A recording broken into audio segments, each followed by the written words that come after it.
too much, though, isn't it? He's taken it out. He wanted to fight. You know, he doesn't use like a fight. I sort of like elbow. All right. Fallen Angel on XFM 104.9. Well, we're back. I'm Ricky Gervais, with me Steve Merchant and Carl Pilkington. Carl's all a little bit, I don't know, he's a bit frustrated. He's sort of a bit sweaty and fed up today, aren't you, because of the heat. It's too much, though, isn't it? He's taken it out. He wanted to fight. You know, he doesn't use like a fight. I sort of like lead on him and try and rub his head. Yeah. But today he was sort of leading it. He was sort of like getting a little bit. If I didn't know better, I would have said it was sexual frustration. Well, I was like watching, Rick, if you don't mind me saying, I was watching. Not in that way, just for watching. It was sort of like, going, oh, I want to hit you, and I was thinking, does he want to hit me, or does he want to do something else to me? Exactly. What were your thoughts, Carl? Exactly. And I saw him sort of wrestling with you on the floor, and you clearly weren't enjoying it, but he was really. Yeah, what was that going on? What's the change? Why are you suddenly sort of? What are you trying to say? No, I'm not. I'm just saying it was weird that you suddenly. It was like you were. Ooh, you're saying a bit, sort of a bit gay. No, is that what you're saying? No, but what was? Suzanne accused me of that in a week. Why? For being a bit gay. She said, I'm sure you're gay. Why? Just because I was moaning about stuff. She said, oh, you're a drama queen.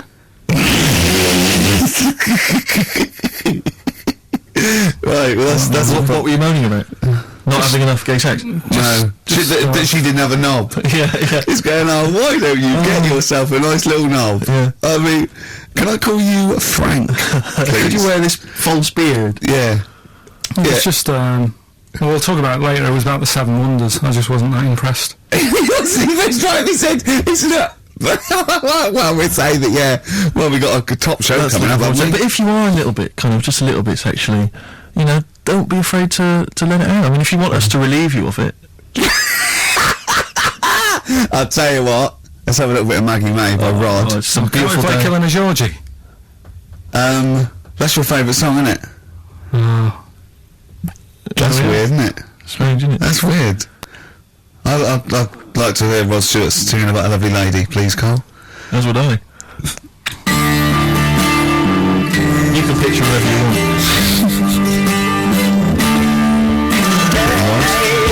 Maggie May on XFM 104.9. Ricky Gervais with me, Steve Merchant and Carl Pilkington. Steve. Well, I only just read about this, and I don't know anything about it. This naked rambler, Steve Goff. Yeah. Is he doing some kind of... He's doing a walk from Land's End to John O'Groats. Is he completely nude? Yeah, he's been arrested 10 times on the way, apparently. Right. It says here that Nora Goff, his mum, she's in her 70s, she's begged her son not to walk naked from Land's End to John O'Groats. She said, I don't know where he gets this from. Certainly not me. I am and have always been quite conservative. He would never have been allowed to walk around the house without covering himself up. I wouldn't go as far as to say I'm ashamed of him, but I do not approve of what he is doing. Having said that, it's good to see him on the telly. yeah, it must be. It's sort of anything, isn't it? It's not embarrassing until they're famous with Exactly. it, however embarrassing it is. But I can't believe my son's a serial killer. Nice to see him on the telly. He looks like one. He's not, obviously. You know, I mean, what is he doing? I don't Steve understand. wouldn't say he was, and he's not. He's just a rambler. But he's there, right? What's his motivation? He's just walking to, I don't know, it's just a nudist, I suppose. Right. And there's a picture in there, and Carl looked at it and he went, oh, what's the point of that? He went, well, look at him. He's got shoes and socks on. He's got a rucksack on. He's got a hat on. He's not nude. He's just got his knob out. Yeah. But he's got a full beard, thinking, oh, I want to hide some skin. Whereas this little chap needs the air. I'll pop him out all the time I can. Oh, they really annoy me. Because it's in the supplement today as well, with the Mirror, right?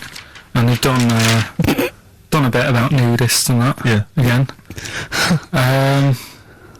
Same problems all the time. Go on.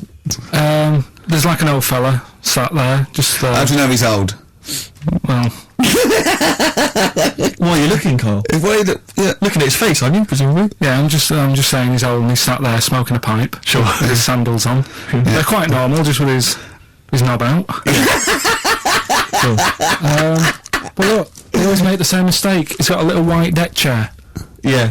If you're nudist, don't go for white. Why? He's sitting on that, getting a bit clammy and stuff. White, don't go for white. Go for darker colours. I don't know what he's talking about. I love it. I love the fact that he's just got loads of pictures of naked men. Yeah. Walking around with loads of pictures I'm just saying, a dirty arse on that. I think we've discussed the news before. I don't understand the impulse at all. I do find it bizarre. I mean, there's a picture there of three men nude in a pub. Yeah. Just having a chat. Yeah. Just having a chat. Oh, look at Carl carrying But around what's those pictures. I mean, okay, fair enough, walking around outside, but indoors, in a pub, nude. Well, it must be a nudist Pop on a pair pub. of shorts. That must be a nudist holiday, I assume, as opposed to like the local. There is, though, isn't there? There was a thing in Bazaar magazine the other week where Sure. there was a picture of some people. They've got an airline of their own now. What, nudists? Nudes. Nude airline. So you can get on there. And your holiday starts as soon as you get on. Sure. And but what's the point? Well, I'd be worried just about banging against things. You know. So to speak. Yeah, with shoes and things. Or spilling the hot when the waitress comes along. Well, the hostess, and actually spill hot coffee. Yeah, that's a good point. Would she have to be nude? Would the stewardesses have to be I nude? don't know. But that bit as well, where they walk down the aisle and they have to check if you've buckled up. Yeah. She's like, excuse me, miss, can you just... And over 50s, it's always over 50s. Right, yeah. So it'd be an old woman on the plane. Yeah. You'd be like, can you just lift your tit up so I can see the belt? Yeah. Yeah. Oh, God! Oh, Imagine dear. if you've got to go into the crash position. Oh, God, yeah. You know? The last thing you see is your John Thomas John Thomas. as you go crashing into a mountain. So and then what if you've got to abandon ship? I know. Well, how would you explain that? Yeah. You're onto an island. Exactly. All right. Or being picked up by, a passing ship. Yeah. Carl, you notice they also play volleyball a lot, don't they? Yeah, I mean, you've always mentioned that, but I Yeah. thought you were joking, but they love it. Yeah. They said that's what they do. They get to this special holiday That camp. can only be either they got the idea from something like Carry On Camping Yeah. or Benny Hill, or they actually like it jiggling around as much as possible. Yeah. But is that safe? Well, I assume so. You play volleyball with trousers on, don't you? I wouldn't have Yeah, thought. well, there's a bit of support there. I mean, I was watching athletics, right, the other week. Yeah. Right? And I was watching it because there's a lad who I went to school with. He's like winning gold medals and everything now in the Olympics and stuff, right? So I was looking out for him. Now, if you went to school with him, I'm assuming he's got 3 legs or something? No, he's not. just a regular guy? He used to push me on my go-kart, and so I feel like You've trained I was him, there yeah, from the start, training him up a bit. Yeah. And watching the programme, and there was swimming in it, and I was watching that for a bit, getting a bit annoyed, because that butterfly stroke, Yeah. I don't know why they do that. No, nor do I. It's just hard work. It doesn't make you go any faster than, let's say, Cool. that stroke. The Yeah, crawl. don't do that. That stroke on radio doesn't work. The crawl, yeah. So I was watching that, thinking, that's annoying. Yeah. And then they got onto the running bit, and my mate's in this race. Yeah. Now, they do the side shot, don't they? So you can see who's in the lead. Sure. And then they do that front shot, where it's absolutely pointless. The only reason to do the front shot, I think, is to keep women interested. Because you can basically see his tackle going from left to right, being battered all over the place. Why were you looking? Seriously, you had no choice. If you wanted to watch it was like, I was interested if he was going to win, but it's like, But why did you turn over and watch Charlie's Angels instead? because I wanted to see if he won the race. Or flip back at the end. Just flip back to get the result if you don't. Yeah, or at least turn away or close your Well, eyes. that's really good to See see. the front shot. No, I wasn't. I just... Suzanne weird. was happy, Suzanne was loving it. Yeah. And I was like, whoa. Yeah. Just go to the other shot, but they were showing you the front shot and running along there. They could have just shown the top half, but they didn't. Sure. It was there. There's his heads moving along at 25 miles an hour. Yeah. Well, I think you're meant to see the running, the actual legs moving. It's an athletics coverage, isn't it? It's not like... But they don't show you a shot from behind. Did you want that? And I didn't want that either. It sounds like you were disappointed. Yeah. Play a record. But I haven't. Better Radiohead. Yeah, be brilliant, wouldn't it? Incidentally, last week, you remember, we began the show by talking about knobs. Yeah. I think we've got a bit of knob news this week. The knob is coming up, is it? Knob news is on the After way. Radiohead, more cock. Radiohead and Go to Sleep. That's not to you. Please don't go to sleep. We've got another hour and 35 minutes of fun chat and great music on XFM 104.9. I'm Ricky Gervais, with me Steve Merchant and Carl Pilkington. Pilky, little Cayman Pilkers, little baldy twat mank whinging, a little bit bent Pilkers. There he is. There he is there. Now, Rick, you may remember that last week we opened with some quality knob news. Knob news, yeah. It was Hitler's knob. Hitler's knob was one of them. That just sparked up into a whole bunch of other knob-related discussions. Yeah. And I'm pleased so far to see that we're almost at the halfway mark for this first hour, and so far we've only talked about nudity and/or Todgers. Yeah. So, excellent work from us. Well done, lads. Yeah. I'm looking forward to Dr. Fox and the rest of the Sony award committee listening to this one. Yeah. But more knob news. I don't know if there's a jingle for that, maybe. You nearly had the eye out. Knob news. Knob news, excellent. This is an extraordinary story. A woman tried to sue her bosses for £210,000 after finding a cooked penis in a canteen stew. Hospital cleaner Sophie, something, I can't quite pronounce that name, was eating goulash for lunch and could not cut one of the lumps of meat. You can see where it's going. I've got so many questions already. I know. She picked it up and tried to chew it, but it was too tough. Then she inspected it with workmates, who all agreed it was a penis. Imagine that discussion. Yeah. Miss McLarter said she vomited for the rest of the day, instantly became a vegetarian, and had to have psychiatric help. It's not known whether the organ was from a human. The case continues. Well, it can be found out, so that's one thing. Obviously, that doctors aren't confused. They're not going, I don't know, I've never seen one like it. Yeah. Also, why is she eating goulash? I know. I mean, that is my first question. Why? Yeah. You got your lunch. Oh, what do you want? Oh, I fancy some goulash. Yeah. Oh, some gooly lash. Gooly lash, Thanks very like much it. indeed. Lancashire cockpot. Oh, It's on the menu. Brilliant. Only £5.50. Wangers and mash. I'd love some wangers and mash, please.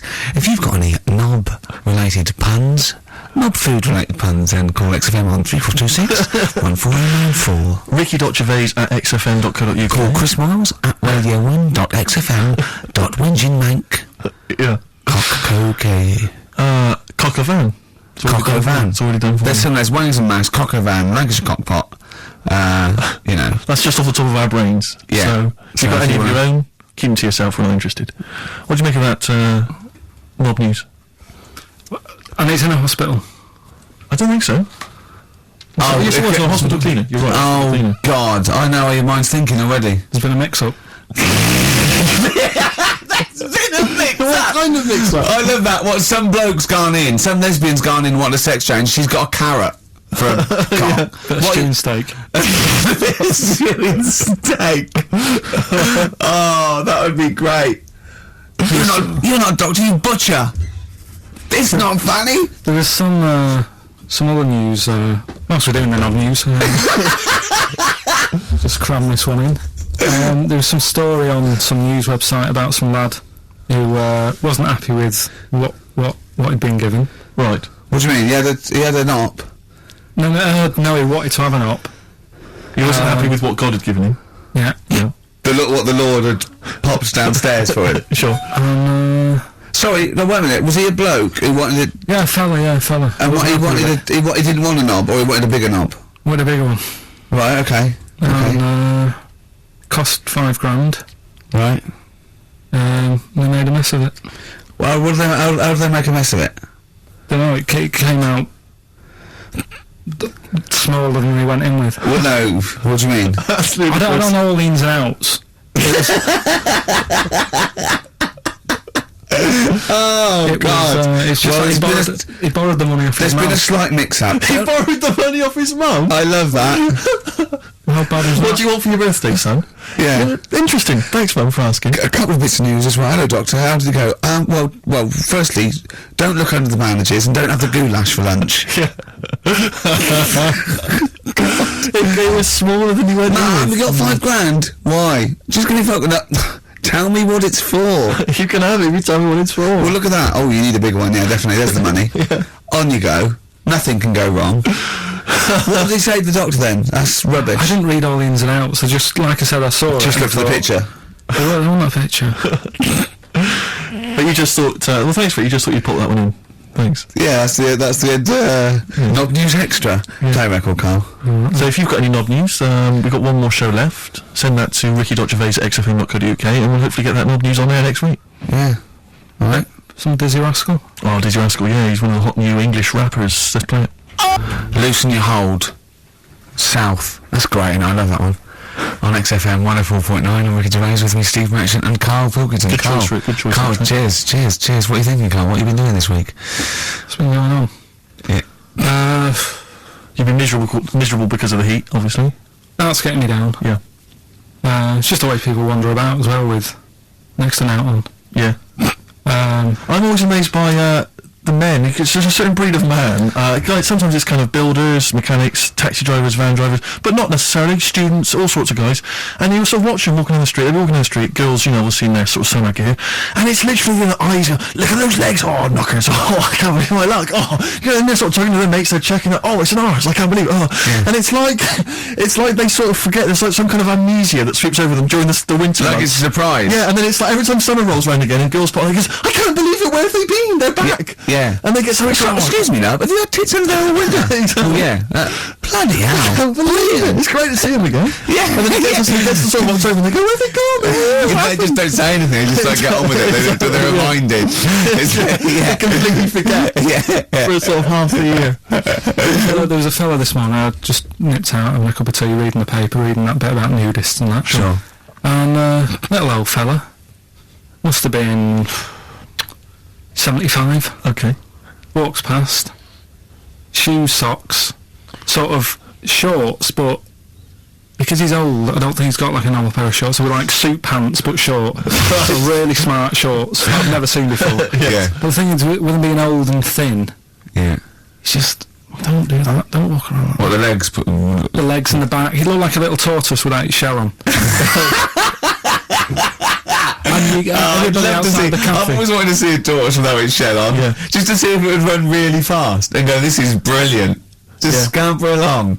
I saw grotesque thing. I think it's Britain's fattest man. I'm not sure. He was huge. I mean, I don't wish him any ill, but so big, it was ludicrous. He was waddling down Oxford Street, and I mean, genuinely, you know, I'm not a big fan of, you know, ginormous people. Rick Waller, for instance, turns my stomach. This guy was twice as big. He was extraordinary, and he sat down on a big bench and literally took up the whole space.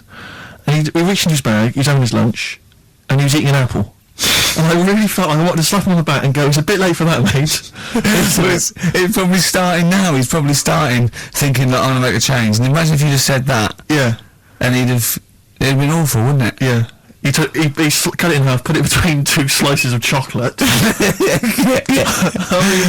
don't know how you get that. And waited for a pig to come past, shoved it in his mouth, Exactly. and swallowed it all. I don't know how he gets that big. And he was like, he'd come out to sort of soak up some of the sun. You know. Well, you look better with a tan. I suppose so. Yeah. Yeah. Was he wearing loose black clothes? He was, of course he was wearing That loose works black up to a point. clothes. Yeah. And then, you know, it's not fooling anyone. Was it vertical stripes? Yeah, make it look thinner? Just people just walk past and think it's night. Yeah. That's it. So, Carl. So yeah, so that's you know, but that's been annoying me with the weather and that. Yeah. And then I love the warm weather. oh, Although I can't sleep at night. I had 2 hours in front, just went and lay down in front of the window, in front of the French window, just because it was just too hot last night. But if I can sleep, I love hot weather. I love walking around when it's sunny. It's better for you. People are usually happier in hot weather. The sun is good for you. I mean, it has been hot. I mean, it's 100 degrees. It's probably too hot to work, but mental. I can't think straight and stuff. you know, your That's little baldy nice. head, isn't it bad for it? Because it just doesn't it get you make your brain a little bit hot. Well, I mean, I'm just got my head on show. What about the nudists? Worry about them before you worry about me. Right? Well, another thing that happened in the week, you know, I've just had builders round, sorting the kitchen out. Yeah, and sure. that. So virtually skint. But another problem happens. Boiler starts playing up. Right. Right. So, and you've got to have a shower in this weather. You've got to be able to have a shower and that and freshen up and what have you. Well, I have a shower every day anyway. I mean, two sometimes, but yeah. Yeah, but if you haven't got any hot water, you can't, can you? Right? Cold shower's alright, isn't it? Go on. So anyway, fella comes round, 90 quid 90 quid. 90 quid. All they did, turns up, says, oh, yeah. Just bang it. 90 quid. Bang the boiler. That's 90 quid. The last time I banged a boiler, it cost me 90 quid. And there was a lot of leakage then. So I I understand where you're coming from. Yeah. I do sympathise. But, you know, like, I catch them out as well. Do you know, like, you know, I know they're up to no good and stuff. They don't earn the money. Sure. And he was in the bathroom, so I sort of creep up and I try and stick my head around the door to see what he's up to. When they bloke in the bathroom? Right. That's weird, isn't it? So you creep up to a man in the bathroom and put your head around without seeing you? Go on, though. Fair enough. Right, do you want to go over what happened that time when we were in the pub and I go to the toilet and you're trying to get in? What happened? Is that normal? Go on, what happened? Go on, I'm not ashamed. What happened? Go on, say it. Say it. What happened? Well, don't start a story and then don't finish it. Or we'll do it later. He was in the cubicle, and he got in the cubicle to have a piss to avoid me annoying him, right? So what I did, I got some of that liquid soap, and I just put it over and squirted on him, and he came out going, look, it looks like someone's just effing jizz on me. I've got effing jizz on me back. I had to walk through Soho without me back. I was walking through Soho, and when was it we had to go to the, we went to the Ivy with those people? Wednesday. Or something like that, yeah. We had a business meeting, right? And we were walking around the Ivy, it was about 11:30, and I was going down Old Compton Street, and as I got to just going past Mamma Mia, something hit me on the shoulder. I looked down, and obviously it was bird shit, but just for a split second, I thought it looked like jizz, and I just thought, oh God, because no. And I sort of woke up and I thought, right, I got to wash my hands and get in. It obviously wasn't jizz, it was pigeon shit or something, right? But I had this pamphlet once when I was at ULU. Terence Higgins Trust left this pamphlet, and it was all stuff like safe sex, and it was stuff like honestly, I swear, it said things like, you don't have to have full intercourse. It said you can do lots of other things with your lover, like it said like come into some fruit, e.g. a melon. It says with friends, just come on the back of one of them, right? And then this is the bit that made me think, and I thought, oh my God, when I looked down sort of my shoulder, it says come out of a window. Yeah, on any passing celebrity. Oh God! Oh, I'll get that pamphlet. If anyone's got that pamphlet, it was brilliant. So yeah, good. Right. Well, let's play a record. Do you reckon Noel Edmonds did stuff like this on his show? He's back. Oh dear. Smith and Ask Max FM 104.9. Before that we had Spunky News. Spunky News. Coming up, Monkey News. That's the sort of linked. This is Dr. Fox is no better than this. No. You must see we're getting better now. Have you got any other news there, Carl? What are you just talking about? Bird muck. What a classy show this is. Yeah. I imagine someone just having a barbecue, tuned into this. Yeah. Can you turn the radio off? He's talking about coming out of the windows again, darling. It's putting me off my sausages. No, what? I was walking down the street and this pigeon, sparrow, whatever, did its thing, and it landed on my ear, and I was like, oh God. So I thought, well, I'm not going to wipe it off. Why not? I don't want to get it on my hands. Right? So I thought I'd leave it till I get home. So it's probably So you went to work. Oh, met some friends. Yeah. Oh, yeah. About midnight. Went on the pool. So I was best man, so after the speeches, that is brilliant. It was on there for about, I don't know, half an hour or something like that. Brilliant. Get home and get Did it not kind of slowly ooze down your neck? No, it's fairly hard. Right. And sort of corroding the ear. What are you talking about? Why did you leave it there though? Why not just wipe it off with something? You can't have fucking anything. walk round with... Pop in the newsagent and buy some tissues. Then I look stupid. What? do you mean? Where is the bird muck on your ear? Brilliant. They're all wearing that now. But no, what is it they eat? It's alkaline. It's really strongly alkaline, isn't it? Or is it acidic? I don't know. Maybe someone knows. Is bird milk acidic or alkaline? But it's corrosive, yeah. Weird, isn't it? Weird. Weird, It isn't it? didn't seep into your brain. Listen, do you want to set up Songs of Phrase? Yeah. Oh, God. If you've not heard the show before... I thought we weren't doing this week. I I thought think we we were... won't. No, we'll do it once, right? And then next week's the last one, so we'll do Rockbusters. Leave That might be the last one ever, depending on whether Carl decides to come back Yeah. in October or not. I'm bored. I tell you I'm bored of it. Why are you bored with it? I get bored quick with stuff. Yeah. I told Suzanne the other night how lucky she was. I haven't got rid of her yet. She's... Do you know what I mean? Things... You put on a soft music though first, didn't you? You didn't just like start getting that around. You know you're a very lucky girl. Sorry? Well, I usually get bored with hearing that. Yeah. Oh, don't. You're lucky you haven't pissed off. Yeah. Do you want all the champagne or what? Well, she was annoyed the other God, night. what's that on your ear? Don't worry about it. What did you get on it? We're walking to the pictures, right? To go and see Bruce Almighty. Sure. Why? And, just something to say, innit? Yeah. So you were trying to sneak in the back. So, on the way, cutting across Leicester Square, and those fellas who sell roses, he comes over, do you want one, do you want one? So don't do that, she's allergic to them. Right, so we go away. Yeah. She got all annoyed about that. Because she's not allergic to them. Well, she's not allergic now, but they're about £3 each. But the point of mankind is not that she really wants a rose, it's that you're willing to spend £3 on her. Taking us to the pictures. How much was that? That was £8 each. Did you pay for it though? But didn't you ever... If I know you had her dressed up as a small child. Yeah. Me and my son, please. Or you made her sit on your shoulders and wear a long coat. Yeah, exactly. Anyway, listen, Songs of Phrase then. You paid for her to go in and then you went another pint while she watched it. Yeah, there's no point in both of us seeing it, but tell me about Tell it. me what won't it's you? like. Oh, right, Songs of Phrase. So let's explain what Songs of Phrase is. You do it. Okay, oh really?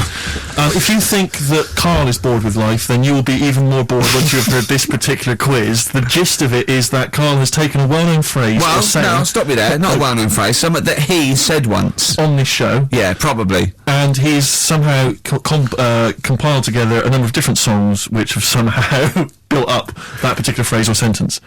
If it's anything about Chinese people, Philip Bailey will be involved. That's all I can say. Okay, let's hear it then, Carl.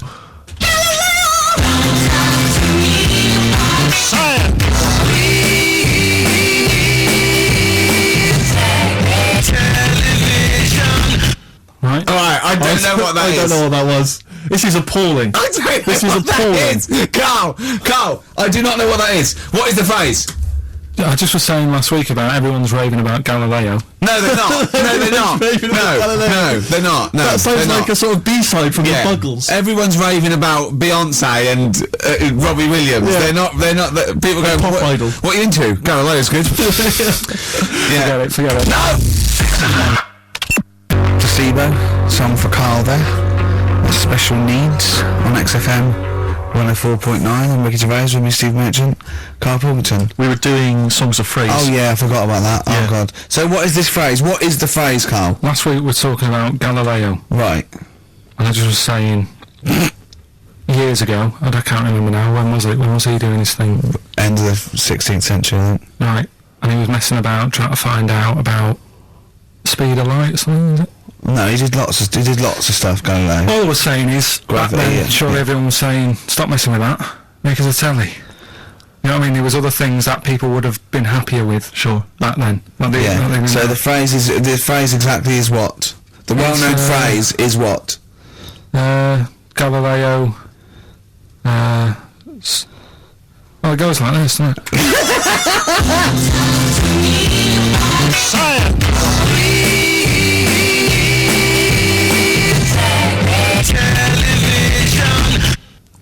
So it's Galileo's stop Talking to me about talking about science. science. Make me television.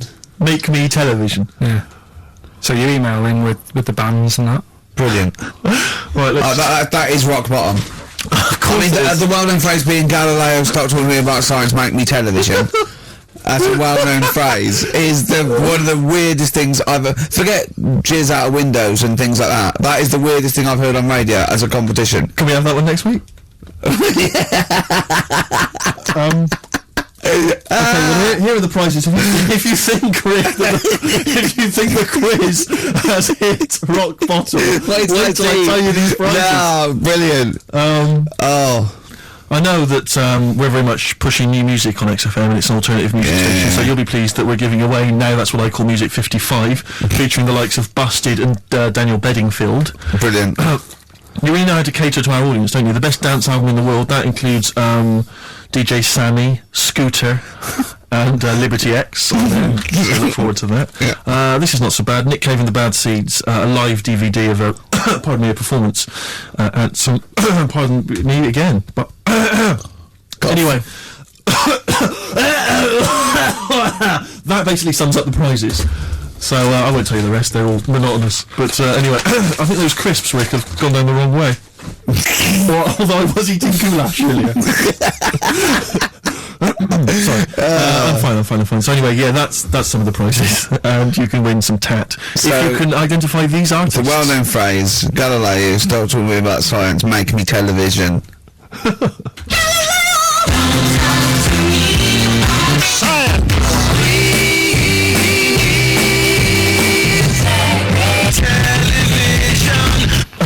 Just appalling. But easy this week, I think. Those, yeah.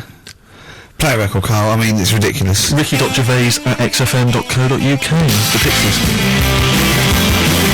The Pixies on XFM 104.9 Holiday Song.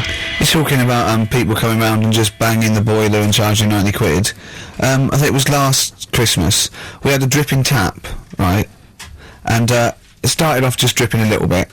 And then after a couple, I thought, we'd get that sorted out. We couldn't actually turn the tap. It was just solid where the washer had gone. And then over Christmas, like before Christmas, it just started flowing. It was just like on. And I was thinking, this is terrible. It was terrible. It was the hot tap. And of course, the caretaker gone away, everything had been closed down. So I called out an emergency plumber. Christmas, right, he couldn't get it, just turn the tap off, right? So he was trying, and in the end he said, well, what I could do is I could just squash the pipe, right, cut the pipe, squash it, and then you could change the whole thing. I'm like, yeah, whatever, right, because I can't have this. So he said, I've got to go to the van, and he got this tool, came up to squash the pipe. It was only a young lad, right? Wasn't strong enough. So I had to help him squash the pipe. Right. He squashed the pipe, cut it, put a little nozzle on it, just to seal it, right? And I was on 80 quid. 180 quid? And I was going to say, surely that's half mine. Yeah. I helped it, and I was sort of being sarcastic. When Johnny was there, I was going, how much was that tool? He went, it was only about 9 quid. I went, pays for itself, isn't it? Yeah. And I was going, could I get one of them? He was going, yeah, get them anywhere. Obviously, didn't. And then he went, I wrote a cheque for 90 quid, and he went, I didn't charge you for the nozzle on the end. I went, no. He went, I said, how much is that then? He said, £2.50. So I leave you cash for that, £2.50. £182.50. So he hadn't even really sorted the problem out. But what can you do? He wasn't ripping me off. That's the prices. Yeah. He's not going to go, I'll tell you what, mate, because you helped me, call it quits. Yeah. To buy me lunch. It's not going to happen. Yeah. My mate was locked out of his flat once, and he went out and shut the door behind him, and that was it. And he looked through the letterbox, and he could see his keys, right? Phoned a locksmith, says, look, can you come round? I can see my keys, right? It's just absolutely, I go out, and he went, well, yeah, but that doesn't matter. I said, I'm going to charge it 90 quid. And he went, 90 quid? He went, but I can see the keys. He went, yeah, I can get them for you. And he went, and my man said, you're going to come round, you're going to charge me 90 quid, and you're going to scoop my keys up with a bent coat hanger. And the locksmith said, have you got a bent coat hanger, mate? It's brilliant. But it's a fair point, isn't it? Do you know what I mean? It's a fair point, that's it. And what can you do? Yeah. I'd have gone, thanks for the expert advice, and then asked the neighbour for a bent coat hanger. And they went, well, we'll call it 100 quid. Yeah. Well, that's more expensive than the locksmith. Well, yeah, because you're going to illegal traders. Exactly. We've got no licence. Yeah. You've got to pay a little bit more in case we get fined. Exactly. But that's what was going on when, the fellow was around the other day fixing the boiler in the bathroom. Just wanted to make sure that he was working on it, because it all went quiet in there. He had the door shut. I'm trying to have a little quick sort of peep, seeing if he's doing anything. Just push the door. The way this sounds. But just pushing the door slowly, and he's going, "Don't come in." He's like, "What are you doing?" Well, what was he doing? I don't know. But then he's like, 3 down. Probably doing a crossword again. that's what annoys me. The way that, you know, it's all secret. You're not coming in, and you hear the odd bang now and again. He's probably sat there, crossword, 3 down, giving it the old just now and again. With his foot. Just annoying. Yeah. How much did you charge him? 90 quid. It's just under 90 quid. Yeah. Yeah. And all they said was, you know, give it a bang. If you don't work again, give it a bang. What does that mean? Is that an air block? And they just like, what's it? I don't know. It's not that complicated. You wouldn't think a boiler's that complicated. It's not like understanding, you know, how a fast breeder works or a computer. It's a big lump of metal without water in it. How can we not know how that... Yeah. We were discussing yesterday, me and Glyn were trying to work out how a fridge works. Right. It's pretty cool. Magic? It is the magic comes down the electricals into the frozen peas. That's what I thought. Yeah. Yeah. I know it's something to do with the hydrofluorocarbons can exist at much lower temperatures without freezing. So when they're entering the fridge, sort of under pressure, as they flow round, because the pressure goes down, they take energy from the It's perhaps a discussion to have in the pub, but not on the air. I still can't figure out. I've never quite understood how a plane stays in the air. It always unnerves me when I'm in a plane. Turning the tap on, getting water. Basically gonna go. Cargo's walking. Yeah. Yeah. Here's a bit of science for you. Go on. Right. Read the other day. Yeah. If you dug a big hole, right, Oh God. started digging, say in wherever, the Trafalgar Square, right? Yeah. You dig a big hole and you keep digging, Yeah. and you go right through the earth, Right. out to the other side. Yeah. So you're somewhere in Australia or something, right? Yeah. And then you come back to London, Right. stand next to the hole, jump in it. Apparently, you can jump through the world in 42 minutes. It's interesting. But then I was thinking, will you fall? And then when you come out the other end, would you fall back again? Well, yeah, you would, wouldn't you? What would happen is you'd accelerate 10 meters per second to the centre of the Earth, but you'd have such inertia, you'd nearly go as far out the other end before it was like a bungee jump. So you'd nearly get as far as the other end, and then you'd go back again, and you'd keep going until back and forth, getting further and further away from making it until you went sort of back and forth in the centre, and then you'd stay still in the centre. Have you drilled a hole through the earth? Get in touch. Email xfm.co.uk and just let us know how you got on. Did you get to the other side? Did you get to Australia? Did you buy one of those funny cork hats? Did you see Paul Hogan? How does a fish work?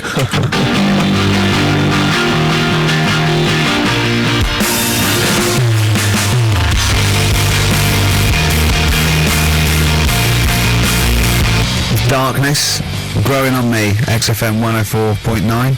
I'm Ricky Gervais, with me Steve Merchant and Carl Pilkington. I lost him, didn't I, in a little conversation? Yeah, you were talking about quantum physics, to be fair. Yeah, I was just explaining what a black hole was, because we were talking about that as well last night. And just halfway through, he just went, yeah. Put his headphones on. Brilliant. Yeah. Oh, the thing about Carl is he speaks with such authority about things that he thinks he knows about. Monkeys. And when you try to explain to him about stuff, you know, he goes, no, of course ghosts exist. And you try to explain to him why it's conceivable they don't. No. He can't be bothered with that. Yeah, you did all your learning at about 12, didn't you? Yeah, but I'm still picking bits up now. Said without irony. Oh, brilliant. What have you learned recently? Anything interesting recently, Lauren? Darwin, that's why I was asking you about him. Right. Yeah, Darwin, we know what you did, didn't you? I don't know what he did. I just read the other day that they've got a treatment for whatever illness he had. I thought it was a bit late. Can you imagine that saying that to his family? What did Darwin do? I don't know, you were just trying to explain it to me, but I'm busy doing stuff, aren't I? I can't take it all in whilst I'm sorting the ads out, putting CDs in. You know what I mean? Ticking off the knob news. No, but he formulated the theory of evolution based on natural selection. Yeah, but wait, though. Do you think that's good? Do you think he's well done? You're impressed with that? Because you're not impressed with things like, you famously said, Newton, so it did gravity, but it was already there. If we'd have been floating around, it'd been a problem. We weren't, so keep out of it. That's what you said. You said Einstein. I've never used EMC squared in my life, but the bloke who invented the video recorder, I watch one a week. So I wonder if you're impressed by Darwin formulating, I think, the most important scientific theory since Newton's laws.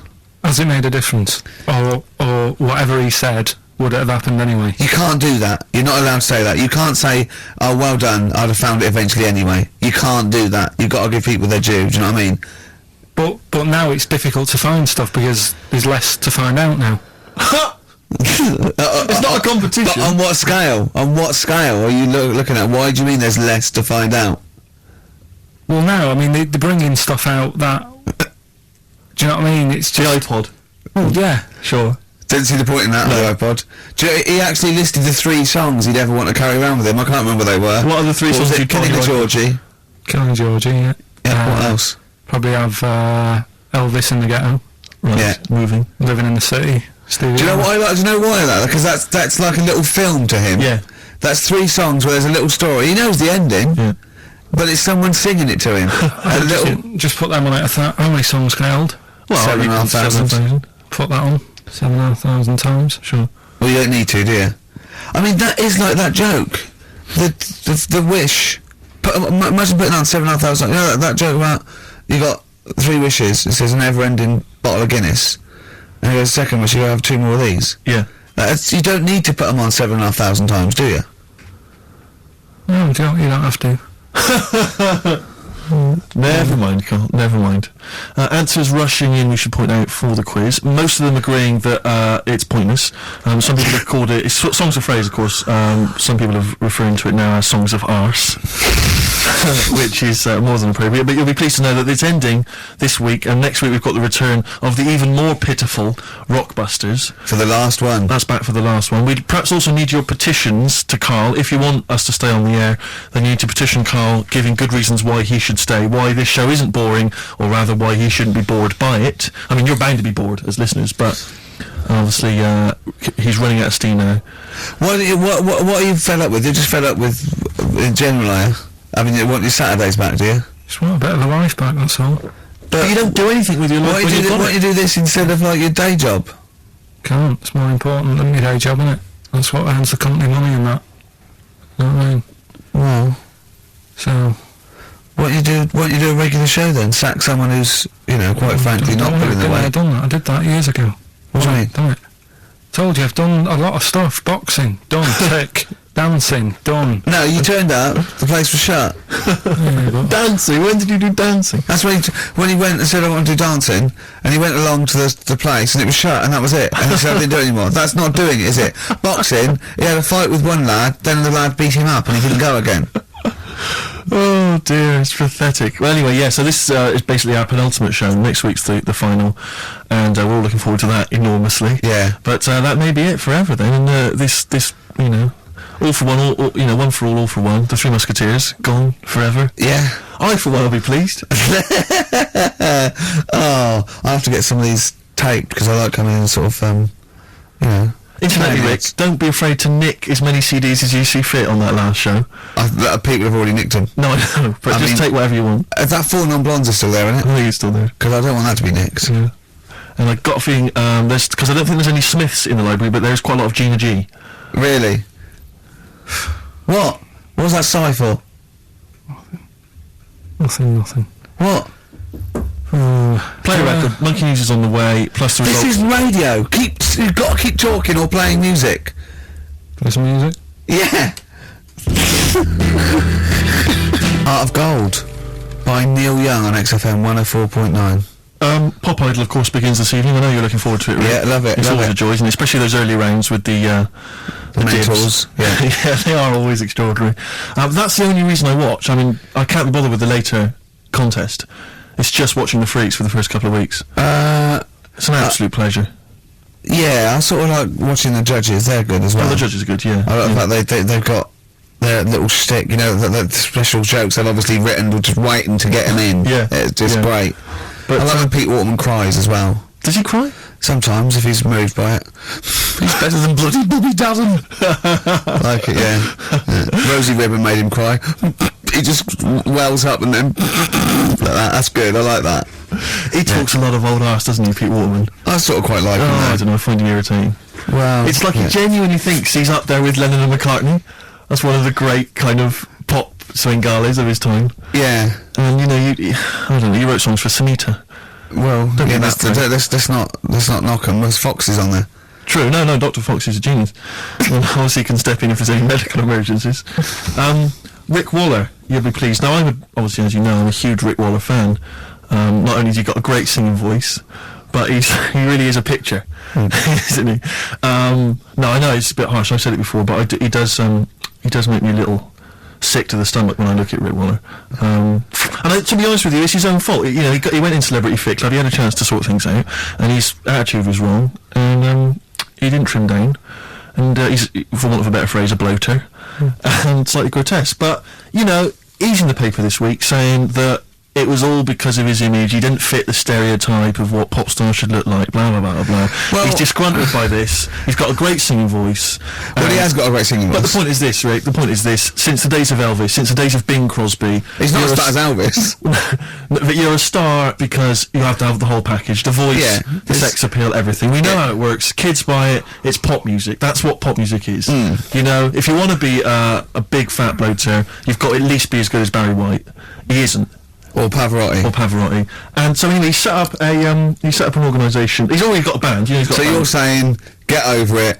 The world should revolve around looks. Well, no, I'm saying pop music. That's what pop music is. I mean, this kind of obsession with he should get a chance. But you not know? on record. No, I know, but be a session backer, be a backing singer. The point is, this kid wants to be a star. He wants to be a star, doesn't he? That's the point. He doesn't want to sing and make a couple of records. He just wants to be a star. I'd have thought that's the real rub, that actually he's not being truthful with himself. Yes. He doesn't just want to make beautiful music and sing well. He wants to be, you know, carried round on a sedan chair and adored. Imagine that. I know. He'd have to have a lot of money to pay for the entourage that can carry him. The 4 elephants needed.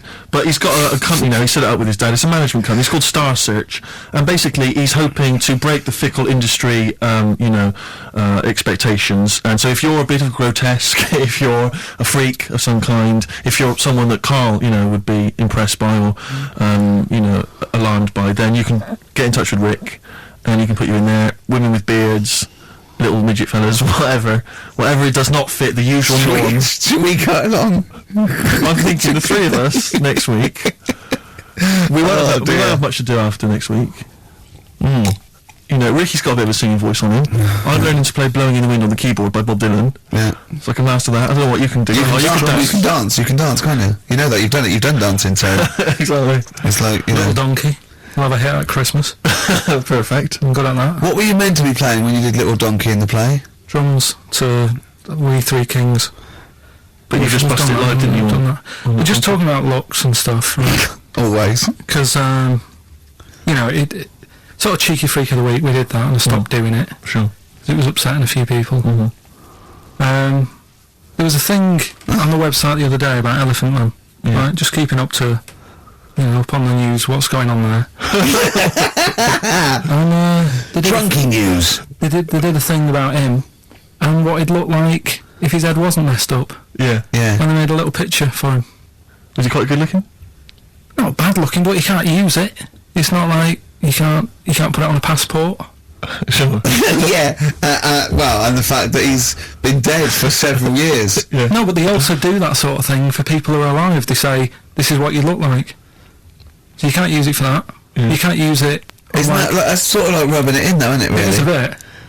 Yeah. Unless they said, good news, you were ugly anyway. Yeah. To be quite honest. You wouldn't have pulled if you didn't look like an elephant. If you were symmetrical, you weren't a looker. You couldn't use it on a little dating agency picture. This is what I look like. Yeah. This is what I would have looked like. And they phone up and go, I'm intrigued, what do you mean would have looked like? Well, I see you, as we said, 7 o'clock. How will I recognise you? I'll be eating buns. Yeah, look for the giant cauliflower. Yeah, in a coat. Exactly. I love the fact that you're keeping up to date with what the Elephant Man might have looked like. Yeah, exactly. That is amazing. Carl's news is largely what's happening in around 1880. Yeah, or what might have happened Exactly, around 1880. No, but it's sad though. Did you watch that thing in the week? Like, what are you staring at? program. I didn't know. I couldn't face it. I know what you mean. It was about people who'd had unfortunate deformities. Yeah, yeah, and it was really sad. I suddenly felt bad about, you know, some of the stuff we'd talked about and what have you, because Can I just say something, right? That's quite a nice thing to say. I was talking about some of the things we talked about. Should we go over what we've discussed today? What subjects have we brought up today? How can you feel sorry about things like that when we're still doing it? No, well, I'm just saying, you know, you have a laugh and that, but then you see a programme about it and you go, oh. What, you realise they're real people you're talking about? Yeah. When do you ever forget that? When do you ever forget that when you bring up these cheeky freaks of the weeks, or when we talk about Rick Waller, that there's not a real person on the other end thinking about it? Yeah, but sometimes it's hard because they don't look like real people. Oh my God! Don't slag off Rick Waller. That girl was on with a big head. It's like bow selector. We played some Dizzy Rascal earlier, And that was wicked. exactly. And he's the new kind of the kind of London rap sensation. Yeah. But let's not forget Credit to the Nation from 1994. They're from Teenage Birmingham now, sensation. Steve. Whatever happened to MC Fusion? He got a lot of bad press at the time. People didn't respect him. But I'm listening to that now. I think it was bloody brilliant. Yeah. All right. And crucial.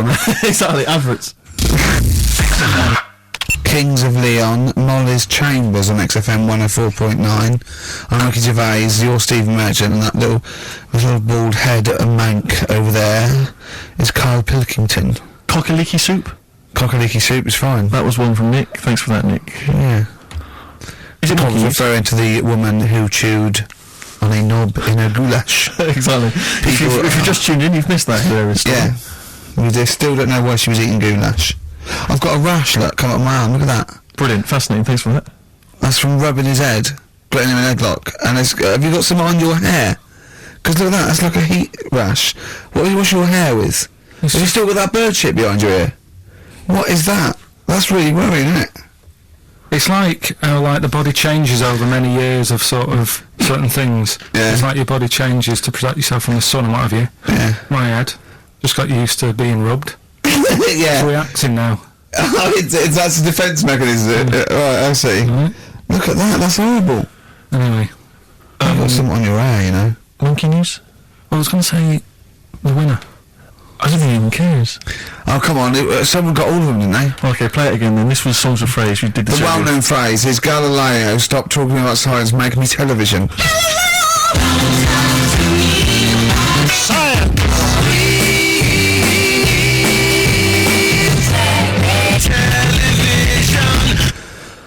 The most convoluted, banal quiz on any radio station ever. I mean, I'm including Moyles, Chris Evans, do you know what I mean? Simon Bates. That's worse than anything they ever did. Apparently, Channel 5 have bought the rights.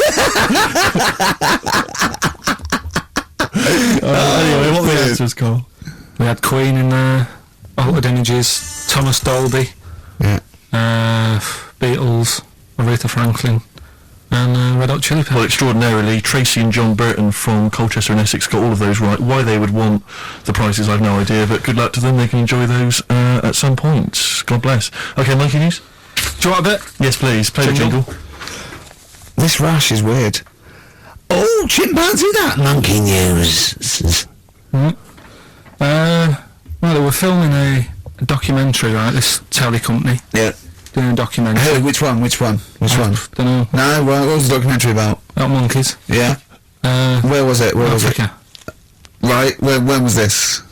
I haven't got a date. Okay. Recently though, since the advent of television, obviously. Yeah. Actually, a bit of extra monkey news if you want it. Okay, always. Do you know the Monkey news extra. Go on. Do you know the Halfords ads?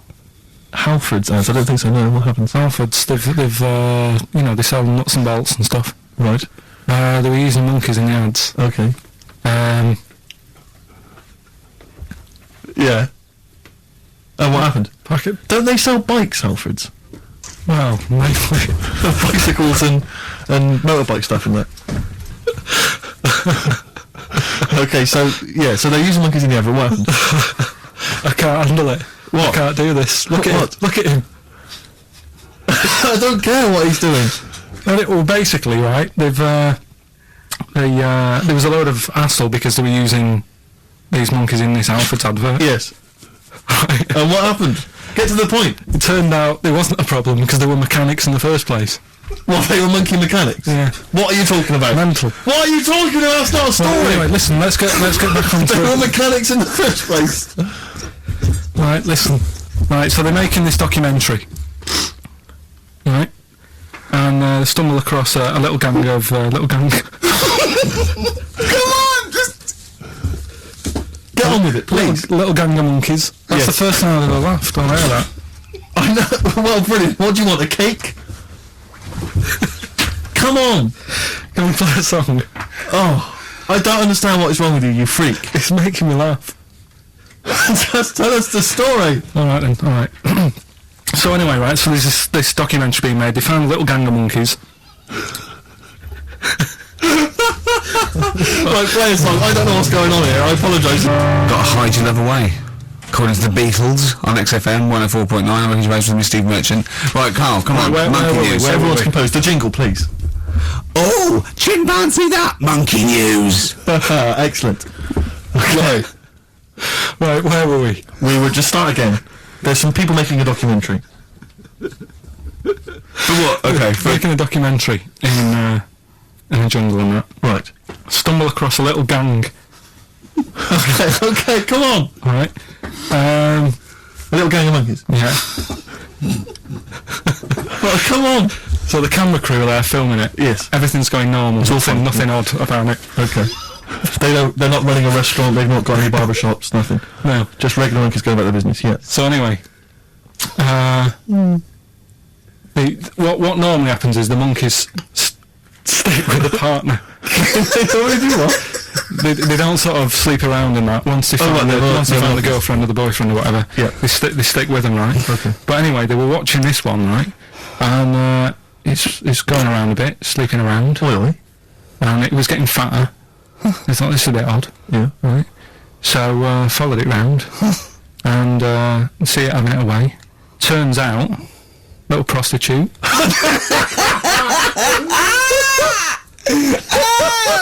Oh, God! It's a little monkey prostitute. And it was getting fatter because it was charging them bananas. What a load of old rubbish. It's charging them bananas! What was it, a boy or... It was a... Woman. Little woman monkey. That's the most extraordinary monkey news I've ever heard. Oh! That is genius! Has this documentary been televised? I don't think it's been on yet. No. And that's all the information you've got? Yeah. And is that's one banana for everything? Now, half a banana is for Just oral. A poor job. Right. If you want full-blown monkey sex, it is 2.5 bananas. Sure.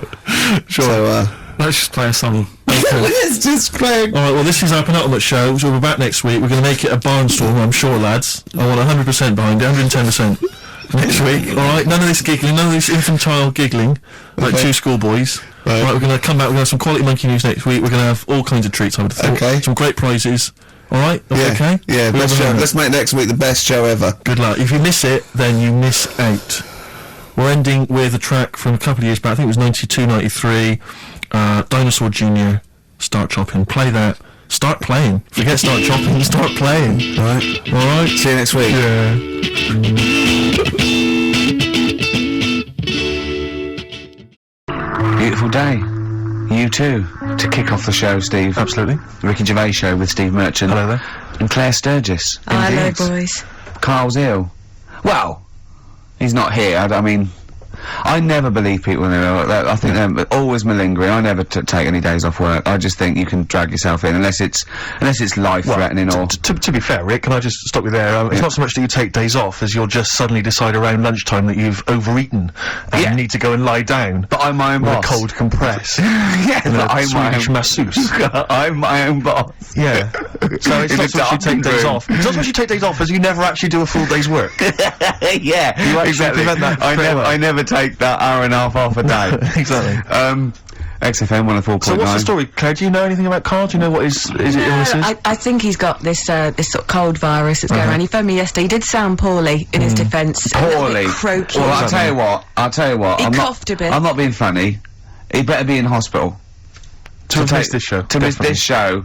Flagship show of the week on XFM. Do you know, you are right, because, and you've been away, haven't you? You know, Been away we've 2 missed you. weeks. We had the best of again. Well, let's start at the best of. Yeah. Let's start at the best of the last 2 weeks, Yeah. shall we? Yeah. I mean, we're going to try and get him on the phone. We're going to phone him, and I want him to really explain himself because, you know, I think he's malingering, to be honest. Well, he So- phoned me in the week and he said, Steve, don't forget there's a documentary on Friday night about Oliver the Humanzi, the human monkey. He said to me, it's gonna be brilliant. And it wasn't. And it wasn't brilliant. It was- I've specially stayed in and watched it. I taped it and watched it afterwards, and I've never seen so much hype and desperation. They kept showing the same clip of this, definitely this chimpanzee that walked upright like a lot of chimps can. Exactly, right? yeah. It lost its hair, so it was half human, because all humans are bald. Yeah. So that's the half human bit. It didn't have hair. I'm sorry, humans do have hair on their heads. Yes. The other thing was this desperation to go, could it be half chimp? No. It's a chimp that superficially looks less like a chimp than other chimps. Yeah. So Lee Evans looks a bit like a chimp. Is he half chimp, half human? Yeah. No, he's a human who looks a bit like a chimp. That's Yeah. libelous. Yeah. That's a bit insulting, Evans isn't could it? have you Should we there. just play some music Yeah, now? I'm really sorry about that. I'll get back to you on that. Yes. TikTok, that's Coldplay and Clocks on XFM 104.9 with Actually, today, can I tell you a Coldplay coming in a couple of weeks' time to co-host Zoe Ball's show? Right, 1, don't ever interrupt me. 2, don't tell them about other people's shows. No. Okay, moving on, thank Please do not mention that there are any other television celebrities on Yeah. this channel, on this Yeah. station. We don't want to convince people it's only Ricky. But the interruption was the main thing. Sorry. Well, we can't get hold of Carl, right? We looked, it's got his old number out there. What, his home number? Yeah, it's a hold on, alright. So, we went to the new records. He hasn't even given him this new home number, so something's funny going on. He doesn't want to be contacted. He hasn't given me his home number. I've tracked down a friend who's looking it for us. That phone might ring any moment. I apologise for that. But why is Carl not available? It's interesting that neither you or I, and I like to think of ourselves as being fairly close friends of Carl. Yeah. We have made him the man he is today. We cannot get in touch with him. In We the cannot same way, contact him. that that bloke bought Oliver. Sure. I think that Carl is now ours. Yeah, Yeah. exactly. Well, exactly. I think very much that's true, yeah. Yeah. Carl is very much like a humanzi. If in we many look, ways. we're going to lose contact with him and find him 5 years in a circus in Manchester. Exactly, they're doing experiments on him. Yeah, and they're We going. can't figure him out. Yeah. Well, there's something wrong with He his looks like a chromosome. human, He, but... he acts like because usually humans stand upright. Yeah. And Carl likes to walk on all fours whenever he can. Yeah. It's He's a- not interested in other human women, he's only interested in apes. Yeah. It Doesn't make sense. Oh my god. And he's bald. He is bold.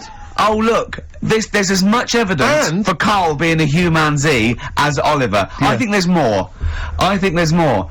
And Well, Carl barely walks upright. I know. Scared of fire. Yeah, I know. It is interesting, isn't it? Oliver was built, wasn't he? Yeah. I don't know. He was a- yeah, Why he were you was- looking, Rick? I'm interested that I couldn't, what, your eyes were kind of uncontrollably, drawn Steve, they were towards just his... there. No, I didn't say anything. I was just looking at his face. No, Sorry, Rick, but if there's something you want to get off your chest...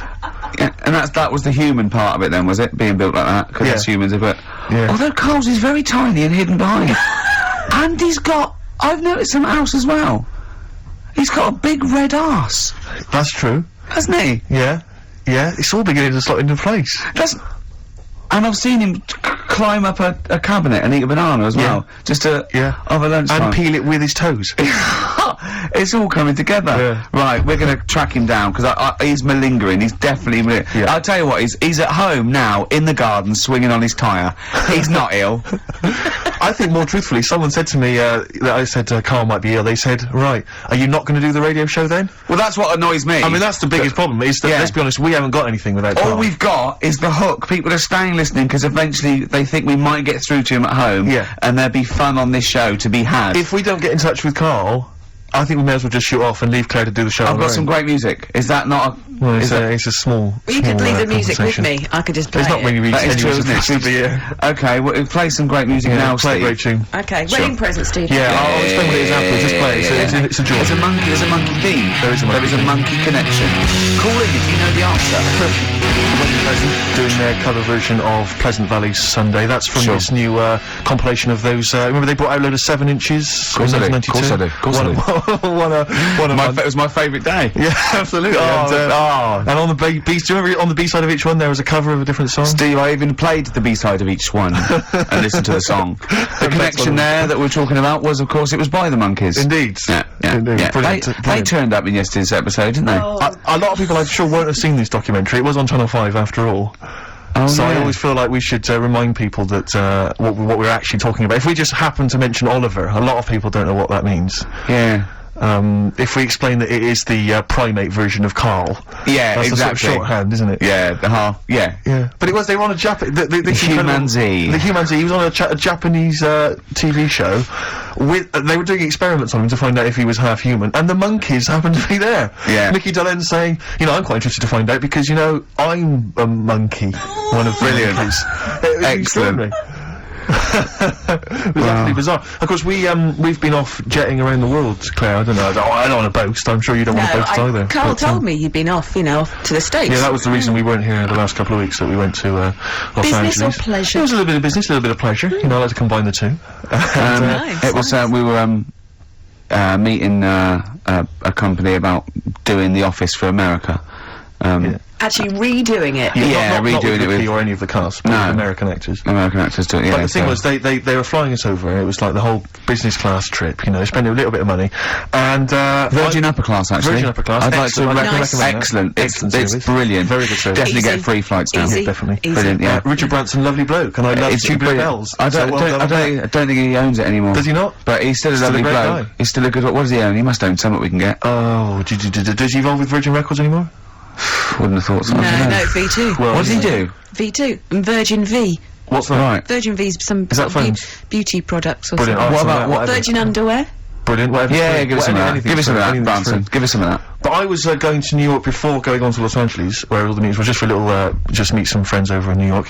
And it's amazing, because Virgin Business Class, they pick you up in a sort of chauffeur-driven car, they drive you down, there's no you don't have to check in with all the wish. Virgin Upper Class. It's like, Yeah, first yeah, class, yeah. It's you don't need to sort of queue up with the great unwashed, with screaming kids, with ordinary people. Yeah. You know, basically, they just send your information ahead to the airport, and you just drive through a kind of drive-through McDonald's-style check-in. They take your bag, they check your passport, boom, they drop you at the executive lounge, where there are, I swear to God, lovely free plums. I had 2 lovely juicy free plums in the executive. I haven't eaten plums for If you years. get the bloke's name, but he had lovely juicy dong. free plums. All right, that's the sort of wit that I'm capable of. I That is heard the why word he is plum. flying first class He to meant America to to discuss suck them comedy. through. I changed it. I transposed the whole thing, so suddenly he was sucking on a man's testicles who he'd never met before. Exactly. For money. Exactly. That's the sort of things I'm capable Which is of. only half true.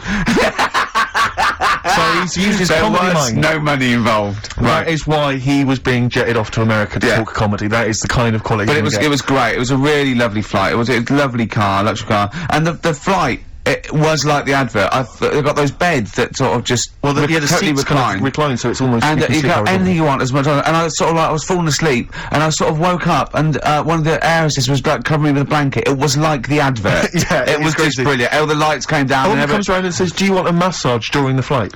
You can have a massage You can have as during the much flight. drinks, although you can't drink. You have a drink and then you fall asleep Yeah. because it's so comfortable and they take the lights So out. Anyway, anyway, it's brilliant. I can't believe my luck. So I'm driving down. I get to the airport in my chauffeur-driven car. Right, I'm sat there. I'm phoning people. My mum and dad. You never believe what I'm off to. I'm just in a car, just chauffeur-driven car. And I get to the airport, and you just hand your passport through the window of this car to this little woman who comes over.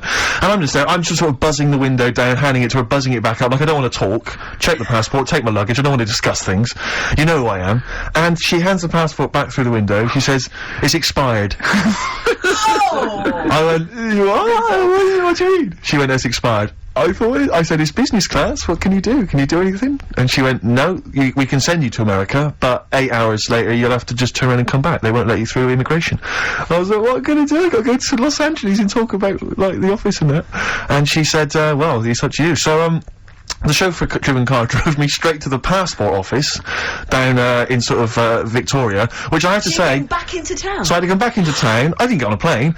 I'm wearing my suit because I thought I'd wear the suit so I look like a real player. So I'm wearing I my love suit. the fact that you wore a tracksuit because Yeah, I well- thought I don't need to get upgraded. I'm first class. Exactly. I wanted to go on with pants and slippers, but you know, with Wasn't that why she covered you with a blanket at one point? But, so they take me back down to, the passport. I don't know if you've had to go down and get your passport changed, but they treat you like you are an illegal immigrant, sneaking into the country. I'm wearing a suit, I've got luggage, you know, I'm clearly a dignified kind of guy, that's obvious. I'm speaking with a certain eloquence, I've got certain pennies. I've just been working on it in the car. Oh, right, okay. And, and they said you've got to come back that night, so I had to come back. I had to get my passport. He called me. I had to buy a sandwich. I had enough change for the machine because it was an absolute nightmare. I began the day in a chauffeur-driven car on my way to Los Angeles to discuss business with Universal Television Pictures, and I ended the day on the tube in a suit with my luggage, stood next to one of the posters advertising this radio show, which was just embarrassing because people kept pointing and staring and laughing. He called me, like they said, Rick, I've really much. I go, go on. He went, my passport expired. I went, oh, so what are you going to do? He said, right, I quote, he went, I didn't know passports expired. Yeah. I went, what do you mean? He went, well, your driving licence doesn't. I went, what are you talking about? He said, how old do you have to be to know that? He said, when will I know all these things? Yeah. It is. When will I know all these Steve, I want things? to just come and hug you. But do you know what I mean? Did you know that? Did you genuinely know that your passport expired? I did, because my passport expired Because she's 2 years alive. ago. Because she's I went and alive renewed in it. the world. There is so much stuff that I don't know because I don't think I've reached a certain age yet. I remember you walking down the street once and you said there were some roadworks, and you said they're probably doing those roadworks because it's the end of the financial year and they've got to spend their money. I thought, well, how do you know that information? Can I just tell you? Yeah, exactly. I don't talk to cabs. I'm in chauffeur-driven cars. I put the little window up so they don't how talk old to are you? me. How old are you? 28. Are you old enough yet to help a long-distance lorry driver back into a car park? Definitely not. Oh, you're an idiot. Play a record. And I'm also, I'm not old enough yet to be able to say, can I have a pint of lager, please, Chief? In a pub. I wonder I want to get to that age. No, you're a long way off. Another classic there from Oasis, Supersonic on XFM 104.9, Ricky Gervais, Steve Merchant, Claire Sturgis standing in for Carl. But where is Carl? Where is Carl? So we've failed to get in touch with him at home. Well, look, he doesn't think want to he's be listening? contacted. He's turned up every phone off. He hasn't given XFM his new home phone number. He doesn't want to be contacted. I can't believe he's not listening, to be honest. So you think he's listening now? Yeah, he listened in Manchester. If he's not listening, he's out and about. I mean, has anyone spotted Carl? What's your message to him, Rick, if he's listening? Call up.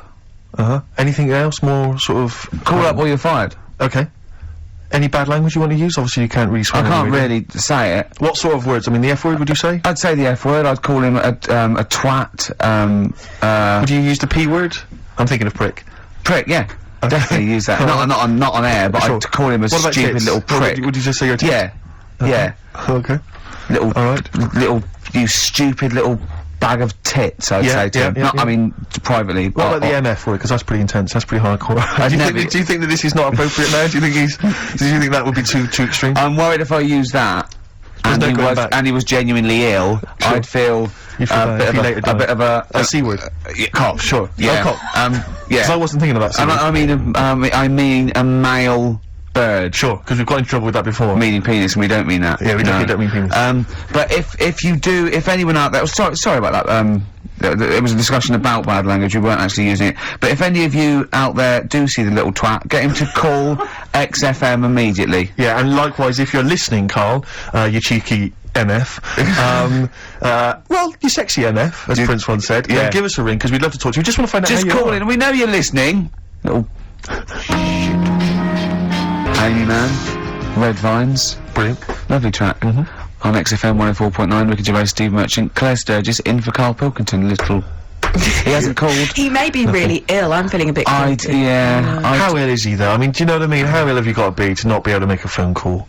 Yeah. I find that So hard I to got a believe. sore bottom, and I made it in. Keep talking. I pulled a muscle in my bum. How? I don't know. And it really hurts. Have you tried to trace back through the week and figure out what may have happened? I went to see the osteopath yesterday.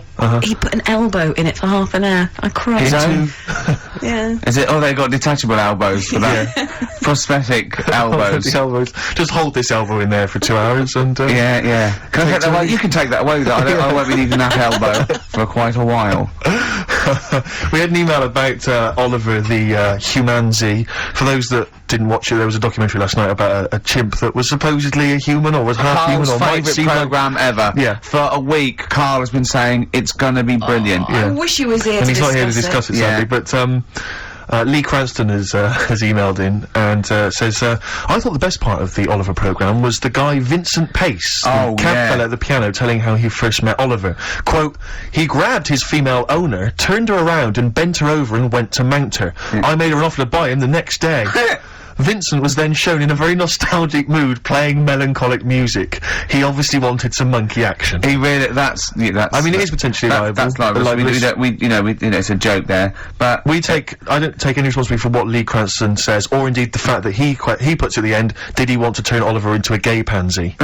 Question mark. That's Lee's thoughts and opinions, they don't necessarily reflect those of XFM. He sees the chimp mount a human and go, I've got to have that Yeah, I chimp. must have that I chimp." must have that chimp. Oh, poor Carl. Where is he? Call As him. you mentioned earlier, he was very well endowed, apparently. I didn't see it myself. It was a big boy. chimp. Big Sure. boy. A big half boy. Yeah. A big half boy, half chimp. Okay. Honestly, Juan on XFM 104.9. Right, I just called Carl again. I've been calling him all the time, trying to get through to him, right? He's changed his message, so he is listening, and I've got proof. So, can you just call the number, Claire? Yeah. Right, call this number. Now listen to this. This is really annoying. We should tell you now that this is not an amusing sketch or setup. No. What's happening there, Claire? Not quite happening for you? No, it's alright. We'll try that again. Try that again, Claire. Yeah. I'm livid now. I'm genuinely annoyed, because you'll see, when you hear the message, you'll realise why. Right. Okay, right. Let's try again. I don't know who he thinks he is now. I'm beginning to wonder if his minor celebrity is going to his head. All this nice write-up in Heat magazine. Yeah. He's changed him. Richard Anderson, incidentally, has emailed in. Go on. Dickers Anderson. It's not happening, is it, there, Claire? Is it? Why not? Because I'm a bit stupid. Why can't, 'Cause I can't work it out, can I? Can't figure it out. how would you call someone normally? Well, normally I just pick up the phone and dial it. Sure. No, I don't then mean, get- no, I mean, But it's like I have a problem getting it through the desk. I tell you what, can I play an ad break and practice? Pretend this didn't happen and then come No, back in a to weird you. way, it's like it's like Carl's having still Carl. here. It's like having Carl. Play the ads. I'll get back to you. Bit of Snoop. Never. And when did a bit of Snoop ever hurt anyone, Steve? Absolutely. No, I don't think. Okay. Carl's away. He pulled the wool over Claire's eyes. There's a few people out there that believed he was ill. I knew he wasn't. In fact, at one point I thought, maybe he is ill. His message on his answer machine has changed in the last 5 minutes, and listen to it, and this is evidence that he's not ill. Right. Okay, Go on, then. Yeah. Who don't read out? Anderson, Richard Anderson, I should just say, has got in touch. Okay, Here we go. Hold on. there we go. Oh, Claire! No, I can do it. Just tell me Alright, Anderson. this is ludicrous. Yeah, so obviously Richard Anderson, he's emailed in his thoughts. Dickie Anders, Randy Anders. You. Dick Meister General. And he says there's something making... Have we got it, Claire? He says there's something making strange yelping noises in the thicket at the end of my garden. Shall I go and prod it to see if it's Carl? Sorry, I'm not in today, but not well on that. No more Rockbusters. I think that's what's affected me. It's got me down a bit. So he's joking. Yeah. The doctor said I'll be back swinging on my tyre in no time. So See you later. he was listening. He's clearly listening. So he was listening, because we said about swinging on the Didn't see a side. message. At any time. Right. Carl, call me. In fact, I'll tell you what, we've played a little game. Carl would appreciate this. Call me, Carl, or I'm going to give out your number. What's the first 5 or 6 digits, Claire? Well, it's 07968. 07968. Okay. Phone now, Carl. Start calling now. Right, give the next number, Claire. You said Give the next number. one. Make One, note of this, because okay. if you want to call Carl yourself... 07968, and the first number to be given out is 1. He's not ill. How do you feel now, Claire? Because he's made a fool of you, because you believed him. I actually He's felt made a really monkey out of sorry you. for him Yeah. last night. But now, past hour, I feel a little bit let down. Right, okay, so we give a number out every 5 minutes until Carl calls, because we know he's listening now, he's taking the piss, he's not ill, obviously, you can hear that, that was as long as a link, so he could have been here, he could definitely call, Are we leaving this message? Is this a message we're still leaving on his phone? Yeah. We're still leaving it. Good. yeah, good, yeah. Why don't we leave the rest of the show on his phone? As a message? leave that up. He's got to listen through it all so he can delete it. Yeah, exactly. And the other thing, of course, is that he's not going to get paid for this. No. So he's thrown away 80 quid. That's £80. Now, in Manchester, that's a week's wages, so he's obviously been spoilt. So for all his mank charm, he's down here, he's living the life of He Riley. thinks 80 quid's nothing. He thinks 80 quid's nothing Up there already. you could be buying you could buy yourself your own horse. Yeah. You could probably get yourself a deposit on a flat. I'd have thought so. Up I'd there, have thought so, easily. yeah. And so, you know, on sun lamps, because it's always dark. Yeah. He could go mental up there. Now, Dog piece of string. So what's the first few digits we've given out? 07968. Yeah, That's and the then code. and We've then got one. one. Okay, we give out a Number number of Carl's phone number digits. So take that down because we love calling him. Should we have a little bit of feed or Let something? me just Yeah. tell you what Dick has said. Yeah. He said, Richard Anderson, he also said, P.S. the show's still rubbish without Carl. Still rubbish without Carl. Now, is that a compliment? It's still rubbish without Carl, which suggests he thought it might be better without Carl. No, I think he means it's equally rubbish. Right. Brilliant. Nothing Thanks. changes. Thanks, Dickers. Yeah, he's Beautiful nothing- Dick Meister. That's Feeder. Just the way I'm feeling on XFM 104.9. Ricky Gervais, Steve Merchant, Claire Sturgis. Well, he's defying me. He's not calling in. We're going to give out his number and he's not calling in. That's even more annoying. Who do you think he is? I don't know who he thinks he is. I'll tell you I'll tell you who he is. Yeah. He is a little bold Mancunian. Let's never That's let him who he forget that. is. I don't know who he thinks he is, but there's the fact. Just, Carl, call in, because you're annoying me and Steve. He's been slagging you off as well, Steve. Well, go on. What's In he the gonna say? week, you know, he was slagging you off. I mean, in the week, I was joining in and laughing along, but now I'm thinking no, but now I'm thinking that you're more on my side than he is. Thanks very much, Rick. I'm glad to see you've come round. He said, he was, I was in the pub with him and, Johnny. All right, so there's a little audience. Good. And he went, have you seen Men in Black 2? I went, no. He said, have you, Johnny? He went, no. He went, there's a thing in it that looks just like Steve. And I went, what? He went, it's a thing, he's got really gangly arms and bulbous eyes, and it just works really fast in the, Aliens registration thing. And I went, alright. I said, we'll bring that up Saturday. Since he's not here, you know, what do you think of that? Well, the reason is that I think the problem I have with is this, that if I was to say things like that about Carl, I'd destroy him. He'd be a broken man after I'd finished with him. Call in, Carl, or Steve's gonna say a few things about you. I'm gonna get a couple of home truths out there. I can't believe it. I cannot believe it. Yeah, we were, you know, at the time I was joining in, we were having, you know, slagging you off on other things as well. Sure, But now sure. I'm thinking, maybe Maybe you were wrong. Maybe I was taking the mickey out of the wrong person behind their back. Because the Night from Patti Smith, co-written, of course, with Bruce Springsteen.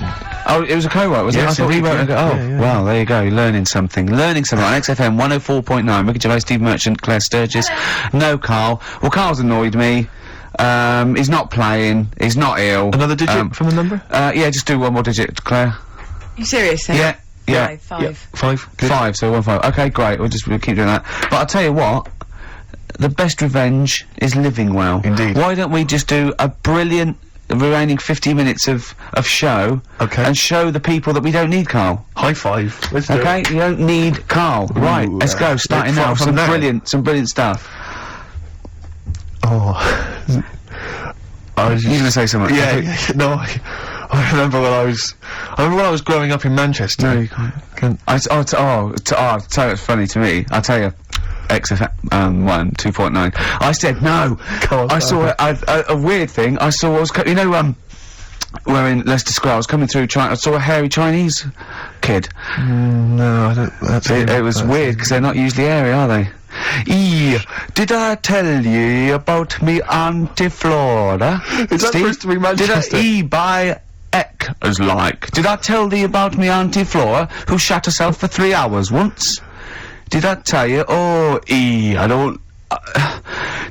there was a woman born Carl, once. you have to phone us. We've got nothing. Oh, God, he's so annoying. Little twat. That's the new one from Blur. Out of time. Only 3 now. Probably had a sort of Carl equivalent who sort of thought, well, I can't be bothered. Graham Cox and they're probably at home listening to that. Exactly. Playing guitar, and they called and said, well, you could play along. He went, no, I'm ill. Yeah. Oh, I'm ill. Come on, Graham, if you're Just join in. I can hear you playing guitar now. No, I'm ill. Yeah. Have they replaced Coxon? No. They haven't replaced him? No. Oh, right. Well, they probably will do when they go on tour, but I think they are Yeah. essentially. Well, I play guitar, I don't know. That's true enough. You're pretty hot on the, If, the Diamond, you want someone to, Oh, actually, Steve, Strum along. in answer to your question, for the live dates, it's one of the blokes from the Verve. Oh, it's a Ex-Verve, shame. remember? Did she interrupt me again? I Sorry, think so. mate. I'm a fearing it. God, I can't think I was talking. Yeah, I don't know if you... Well, you know, I might be mental, but I think I was talking. Claire, when's your radio show on? Normally, when do you host a radio show? Am I allowed to plug it? Go on, Yeah, just- go on. just tell us. Monday to Thursday, 9 p.m. Well, maybe we'll Interesting. come along and start talking over Well, you. No, I'm just wondering, Rick, I'm just wondering, who's listening at that time?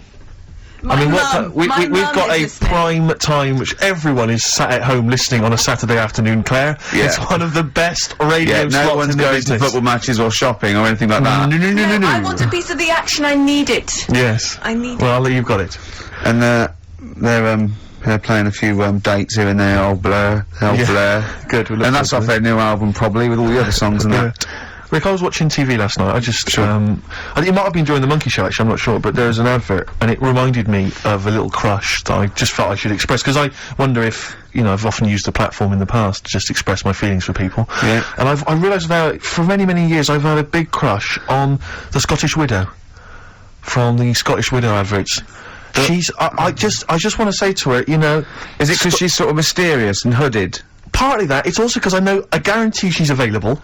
Because she's just lost her She's a husband. widow. Yeah. And I just think it's time to stop grieving. I think you've been grieving too long. I want to say to her, you're a beautiful lady.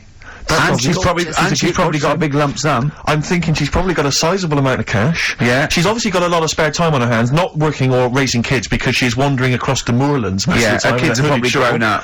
I'm thinking it's time. Or they turn to crack or something. But I'm just saying this. I think it's just time to say, yes, he was a great man. He was a good man. He was a lovely guy. He worked but hard he's all his gone. life. It's He's gone. time to move on. He wouldn't want to see you like this. No. Still grieving after 25 years. No, he'd want to see her being humped by a big lanky thing with steamed up glasses, I reckon. I'll be honest with you, he hasn't got much say in the matter. He's dead. Well, alright, don't get nasty. And frankly, she's still not she over is it. squandering that money. She could be out, she could be in Europe, she could be in Barbados or Hawaii, she could be spending that cash, she could lose the hooded shawl and maybe slip into a nice bikini. Do you know what? I think she's wearing, kept herself in shape. I reckon she's wearing nothing under that That's shroud. what I'm thinking. Dirty slut. And I'm assuming, as she's Scottish, that he's She a little couldn't bit wait thrifty. for him to go. She couldn't wait for the poor bloke to go. He was obviously, I bet he was a little bit thrifty. He's probably got quite a lot stashed away that she's slowly working her way through. Yeah. And I want to Ding find dong. out. I want to find out how he died. Yeah, I'm intrigued. Because if I find it's like, there was a roller skate on the top of the stairs, Exactly. I'm going to reopen the If investigation. it was in any way suspicious. Yeah. Questions So, your could husband's be asked. dead, and she went, "Oh no, where's the money?" Yeah. Steve Merchant's Absolutely. outside, Exactly. Yeah. built like a donkey. Yeah. He's built like he's built like Oliver the chimpanzee. Yeah, and he wants to get at it. Yes. He's bought his tandem. Yeah, Hop on the back. We're going off to the moors. Yeah. He's going to fly executive class. Yeah. His passport is valid. I know He that. knows that He's much. got another 10 years on the passport. Well, I'll tell you what, the boys from Blur, they don't rock. Sure. Should we show them how to rock with a bit of Bad Company? Do it. It's a classic. Turn it up, Claire. Bad Company. Can't get enough of your love. I'm in a rock mood because Yeah, I'm Carl's enjoying that. made my blood boil. Yeah. Really. I might even play a song, you're probably too young, called Spirit of the Radio by Rush. It's sort of like, for rockers, and people like that, it's like the ultimate sort of pomp, rock, progressive pop song ever. It's classic. Yeah, it sounds amazing. You might hate it, or you'll love it, or you listen to it ironically. I love it. Well, you know, I was listening to Led Zeppelin recently. I never really understood the rock phenomenon before, but I just understand it now. It just gets in your blood. It's extraordinary. Crank it up loud, and it is just visceral and amazing. And I wish I could play the guitar. Sure. Do you know what I feel like doing? What? Writing a little sort of hymn or a ballad. About to Carl? To Carl. Yeah. We've tried threatening him. That's not worked. Give that one more digit. We got half an hour to go. Because they're 3 digits, so it's what is it? 07968 Yeah. 15 Next digit, please. 7. Okay, 157. I hope you're making a note of that. You'll be able to phone Carl, leave messages, tell him what you think of him. Unless he phones. He can stop this at any time by just simply calling here in the studio. You can just call and say, okay, don't... you can just call and say, please don't give my number out. And I'll go... As I always do when I'm winding him up and I'm slapping his head and I'm sort of like spitting on him and stuff. Eventually he goes, shouts, stop it, and I go, well, you only had to ask. Exactly. So if he calls, I go, you only had to ask. Flaming Lips on XFM 104.9. Well, we got through it without Carl. I think so, yeah, I've enjoyed myself. Didn't mention him much, did we? No, I don't think so. I don't think we need him. I always quite enjoy it when he's absent, actually. I know, because, because we can have a nice chat as opposed to him just going, remember when I had Chinese hair and they were old woman eating her own legs It's and my just got dad pretty good put crazy. a Forrest Gump in a wheelie bin. Yeah. Claire brings a certain kind of level of class to it, dare I say that, you know. She's inept in her own way. In her own way, yeah. I mean, there's no one. Oh no, there's no one any good working. No, I mean, no, I don't want to give you that. There's no like proper. The only proper DJ is probably Camfield. I'd have thought, because he's nearly 13 now, and he's been in the he's been in the radio 12 and a half years. See, he took they tested him, and he's half human, half Vance. which is quite. Yeah, he's got quite a lot of. I think he's got the 48 chromosomes. That Tommy Vance has got. That makes one Tommy Vance. Tommy Vance, and a little bit extra. Because one of those chromosomes is pure Jack Daniels. It's just Jack Daniels chromosome. It corresponds exactly to a Jack Daniels. And there's some Lemmy genes, I think you'll find. In there as well. In there. But, although, I'll tell you what, I share with Camfield a couple of loves. I agree that one of the greatest programmes of all time is Columbo. Columbo is brilliant. It is amazing. And they're showing them all. There's so many channels showing them now. I think Granada Plus show them. I think BBC show them. I think everyone's got a bit of it. I think he's made 18,000 episodes, Are apparently. they still making them, though? I think they keep turning up. No, they did in the 90s. They're not quite as good, but I think the original ones, they're great. He's got this great character, and I share that with him. I do like a bit of rock. Should we play Rush? It's just Spirit of the Radio. I mean, we get canned by people who like new metal and Blur and that and those trendy bands, all that, the kids bands and that. But you think this is pure? Yeah, I don't think this would feature in X-Ray magazine. They've got some great bands in them. They've got Kaloop, they've got Demp, they've got Flap Nibble coming out with their new single. It's an EP, and Strep, the early, not the later Strep, the early Strep, the unrecorded years, which is the only ones I like by Strep. And that guy in it, you know, the drummer Kibble, he's got his own fringe. He's in for a chat with Christian on the Breakfast Show, where you could win a trip to O'Neill's in Camden. This is Rush. Rush and Spirit of the Radio, everything in that. Let's put every type of music. Okay, go to reggae, into rock. Okay, opera, go mental now. Go mental on the drums. Double that. Double the. How many bass drums have you got? Just the one. Go mental on it. Right. It is obscene. That is everything in that, isn't it? How long is it? About 4.5 minutes. Yeah. It's crazy. That's lovely. People don't play music like that anymore. There's only 3 of them. I just think of them. Yeah. There's that. And just one day in Canada. Yeah. They just went right. We're only gonna write one single. Yeah. So let's put every type of music into that single. It's almost like a Stars on 45 version of music of all time. Of every music rock they've heard. Exactly. Yeah. Brilliant. Are they still going? Do they still play? I don't know. I have no idea. But that was for Camfield. There was Bad Company there and Rush for Camfield.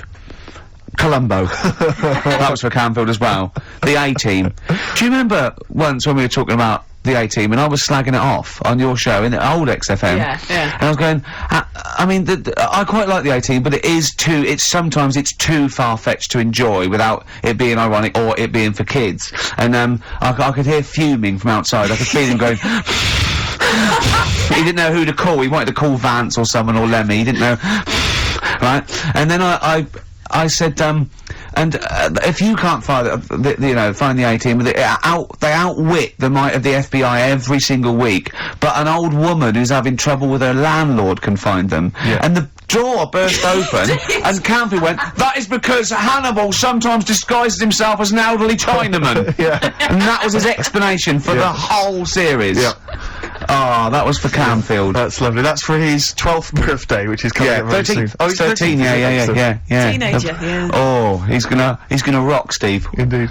Oh, the phone's going. Play that break. I'll answer. Oh, it might be Carl. Oh.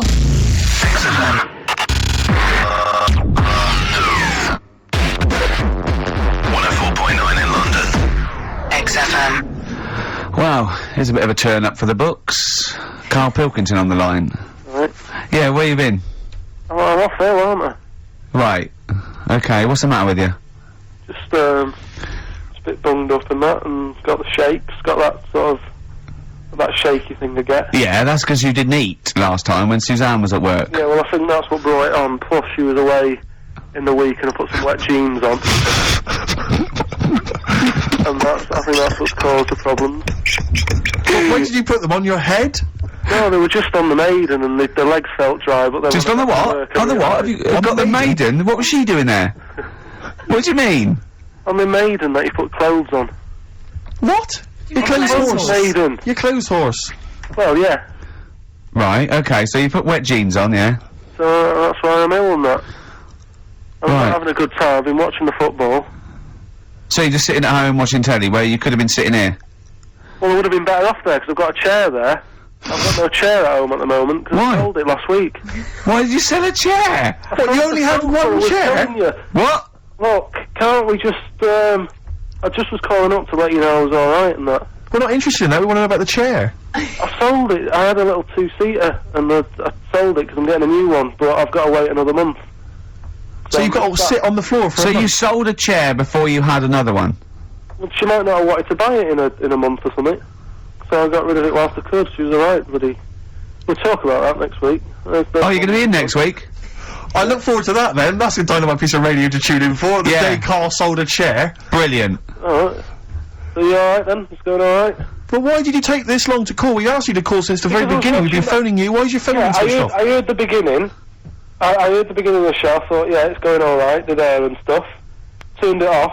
You turned it off? No, I put a tape in though, because even though I'm ill, I'm still showing an interest in it. Well, you're not, if you're watching football and shaking. Yeah, well, I'll listen back to it later, so I hope you haven't been dissing me. No. Right? Definitely not. Don't listen back to it, it's not worth it, but we haven't been dissing you, no. And I've just been watching, a bit of football, right? Did you watch the Monkey programme last night? You told us to watch the Monkey programme. We all stayed and watched the Monkey programme. Alright, wasn't it? What's that? Rubbish, wasn't it? Obviously not half chimp, half human.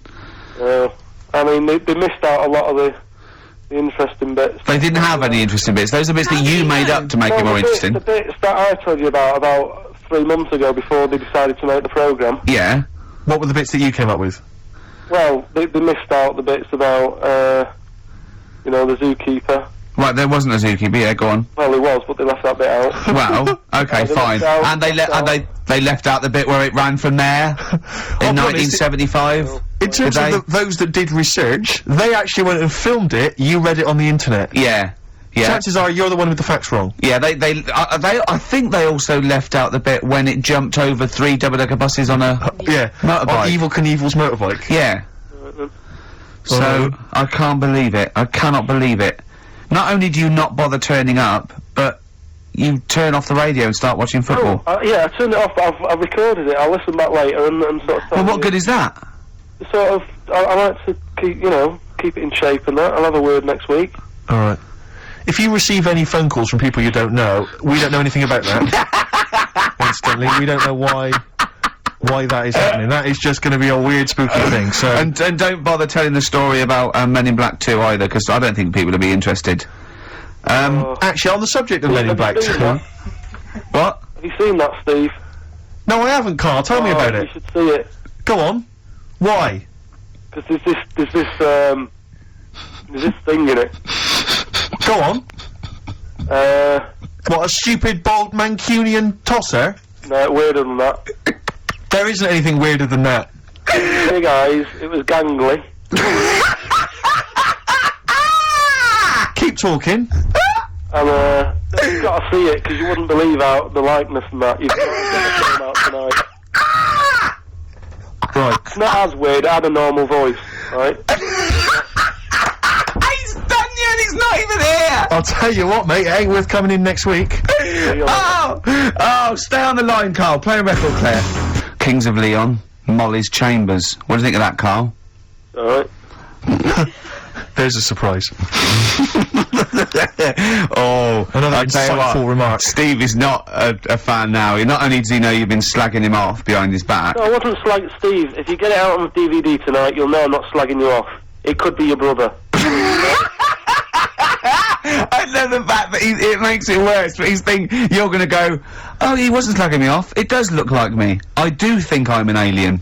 I love the fact that you hope Steve will go, he's got a point. It's a spitting image. Yeah.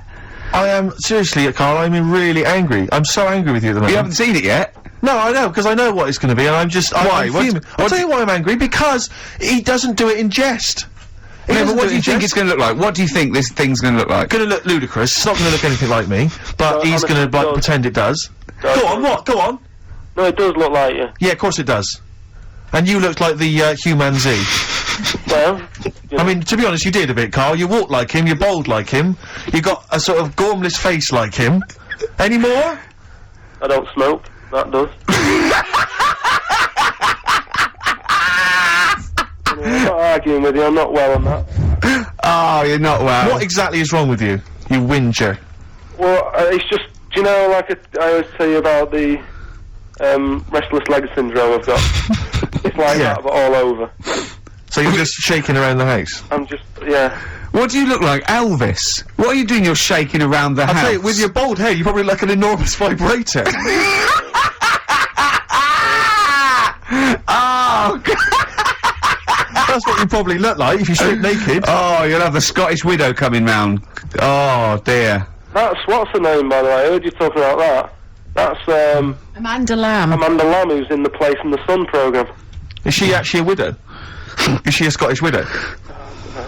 Just, Hoots, man, my husband's dead. Do you want any money and a bit of my clam? Brilliant. Alright? That's the sort of quality you've missed out on today. Well, anyway, you're going to be back next week. We need you back next week. yeah.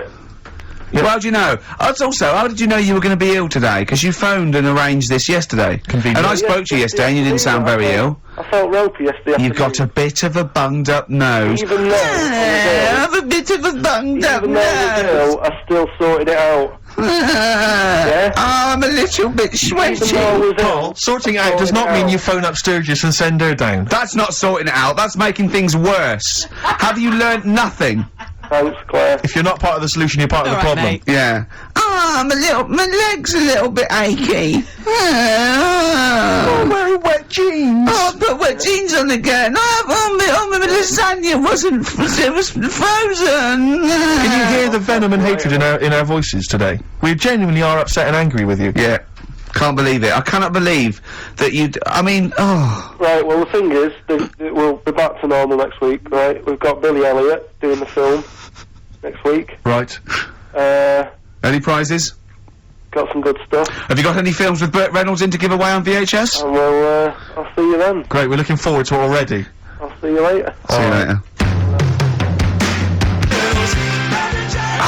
Hot heat, bandages, XFM, we're off, innit? That's it, it's all over. Yeah. Back next week. Yeah. Thanks, Claire. Bye. Total respect. Yeah, Yes. nice one. Keep it real. See ya. Richard Ashcroft. Check the meaning on XFM 104.9. We're back, Steve. It's Saturday. That's true enough. Steve Merchant, that is. Hello there. I'm Ricky Gervais, obviously. Hello there. Carl's still away. Claire Sturgis is back. That's Hello. absolutely true. Yeah. Hello there, Claire. Nice to see you.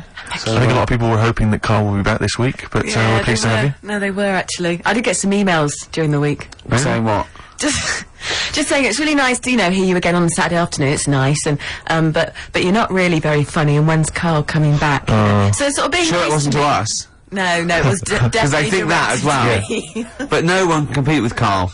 They can't. Well, we used to sort of like come in and but when we discovered Carl early on, we just thought this is comedy gold. Just let him speak his mind. But then we started thinking, oh, we can't follow him now. So I remember Steve going, look, we've got to come up with some stuff. We need to chat. If anything we've got to say to each other, we've got to say that in the first 20 minutes, and then you just unleash Carl. Yeah, And he's like because it's just you can't follow him, and he's off on one. And they have stories of upbringings with bizarre creatures that lived in Manchester that were half human, half bat and frog and things. I'd love to take him back to Manchester in some kind of TV documentary. You know, when Carl went home. And just wander back, maybe try and find the amphibian twins or whatever those people were. They weren't. Yeah, so there was two boys, both had big heads and webbed feet. They weren't related. They didn't hang around with each other. That was all the information we had. I went, why not? He went, that would have been too obvious. Yeah. Like they look at each other across a room and go, yeah, you think I'm coming to see you just because we're a similar species? Yeah. You're mistaken, mate. You make your own friends. One starts to walk over there, one shakes his head and just mouths, too obvious. Yeah, do it, too obvious. out of one of his mouths. Yeah, that's what they're expecting. Yeah, don't do it. Don't do it, Webby. Yeah, but anyway, he'll be back shortly, I'm sure. He phoned me. His dad's ill. His dad's in hospital, so Carl went back to sort of look after his mum. And he was so sweet. He said, "I'm back. I'll just drive my mum around." He said it so unbegrudgingly. He just went, "It's like old times." And I said, "Oh, sorry to hear that." And he went, "That's all right, yeah."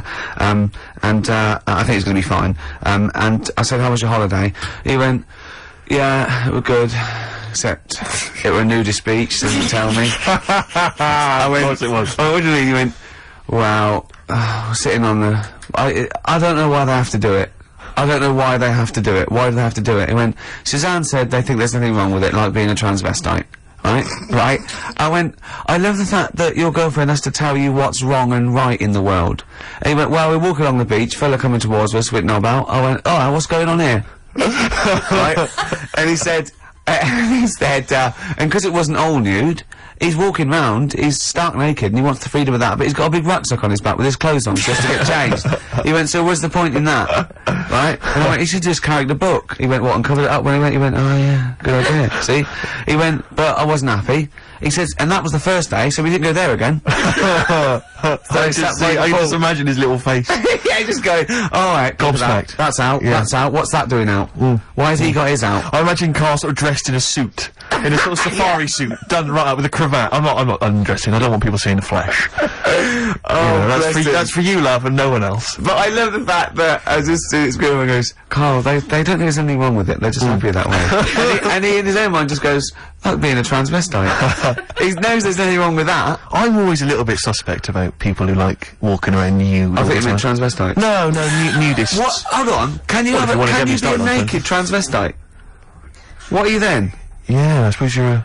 When Eddie Izzard's naked, is he a naked transvestite? That's an 'Cause the interesting clue is- metaphysical question. Yeah. Yeah. On XFM 104.9. If you know the answer to that metaphysical question, or indeed any of the famous ones, if a tree falls in a forest and no one hears it, has it fallen over? Any of those. That's brilliant. Yeah, if you leave the room, Rick, what's the does sound? it get quieter? Yeah, what's the sound of one leg hopping? Exactly. What we got there, Claire? Do you want some music or Yeah, I'd a love to hear it. bit What more you got? chat? Yeah. I've got the vines actually. Oh, play it, play it, play it. Nice.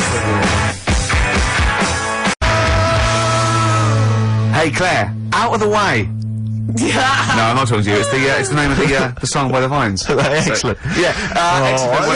XFM 104.9. I'm Rick Gervais, with me, Steve Merchant. Hello there. And Claire Sturgis. Have you ever been to? Have you ever been to a nudist beach? Have either of you been to a nudist beach? Yes. I found. Have you really? No, last month I went on holiday to Antigua and then I went on the nudist beach. Really? I wanted an all over. Sure. Because I was with my family once when we went on holiday, family holiday with. I suspect you going on and a inspector coming on going, "And the glasses." And the glasses. And you don't wear them there.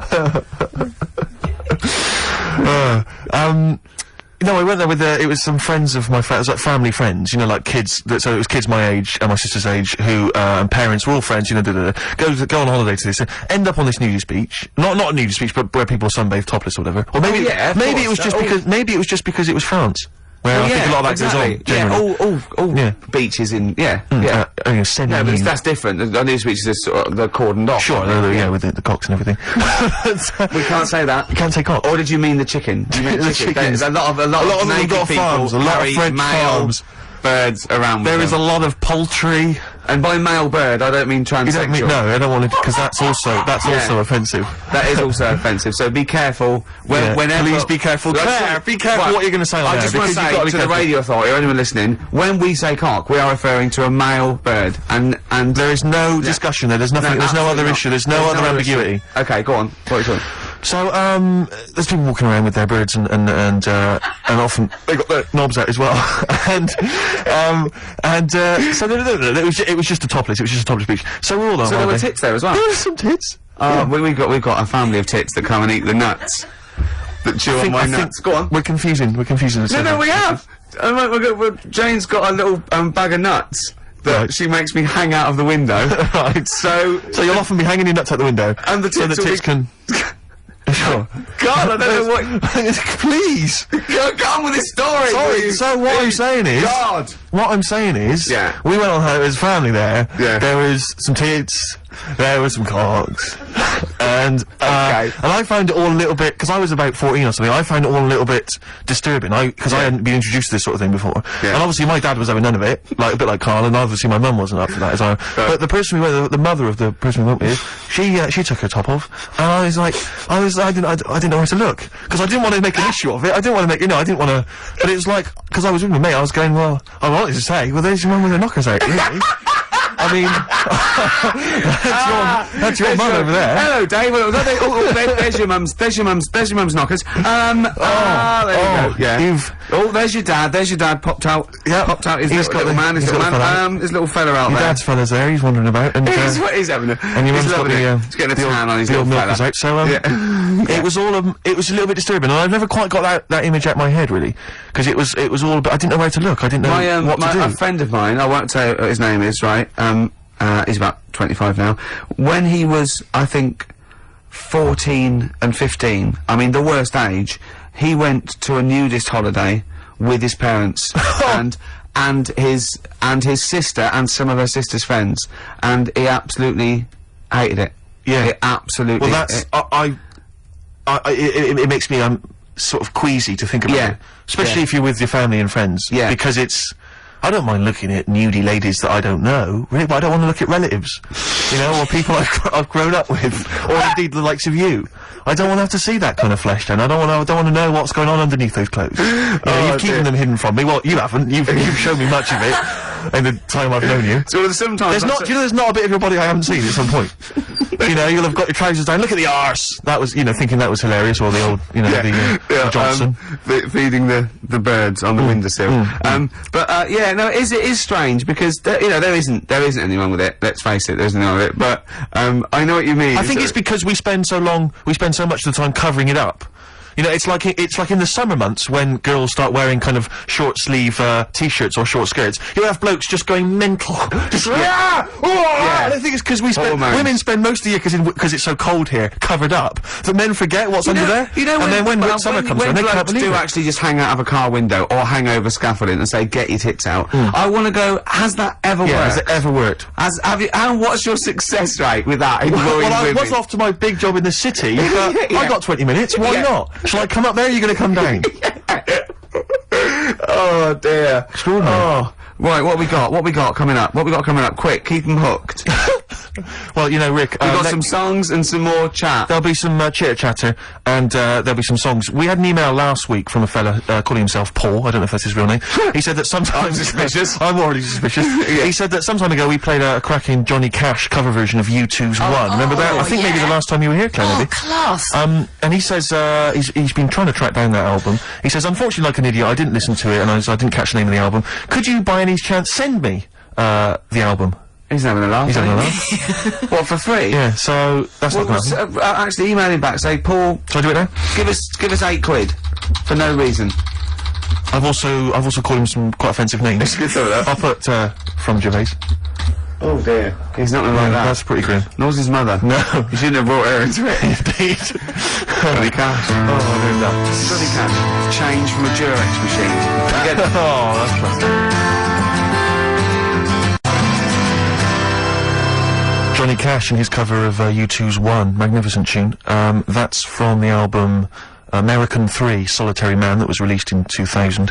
And I've just checked that email that Paul, if indeed that is his name, Yes. sent us, Rick, and he didn't ask for a copy of the album, he asked for the name of the album.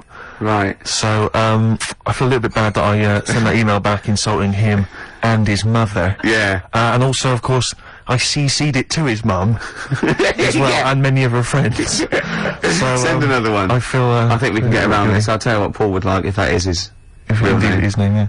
He'd like some adverts. He'd wouldn't love he? some bloody adverts, Paul.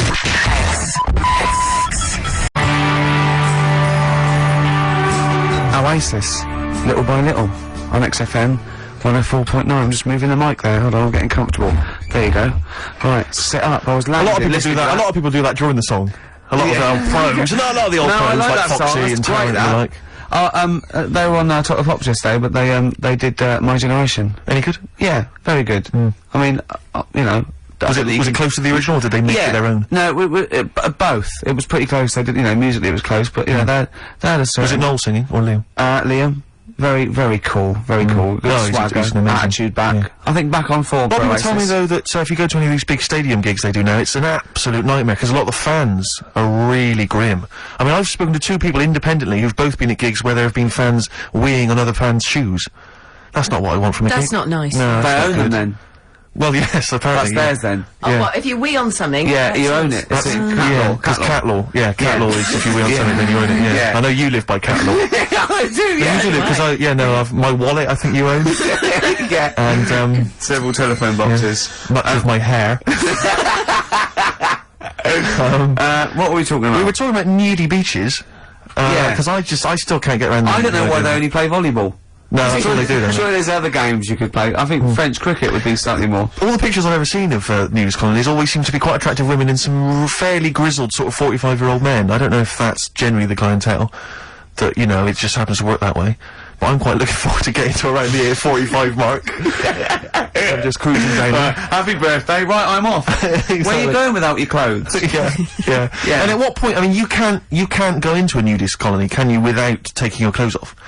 You can't. I don't know if there's a door policy, but there's sort of. No, I think there is, I'm sure. Oh, actually, no, because when I went on my nudist beach, there was actually a security guard. Stopping you from... Naked? No, no. No, Claire. That's very Would it be strange. possible for a bloke who was, say, a fairly good swimmer to swim up to the beach in a wetsuit and not have to come... Yeah. Okay, well, yeah. Let's say, just say for the sake of it, that this person, you know, had some time on his hands. Yeah, yeah. You know, and he'd made quite a bit of money. He recently, he had some time. trained 9 hours a day at the lengths in the pool, thinking if I can get Eurostar to France. It could work. It could work. Yeah. So what was your nudist beach experience? This was not a colony. No, Not a it colony literally of just was a nudists. choice that this place had a few beaches. One of them was a nudist beach. And could you see the nudist beach from the regular beach? No, you couldn't. You see, Right. it was just round the What about with corner. binoculars? Possibly. Yeah, possibly. But you see, my worry is, as a healthy young man... Yes, you're not if- healthy, young man, are you? No, but I'm talking about you two. Right, sure. You're pretty healthy young men. Hmm. How awkward it must be for you on a nudist beach if you do happen to see a very good-looking, naked lady. Hmm. What you do if you... Well, that's the reason I've not gone to any. Okay. Just exactly that worry. Because it is very off-putting. Yes. If you had, it sounds like this is a confession. Exactly, yeah. Go on, That what did happened? actually happen to us. Really? An older Go on. gentleman... An older gentleman obviously was enjoying his time on the beach. Right, explain more. I And don't then quite- came over to chat. And you just don't know where to... Sorry, so hang on. So he approached you, Yeah, for a chat, as you do. People are friendly. right, without wishing to get too lewd, within a state of arousal. Is How that the far case? can we go down No, this? I'm not. Yeah. I'm not trying to sort of. I don't want to get too kind of, graphic. or gynecological. Have you noticed? Gynecological. I was going to say how quiet Ricky was keeping. But so he this came morning. over. He came over. Well, I'm worried about this. I'm worried about telling this story. But I think it's an interesting. I think it's an interesting point. Yeah. Because so he came over and he was just chatting away. Yeah. Quite proudly. Yeah. Well, Standing to eventually got attention. quite. Yeah. And why was this? I mean, not wishing to be disrespectful, but you know, he's a man. don't know. He's been around a bit. Were you reading erotic poetry? What were you? I was talking about the weather. Right. About how nice it was today. And he approached in pole position, or did he? No. Or did he? I don't like it anymore. Fine. Okay. I don't like it anymore. Let's leave it then. But Let's that's leave what I it. did. I actually ran away. You ran away. That's I went terrible. swimming. Was he French? Was it quite tricky to speak to him? Oh, no, he spoke perfect English. So during the break, like Claire said, "Oh, what are these switch ones, right?" And this man came over, an old fella, and all of us said, and she started off. I think you know, said he had the biggest knob I've ever seen. And then I laughed, and then she went, and then it got bigger, and I went, you can't tell it then. I was worried about that, but she left out the funny bit and you just went all weird. Yeah. So, play Bob Dylan, only Bob Dylan can get us out of this. This is off, his last album, Love and Theft. It is the only track I really like, I'm afraid. I didn't get on with the rest of the album because it was too hoedowny and country blues and stuff, which is just not my sort of thing. But this is a nice track called Mississippi. Bob Dylan. Mississippi. Off the album Love and Theft. I must admit, not my favourite Dylan album, but that's a nice track, isn't it? It's a lovely track, actually. I just noticed there you've brought in 3 CDs. Yeah. You bring those 3 in every week, don't you? You just play from those 3 CDs, or what? You substitute the Dylan for different Dylan albums, Yeah, and the other so 2 remain the same. Well, no, I've got playing a different Cat Stevens. I've got Tea for Tillerman. I've never brought that in before. Yes, you Different have? album altogether. No. I've seen it before. No, I've never played anything off Tea for Tillerman. I've played it off Catchable at 4, Teaser and a Firecat. You don't have a sort of deal with Island Records to try and keep like Cat Stevens' back Jimmy catalogue Webb. afloat.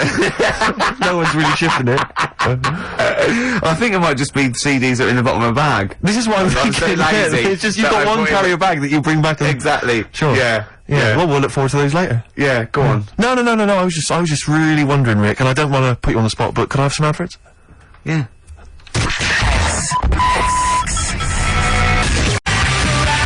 Feeder.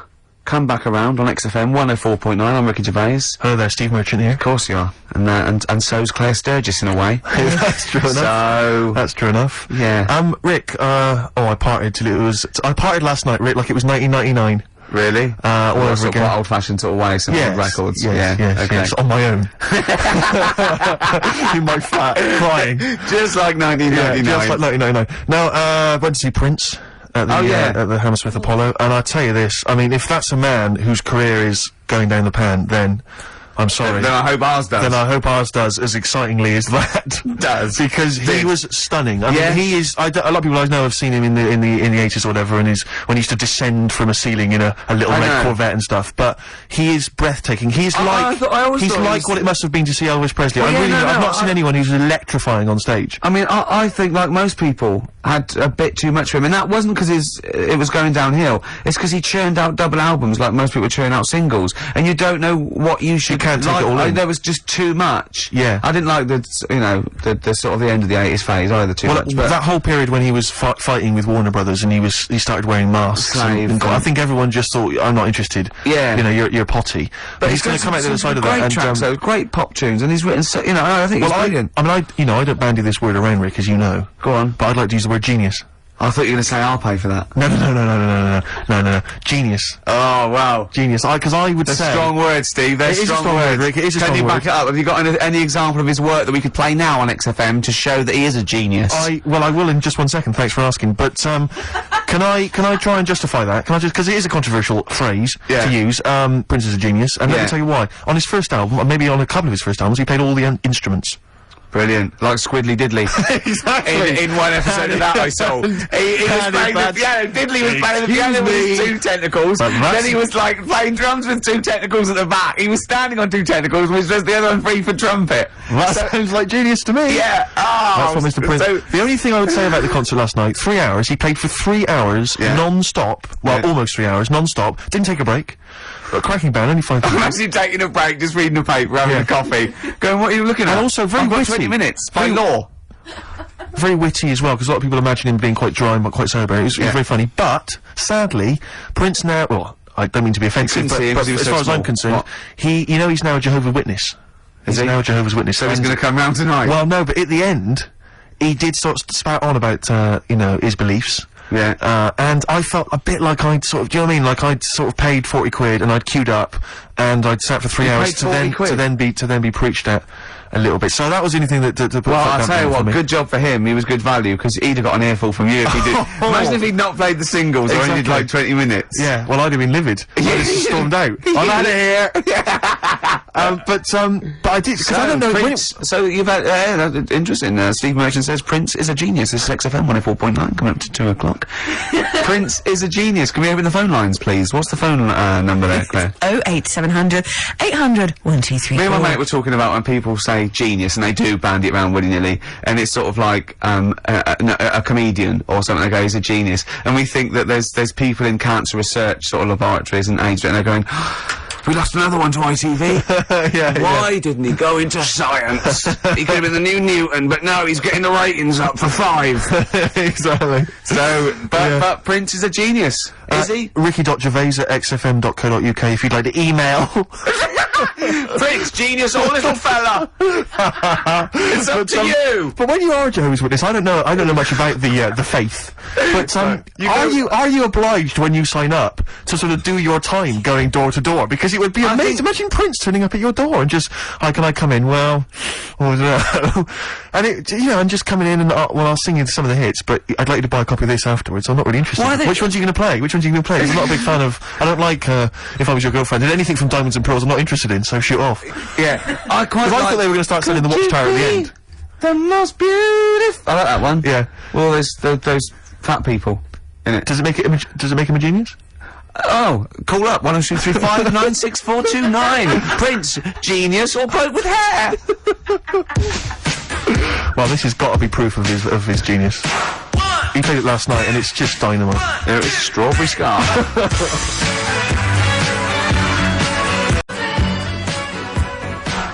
Prince, of course, and Raspberry Beret, one of the tunes he played last night, and breathtaking. I have to say, I can't sing his praises enough. Although, didn't manage to get myself into the after-show party, where Prince is often renowned for playing with the likes of jamming with the likes of Rolling Stones. What would have been your approach to get in? Steve Merchant here, XFM, Ricky Gervais show.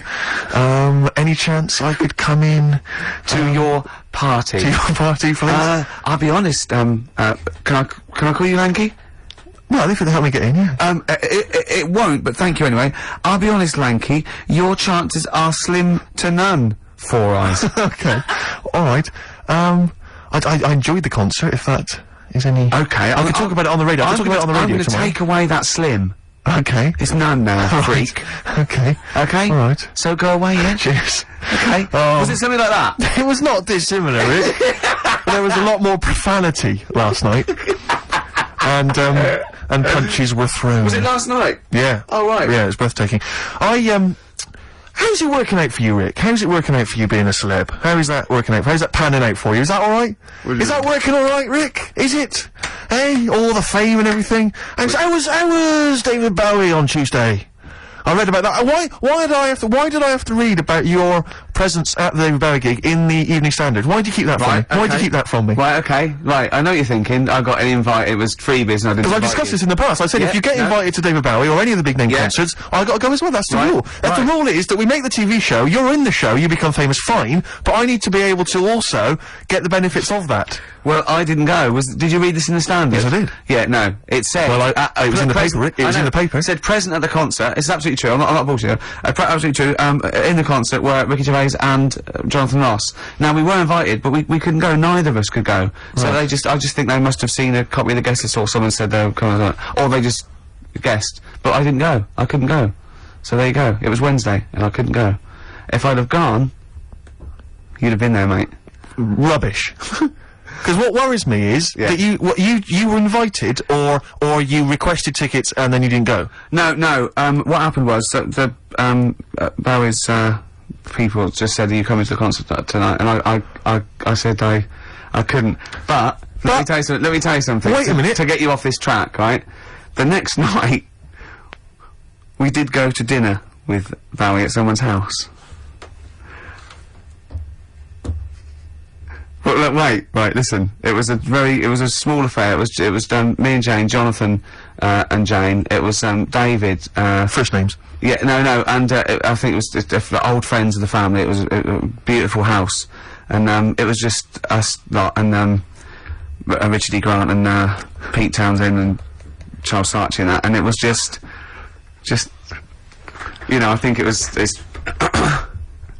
and it was set places as well, so I couldn't have got another. It was weird because we got there. I mean, it said 8 for 8:30, and I got there at like 8:05. And Jane, we can't go too early. And we went in there. And we the servants gave us a drink, and we were standing there. And I was looking around. It was an amazing house. It was a beautiful house, and there's Damien Hirst paintings and Lucian Freud. And I thought, well, when the host comes in, I'm going to go, you didn't tidy up for us, did you? But I was actually so overwhelmed. And in through the door, let himself into the door, was Richard E. Grant. And I went, all right. He went, yeah, I'm Richard. I went, yeah, all right. And I went, just let yourself in. He went, yeah, I live next door. I went, oh, okay. And then David Bowie came in, and he came over and spoke to me, and he went, I've just seen your video, and then this isn't helping, is it? Because this isn't helping. Well, I mean, the phrase I was just going to pick you up there on was, I've just seen your video. Because what, no, I just feel that just for a second. What I feel that David should know is that it wasn't made sort of solely by you. No. Or written entirely by you, or directed entirely by you. It happens to feature you amongst a myriad of other actors, all of whom are brilliant and equally worthy of an invite. To that particular do. Yeah. But you'll notice that the person that's representing the show, what got you a place around this table, you notice the one person that was invited is you. Yeah. Just you. Yeah. Well, that's a very good reason. And for a that. woman, what you know, who wasn't involved with the show. Your girlfriend. Well, we've got partners. You got, you know, that's it. But once again, she could have stayed at home. You could have gone off. Hello? Well, I did actually say, if ever I get invited to see Woody Allen, and it's to two people, that it would have to be you and Jane that went, because you're both bigger fans than me, and I promised that. And she went along with that. So David enjoyed the show, did he? He did, yeah. Yeah, he did, yeah. And how did the evening pan out? Was it suitably rock and roll? It was very nice. It was really nice, a pleasant, What did you have to friends. eat? I had, there was nibbles sort of coming round, Nice, and then, yeah. They fed you the food, didn't they? I bet they fed you the food. and then, we had, what was it? What was for starter? It was like a ravioli thing for starter. I thought I won't have too much. I fill out for the fish dish. The fish was lovely. Then there was a sort of chestnut mousse. And what did you talk about with David Bowie? Just, you know, music. Yeah. Music. You appearing on his next album. Yeah. Yeah. No, what, seriously, what, because I'm interested to know. It was really nice. He's really so nice and normal. And, he actually came over and, he said, I've just seen your video. And then he went, he said, are you gonna get the band back together? He meant he'd seen the Room 101. And, Right. he was basically taking the mickey out of me. And he was going, no, I thought it was really good. Because you were just a sort of Bowie rip-off, Exactly, weren't you, yeah, and no, it was really nice and normal affair. Seriously, it was just really. I mean, I was going, oh my god, there's so and so, there's so and so. Yeah. But it was really, we really enjoyed it. It was really pleasant, and everyone was, And at the end, the people whose house it was friends of his, like sort of really old friends of his, got out a photo album, just like you do, and there's pictures of, like, David Bowie, and, Dave, yeah, sure. Well, no, I mean, that's the thing about DB Pop. is he's... No, and Iggy Pop when they were cooking, and David was sort of going, look at Iggy cooking, and he was laughing like you do a mate you haven't seen. It was so sweet. It was just so nice. And then I'm gonna see play a record, Claire, because he is actually a little bit annoyed with me. Play a record. Then Robert De Niro popped in. Yeah. And it all got a bit depressing. And Woody Allen. Yeah. And he went, do you know anyone that likes my work more than you do? I don't think so. I don't think so.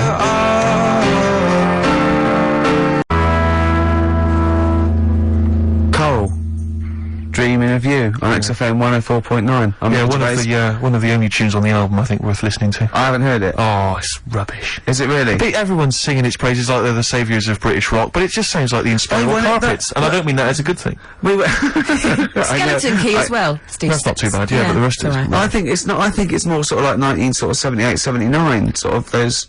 I don't know what that means, Rick. Well, I don't think I've ripped off the 90s. I think Old hat, you mean? Yeah, sure. Yeah, like it. Let me just return very briefly to your God. no, I'm not going to embarrass you, but just returning very quickly to your dinner date with David Bowie.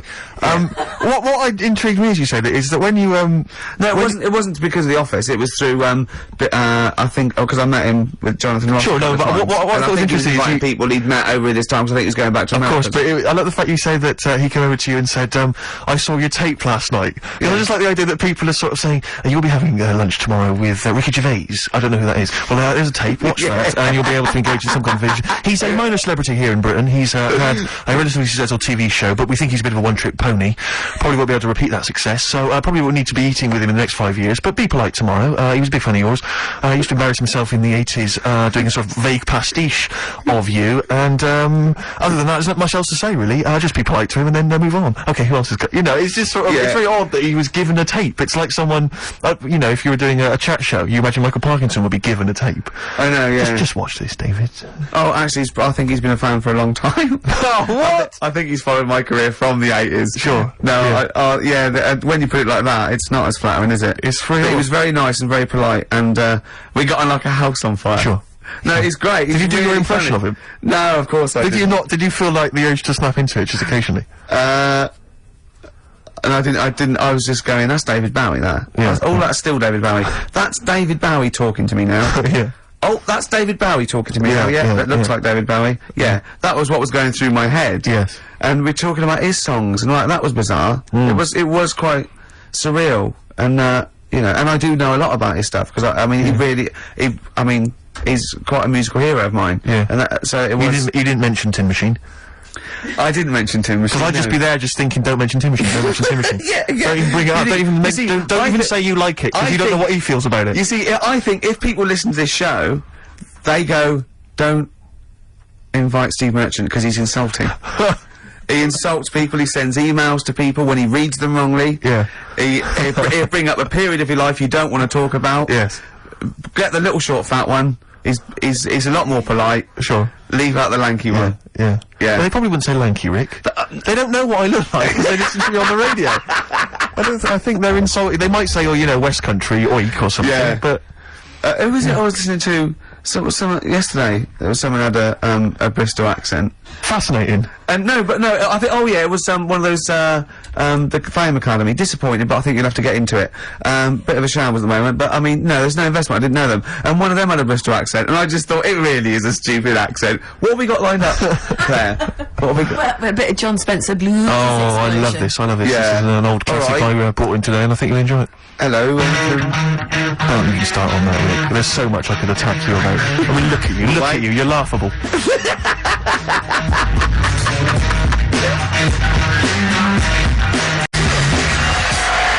John Spencer Blues Explosion. Oh, you do it, Well, sorry. no, you know, I just thought I would. Yeah. On account of I brought it in. And then someone was complaining that we speak over each other. Yeah, we had an email saying we gabbled too much. And we both went, I don't think we do. Yeah. Did you say that? I didn't hear you. I was talking at the time. Yeah. Right Place, Wrong Time by John Spencer. Yeah. I don't know. We also had an email. You didn't enjoy it? You didn't enjoy it? No. We also had an email saying. Again. No, go on. I won't. This. Go on. Sorry. No. You can see why that would annoy me. I know. You can see why that might annoy me. Take your headphones off then, because it must be louder in your headphones. Because I don't wear headphones. No. I'm not so much thinking of me as the people listening at home. Okay. The people who pay our wages. Go on then. We had an email that said, but I don't know who's the victor in this, Rick. I don't know who's winning with you making that noise. But you're the only person who's enjoying it. But if I only do this for my amusement. But there's a handful of people listening, Rick. whose Saturdays, Rick, are empty. They've got nothing. Okay. They're running on empty, and this is all they've got. Okay. And they want conversation. They want What interesting are you going to discussion. say then? It depends if it's interesting or not.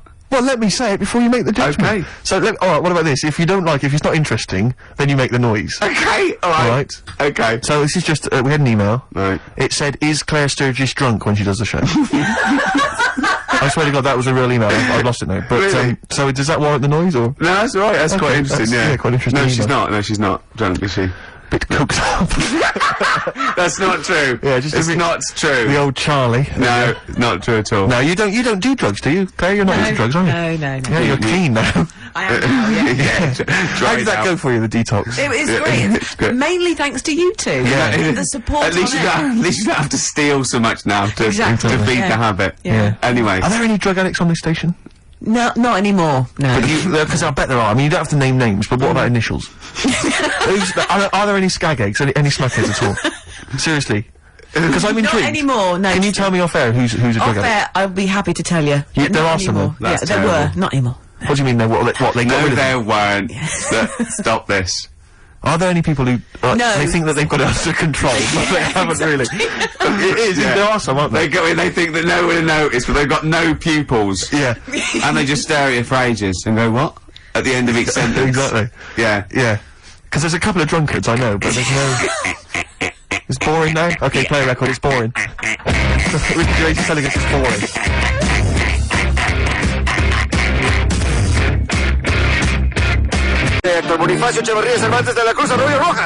Queens of the Stone Age. There. No one knows. It's going well. I'm enjoying it, to go. yeah. Adverts or what? What do you reckon? He's loving them. Getting Away With It from Electronic, of course. Fantastic tune, yeah. No, it's That's a beautiful a tune. mutual favourite of ours. We both like that, don't we, Steve? We do indeed, yes. like that. We are mutually appreciative of that track. Ricky Yeah. Gervais, of course, friend of the stars. Claire Sturgis is here. My name's Steve Merchant. Ahoy. Yeah, XFM 104.9. So I saw you the other day, because I haven't seen you this week, but I did see you walking on the street holding a gum shield that you just bought. How'd that work out for you, the boxing? Oh, it was really good. Because we talked about, are you aware of this, Claire, that he wants to become a boxer? This is something that Ricky talked about the other week on the air. He suddenly decided at the age of 40-something that boxing is really Well, no, professionally hold on, taken up. 40-something means 47. I'm just 41. Okay. I am 40-something, but 40-something is like a euphemism for nearer 50. Yeah. So don't say 40-something. Okay. Say 30-something. Yeah. So yeah, he's taking up, but apparently there's something called white collar boxing, Claire. Did Yeah. we mention this last week? No, you didn't know, but I didn't know something about. I think you mentioned it Yeah, he last week. White collar boxing. Yeah, it's basically it's like a kind of it's like a classier version of Fight Club, the film Fight Club. Have you ever seen that? Yeah. So instead of they don't meet in sort of dingy cellars, they meet in what, office blocks or And it's usually for charity at the Grosvenor or something, or a big hotel, I don't know. And you just have like a bill on there and you punch each other.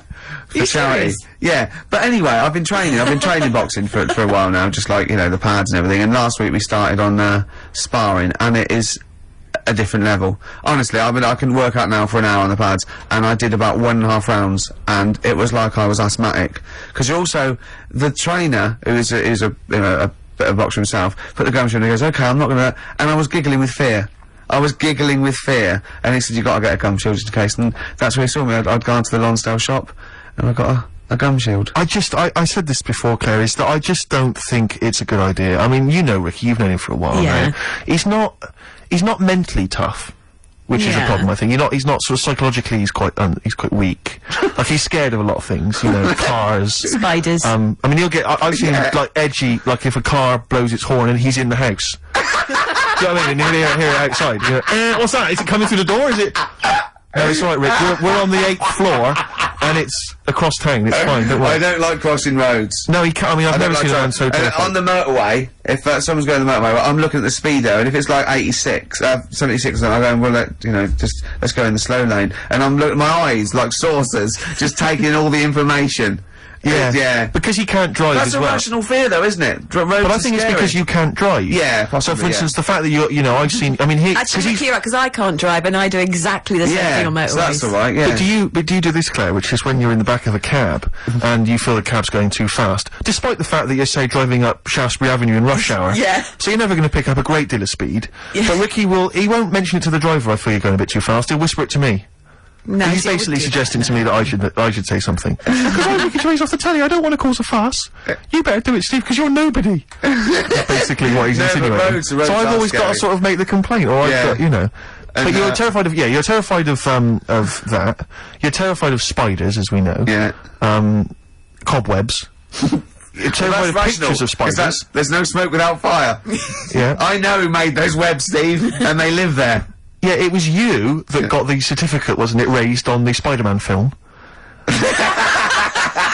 So they couldn't show the trailer before, you know, you'd gone to bed. Are you scared of Spider-Man? Does he no, terrify you? I'm not scared of Spider-Man. No, I'm not scared of anything. But I'm quite used to the, you know, in I'm a Celebrity, Get Me Out of Here, that one that kept walking off the stream. I got quite used to him. I got to know him. There we go.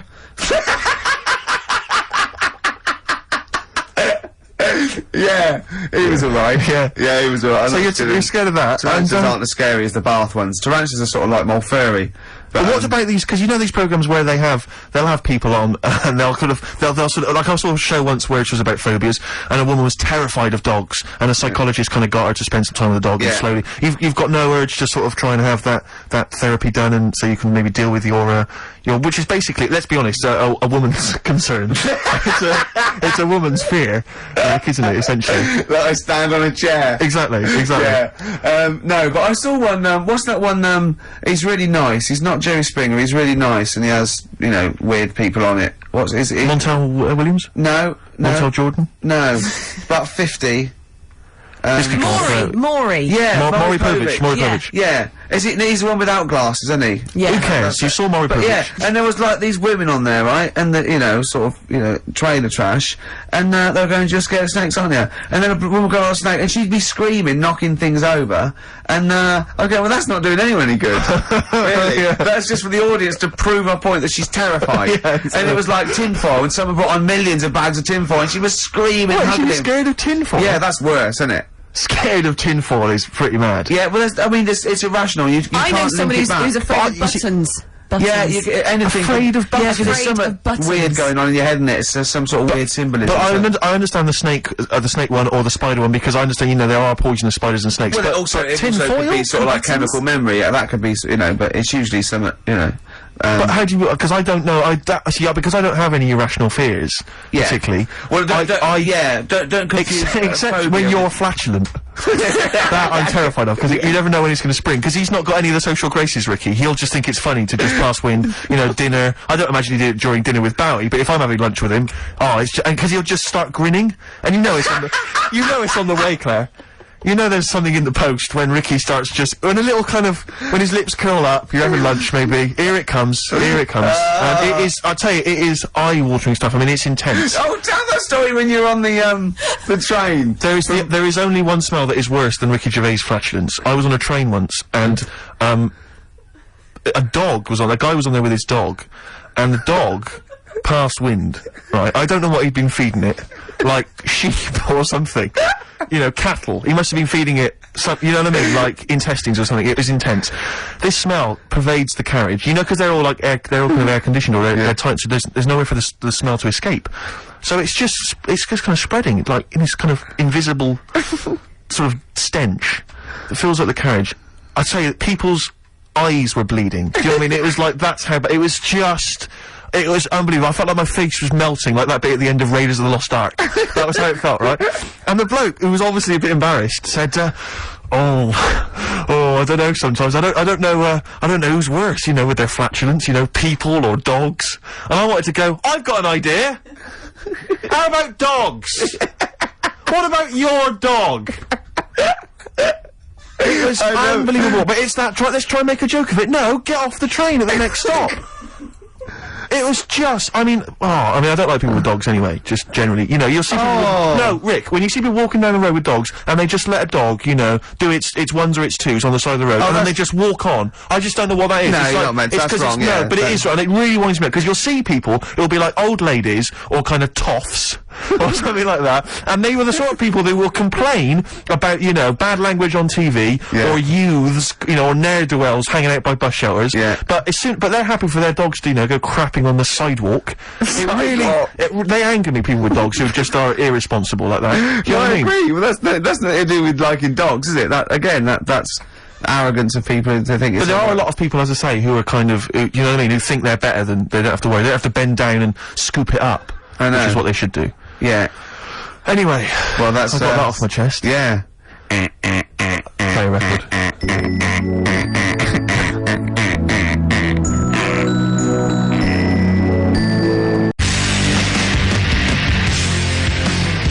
Well, in the last half hour, Steve, they've heard Nirvana, they've heard Oasis, they've heard they've heard Dylan. We've got coming up, we've got Cat Stevens, we've got Tom Waits. You know what I mean? Now It's great music. we're playing a lot of music and talking less in the last bit. Now some people, right, would say that's because we running on empty and we ran out of things to say at 20 past the first hour. Yeah. Right? I say it's 'cause we want to get in some great tracks. Well, that's my excuse as well. What's next? Cat Stevens off Tea for the Tiller Man. I've got nothing, Steve. I've got You're running, I know. nothing. I've But it's the noise. I think It's, the noise was the lowest point. Was it the noise? The noise was really They annoying. know. Miles from nowhere. Cat Stevens from Tea for the Tiller Man. So many people, Rick, haven't even got a Cat Stevens record in their collection, and you hear tunes like that, you just think, do you know what I think of them? You think why? I think why, Rick?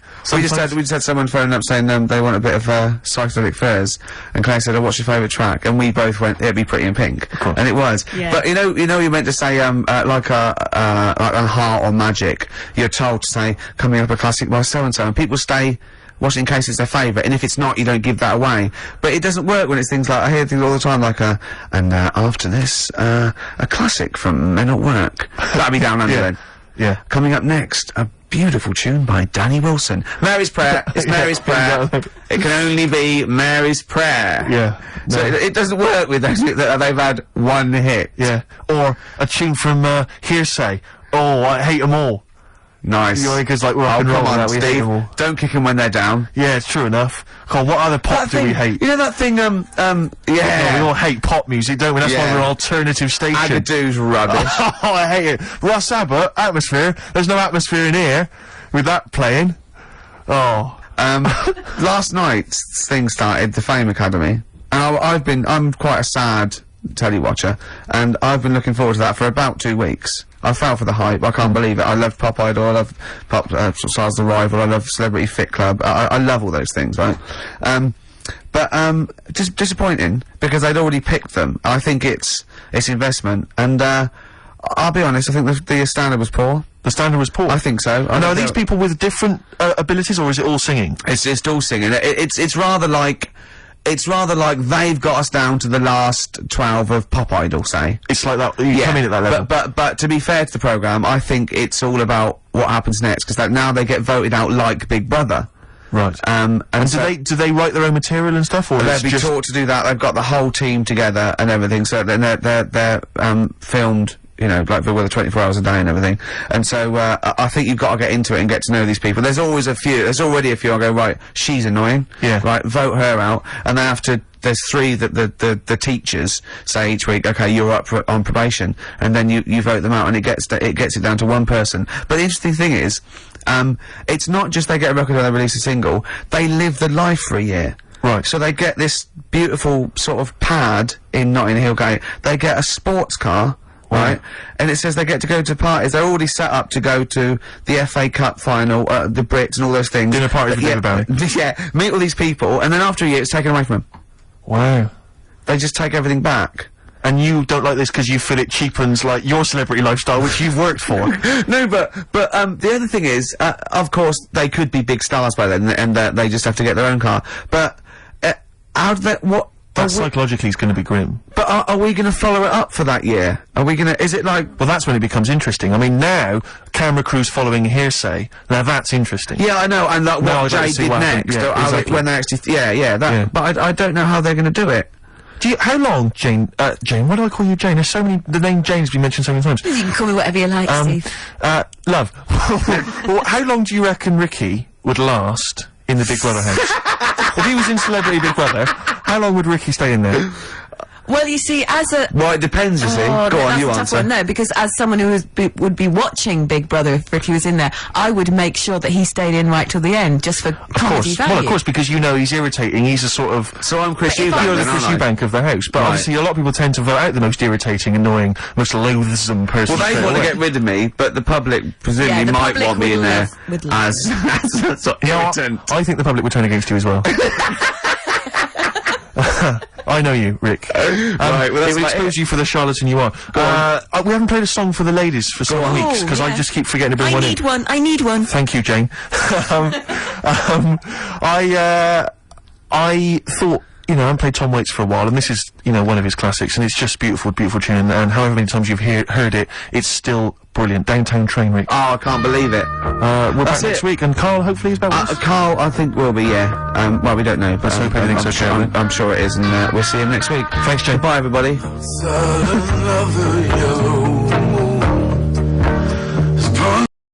Doves, Caught by the River on XFM 104.9. I'm Ricky Gervais, Steve Merchant, Hello there. Carl Pilkington and everything. No, I'm going to be honest with you.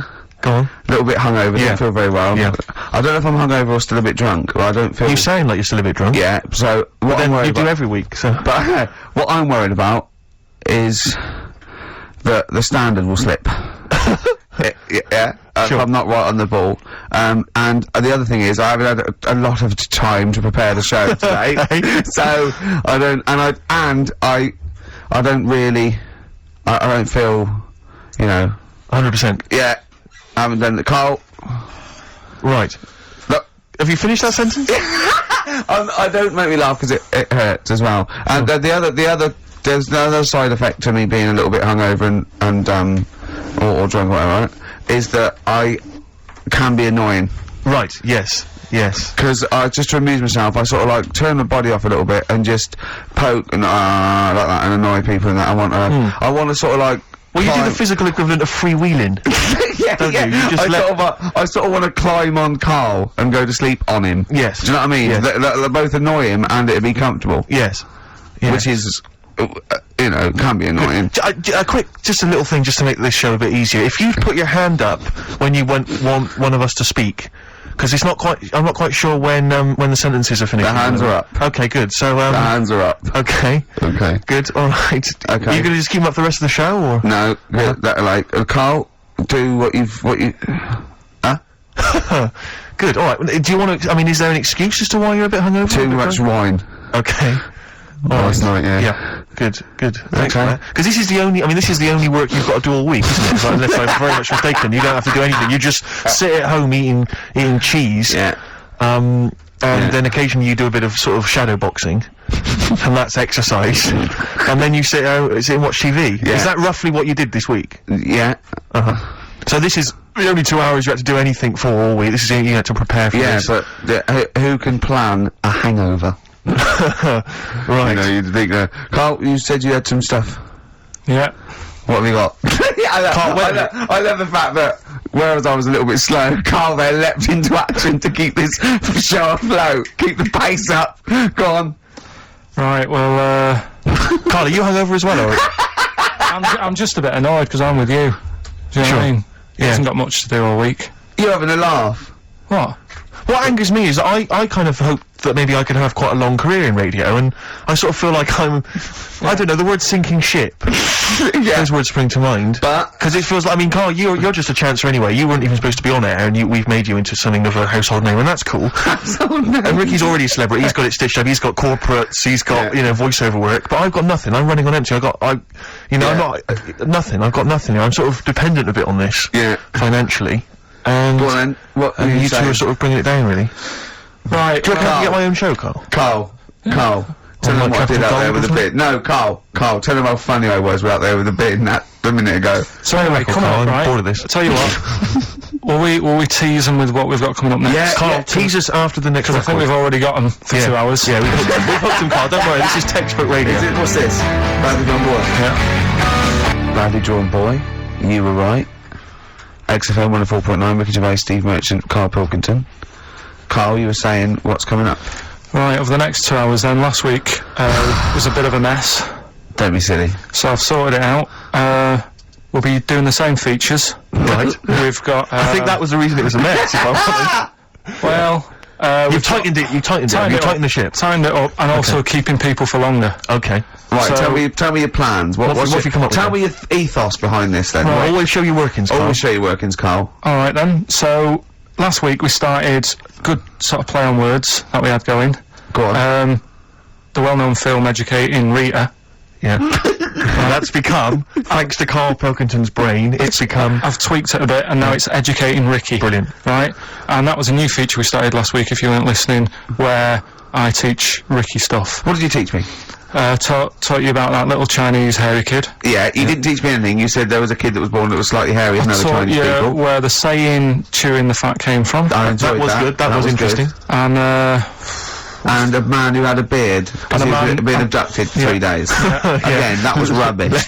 Lest we forget. That taught me more about you than about alien abduction. But what happened last week is, Go on. we sort of talked about it all in one go, and you can't. Whereas this week you've done what? You've spread it out over the show. Well, I spread it across the 2 hours because I always found that if you try to be taught too much in one go, you just can't take it in and it'll be wasted. Is that your experience of school? Yeah. They taught you in 3-minute bursts. Yeah, Right, and not every day. Yeah. Every other when you month. felt like it. Yeah. Right. So that's what we're going to do. Right. So we've got Educating Ricky coming up. That's Educating exciting Ricky across the 2 hours. Okay, look and forward to that. what I do is I've made little headlines again, and you decide which story you want to go All of for them. first. Well, give me the first headline. No, not yet. We'll do that. in Well, a bit. give me a teaser. Hang on a minute. I'm telling you what else. Oh, hurry up. We've I'm- also got. We started it last week. Rockbusters. Oh yeah, that was a triumph. Yeah. I think we went wrong there. Why? By letting you do it? Doing it on air? Not thinking it through. Yeah. Bit of that. Okay, so what's the rules on Rockbusters? We're going to do Rockbusters, Okay. but you email in ricky.gervais@xfm.co.uk when you know the answers, Okay. right? And sort of round near the end of the show, right? Yeah. We'll give out the answers then. So if they think they know the answers, they've got to hang about. Rick, I should tell you now, I'm not hanging about. don't think that the listeners are going to go away empty-handed. I was worried about that. I was worried about that. I can tell you where, and don't worry, because Carl has sorted out some top quality prizes. Good. First up, this is stuff that people can win. They're excited about this. First up, it's a DVD of The Office. I don't know how he got hold of it. I don't know how he got hold of it. Because they are like gold dust. Yeah. There's this is the second gift. Now bear in mind, this is I don't know where he's rummaged that from. This is an XFM compilation album. Oh, He's yeah. managed to sort that out somehow. Excellent. I don't know how he sorted that out. There's another compilation album which has got some sort of indie type hits of these. But this is Have possibly... you got a film to give away? Well, I'm glad you asked. What 'cause film though? Because I know you're a big fan of DVDs. It's one of the big hot releases that everyone's keen to get their hands on.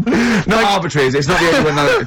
This film title won't be an arbitrary film, will it? It'll be a big. Rick, I don't want you thinking that the film that Carl has sorted out here is that he's sourced for us is just an arbitrary thing that you wouldn't get. You could buy for $3.99 in HMV. Yeah. Right, they're giving one of these those away. one of those big baskets. Exactly.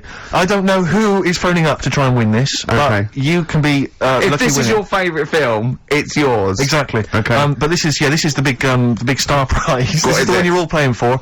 It's Children of the Corn.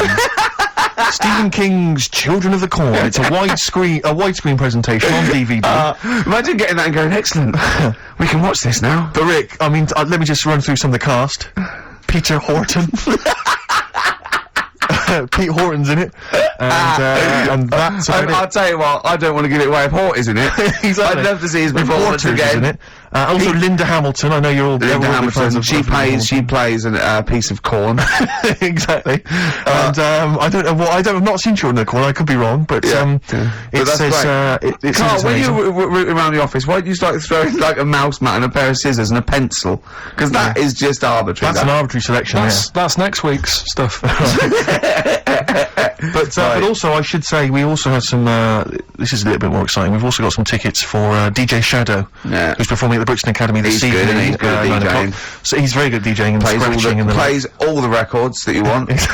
Plays all the records that you want. Don't bring your own. He's got them all. He's got them all. I've seen him arrive. He's got 2 big bags of them. Yeah, so there's 3 pairs of DJ Shadow tickets. We'll give those away later as well. Is there any Don't lemonade? just start phoning arbitrarily now. No. We'll give those away in our own Is there good any time. lemonade? Sorry? I need some lemonade. Okay, well while we sort out some lemonade, let's play a tune. Come on, Carl, what's wrong? Carl! Ryan Adams from his new album Demolition, a track called Nuclear. Yeah. found a new way of making it more exciting. When you're talking about something, I'll go, yeah, brilliant, agreeing with you, making it all interesting. Yeah. You can see that, yeah. Yeah. Well, it's a really good album, that. Yeah. And, it's Brilliant. apparently just a collection of sort of demos and songs he had lying around. Oh, I wish I had that. Yeah. You know, we're giving away those DVDs and Children Look of the forward to Corn. that, Children of the Corn. I've got an interesting anecdote about the Office. Carl, me and Carl went out, right? With me and Jane, Carl and Johnny and Gigi, wasn't it? Carl, I'm talking to you, wasn't it? No. Wasn't Gigi Is it important what's to his win? name? No. Okay. But we're walking on the street. Carl was there though, and he can back me up on this. We had a curry. We were walking back, and this little funny homeless fella, didn't he? He oh, I got to tell it before I go, didn't he? Yes. he came up to me, right, and he recognised it. Talking's more difficult than you think, right? And he came up to me and he went, oh, he said, I've just nicked one of your DVDs from HMV. And he shook my hand. He was so happy with it, and I went, right, excellent. He went, all I do is I just swing the bag over the top. Like that when I'm going out, and he had a bag full of DVDs, didn't he? And he was so pleased to tell me that he'd stolen. That great. He said they're going like hotcakes. Yeah, he said they're going up, of course they are. Yeah, you're nicking them. I know. We get paid for them, though, don't we? So not the stolen ones. Don't we? No. What do you mean? Did you sign them for him? you idiot. What, so, he just nicked 5... Yeah. Well, Yeah. you say he was homeless, was he? Well, he don't know, maybe. No. Surely, how would he have seen the show? He'd just walked past Curry's one morning. Dixon's. Yeah. Yeah, that's the only Seen idea. a trailer for it, thought, interesting. I don't know if he was homeless. I didn't go into his home life. He shook his hand, though, and... But he made Carl look smart, do you know what I mean? So, but he wasn't northern, was he? No, it was like, do you know in the Fast Show with Paul Whitehouse, when he did that character, that shady character? Yes. The spit of that, you know, Was like he? a ponytail, t-shirt on, a bit too big for him, and just the movement and everything, really like a, you know, a cockney, little cheeky chap type Yeah, person. a little cockney cheeky chap. And, yeah, he just said, oh, it's you. Said, Yeah. you got your DVDs, got 6 of them from HMV, going like hotcakes they are. And then off he went, whistling. Yeah. Well chuffed with himself. Yeah. Going like hotcakes. What was he going to do with them then? Probably sell them. Yeah. How does he sell them? Where does he sell them? Does he go up to people and go, do you want an Office DVD? They're not nicked. Yeah. 4 quid. Yeah, exactly. Are these stolen? No. No. They've still got the tags on them. Well, it's like those people who, you're those cab drivers that you'll meet at sort of 3 in the morning who've just got a car. Yeah. And just went out with a car.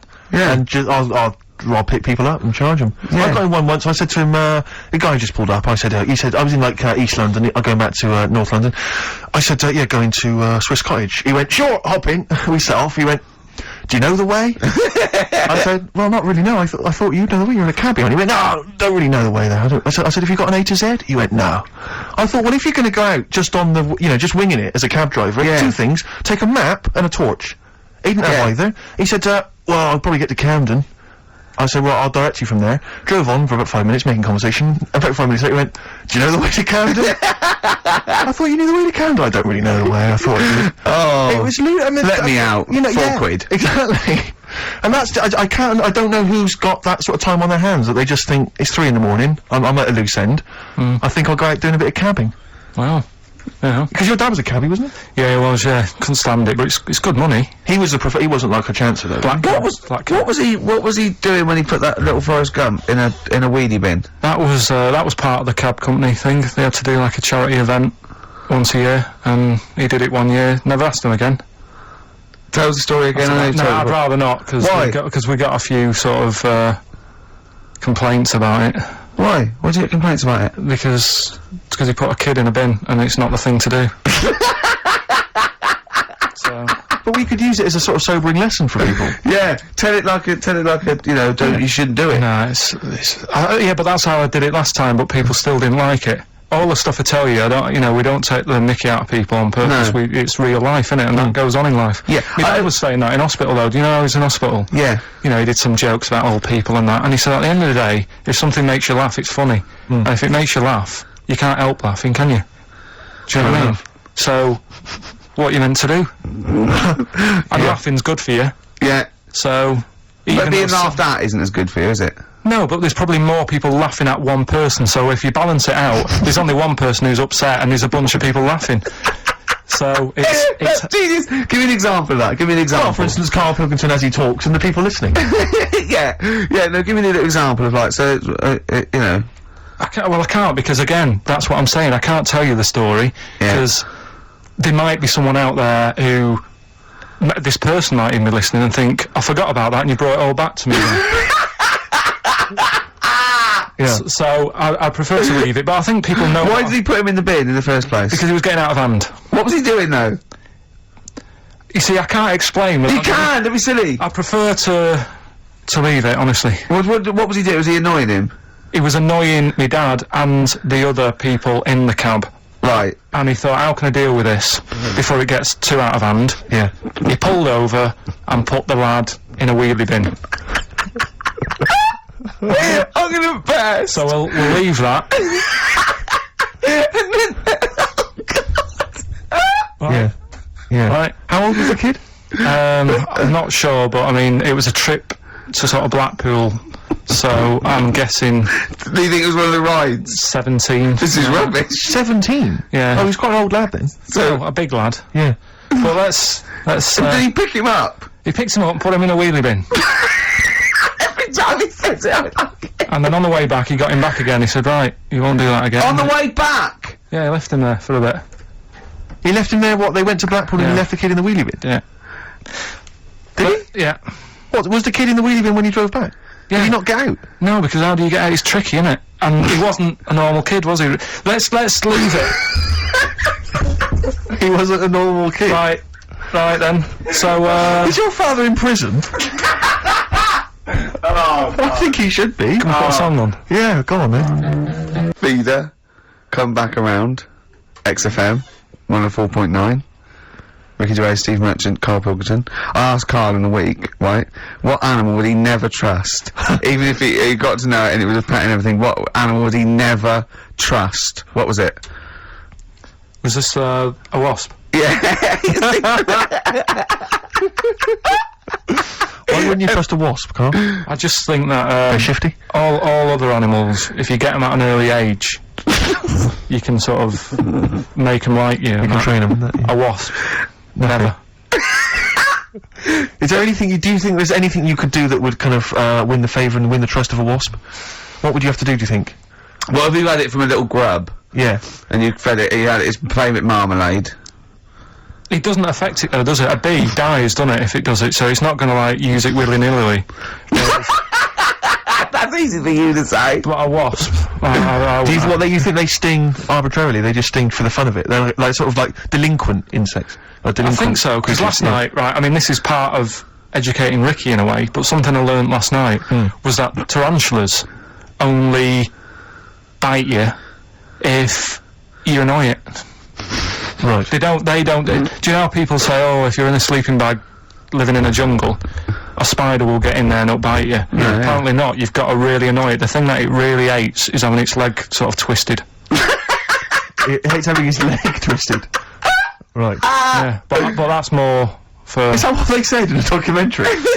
No, actually said, almost certainly not, Steve. Almost certainly Were you watching the not. documentary? No, I was reading it. Oh, you're reading it. And, it was this guy... Was it scrawled on the wall in like a public toilet? No, I'll tell you. I'll tell you more about that later. Oh, It's right, part no, of the, Educating. So if you don't trust the evil wasp, what animal do you trust? What's your favourite? Well, I also, I said to him, right, supposing your mind, right, your mind got put into any animal, right, and you've got to get from where you are now, right, to Glasgow, right, as an animal, right, but the authorities will be looking out for it. Okay. And it's shooting you, right, and, what you went through loads, didn't you? I was thinking about it for it must have took me about an hour. So your mind has been put into an animal. And then, yeah, so it's you and this animal thinking you've got to get to somewhere. But the authorities know you're in the animal? Yeah, maybe your body is in Glasgow or something, and you've got to get this animal to get to you so it can transfer its mind back into your body. But the government knows that I'm... We've all had that conversation. So the government's going, Carl can't have his own brain back. I only have it with Carl, don't know these conversations, go on, yeah. So you're on the way. So think about it, you think about it just for a second, so let's recap. Your body's in Scotland. Right. He's the only one that takes my question seriously. Your brain is in London. right? And there's like loads of security and stuff looking out in the sky for animals, or looking on the field, seeing what's looking a bit suspicious. Trying to get to your body, And they're to put shooting the them. brain, and they're shooting everything and killing all the animals. What thing would you pick to get your brain to Scotland that wouldn't get caught? And I reckon I've got the answer. A wasp? No, because think about it, a lot of people get irritated if it sort of wanted to get a lift in a car going down the motorway. If someone's driving, was there's a hitchhiking, wasp yeah. in the car, it's a nightmare. Yeah, sure. Cause a right accident. Yeah. So think of something that people wouldn't, you know. And the clock's ticking as well. You're taking this really very seriously, Yeah, aren't you, Carl? you've only got a couple of... You've given this a lot of thought, haven't you? You have. Yeah. So, something with speed. Yeah, it's Something got... that can travel quite speedily. Well, Well, that's well, and something quite- that's also inconspicuous. yeah. Yeah. Is that the sort of thing you're that's what you're gonna Yeah. And is it a creature that's native to this country? Yeah. Right. Yeah, it is. I've got no idea, Carl. What you think? Tell him. A flea. A flea? Think Tell him about why. it. Think about it. Right, this flea, it's got my brain. It's dead small, the flea. Thanks for clearing that up. Yeah. And so it goes, right, I've got to get to Scotland. So it jumps on someone who's going to Euston Station. Right. They don't know it's there. No. The government can't see it. Can't say it, Steve! Think of that statement! Think of you just tuned in! Yeah. Now, People get on the train, goes to Glasgow or Edinburgh, wherever in Scotland it is. It jumps off, it goes right, jumps on someone else who's going the way it needs to go, gets there, still no one's seen it, jumps on me, I get my brain back. Yeah. The government are like, And you feel confident that your brain would fit in that of a flea's? well, you said there was no problem with the size of it, you said you could, there certainly wouldn't be. so... I pretty much you could download everything you know into a flea. So that's genius. Yeah. That's What would you good rather thinking. have, right? Roller skate feet, and there's little wheels, right? Chopstick hands. Yeah? Instead of hands. Chopsticks instead of hands. Wheels instead of feet. Yeah. Right? Or acne. How big are the wheels? Can I take you guys back to the old school? Do you mind if we take it back to the old school? Well, yeah, what are you going to do? What are you lay on me? No, I just maybe a bit of a De La Soul. Yeah, Is that a problem? Is it a problem yeah. going back to the old school? No, I'm not- no, we don't need to go. no. As long as it's vinyl shit. It is indeed. Slam it on. There we go. De La Soul. Old school. Brilliant, brilliant, roller skating brilliant. Jam named Saturday. Brilliant. Yeah. Good stuff. Carl, so educating Ricky. You were going to tease us now with some of the big headlines. He's dancing. He really is in the He groove there. really is dancing there. Right. Right. So, Okay. the way this works is, What would you rather be, Carl? I teach you Superheroes. 3 things. A frog boy, yeah, that you could leap onto a house, but you had to go first and leap onto a house. You're this frog boy, right? And that could be useful, couldn't it? That's very useful, yeah. Right, amploid, where you've got your hands and microphones, and you can talk into your hand and your whole body. It's like 100 decibels. You can go, "Oi, come here," and people hear you from miles away. Amploid, right, right. Or sado, right, and that means that you can go out to anyone and go, alright, and that's just, they don't know why, they just get fed up for the whole day. Which of those would you prefer? Don't answer now. Think about it. Think about it. The frog thing, do I look like one, or... No, you just you in your little Ben Sherman shirt and everything, and they go, and people walk along and they go, oh, look at that young child from on that roof, he's gonna fall, I wish Frog Boy was here, and you go, "Blah." And you go down, you go, "Blah," and they go, it is him! And they don't recognise you when you're squatting, they go, I don't know who you are.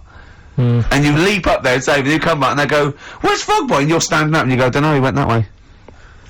Yeah, I'd probably have that one. Probably go with Frog Boy? Yeah. Okay. That's pretty good. Okay, go on. Right, so, did that just go out? What? All that. God, I got a bad... Hey, look, Rick, Carl's really planned this show. He's really worked it out. He Yeah. came in early, he was writing things down. And there's me planning just it, coming up with rubbish and like you that. just talking rubbish. So, Carl, I know you've been Right. thinking this through. What have you got? So, Educating Ricky, we did it last week. It's where I teach you some stuff, but rather than just teach you something, or tease you, so you want to know more, so you want to take in information, right? So If only people had taught you like that, Carl. so And also, it's the name of the film, sort of. Yeah. Nearly. Coming up soon, Henry VIII and his, well, how many wives? Come back tomorrow, Carl, to find out. the little headlines I've got to sort of tease you with the story. Yeah, this is gonna hurt me, and I'm not very well. Go on. Right, we've got So this is what, sorry, I've just got lost for a minute there. It's Educating Ricky. This is Educating Ricky, Yeah. and these are the stories that these are the things you're going to tell him. yeah. But these are just headline versions. These are headlines This is not because the actual fact. then I think people will remember things. Okay, alright, so you, sort of bullet points. Who can forget hairy Chinese boy? Indeed, I shall never forget that. Yeah. So first headline. Oh. Don't do that to it. You know it can't live without an head. I've got no idea. It could be about the French Revolution, it could be about anything. I know what it is. No, you think you do. But No, it's what I taught you. Is it the fact that cockroaches can live for 9 days without a head? that's part of it, but it's something different as well. That's what I thought we'd bring up. Okay, brilliant. So that's something to Next one. Do you want to work it out? If only it was raining. Brilliant. Okay. Go on. And the last one. What's tomato with you? What's tomato with you? Look how pleased he is. You're obsessed with puns, aren't you, at the moment, Kane? It just works. I think it works. Yeah. You love puns. So there you go. So which of those are you going to choose, right? Oh, well, I'm gonna have to choose. Don't do that. You know it can't live without an head.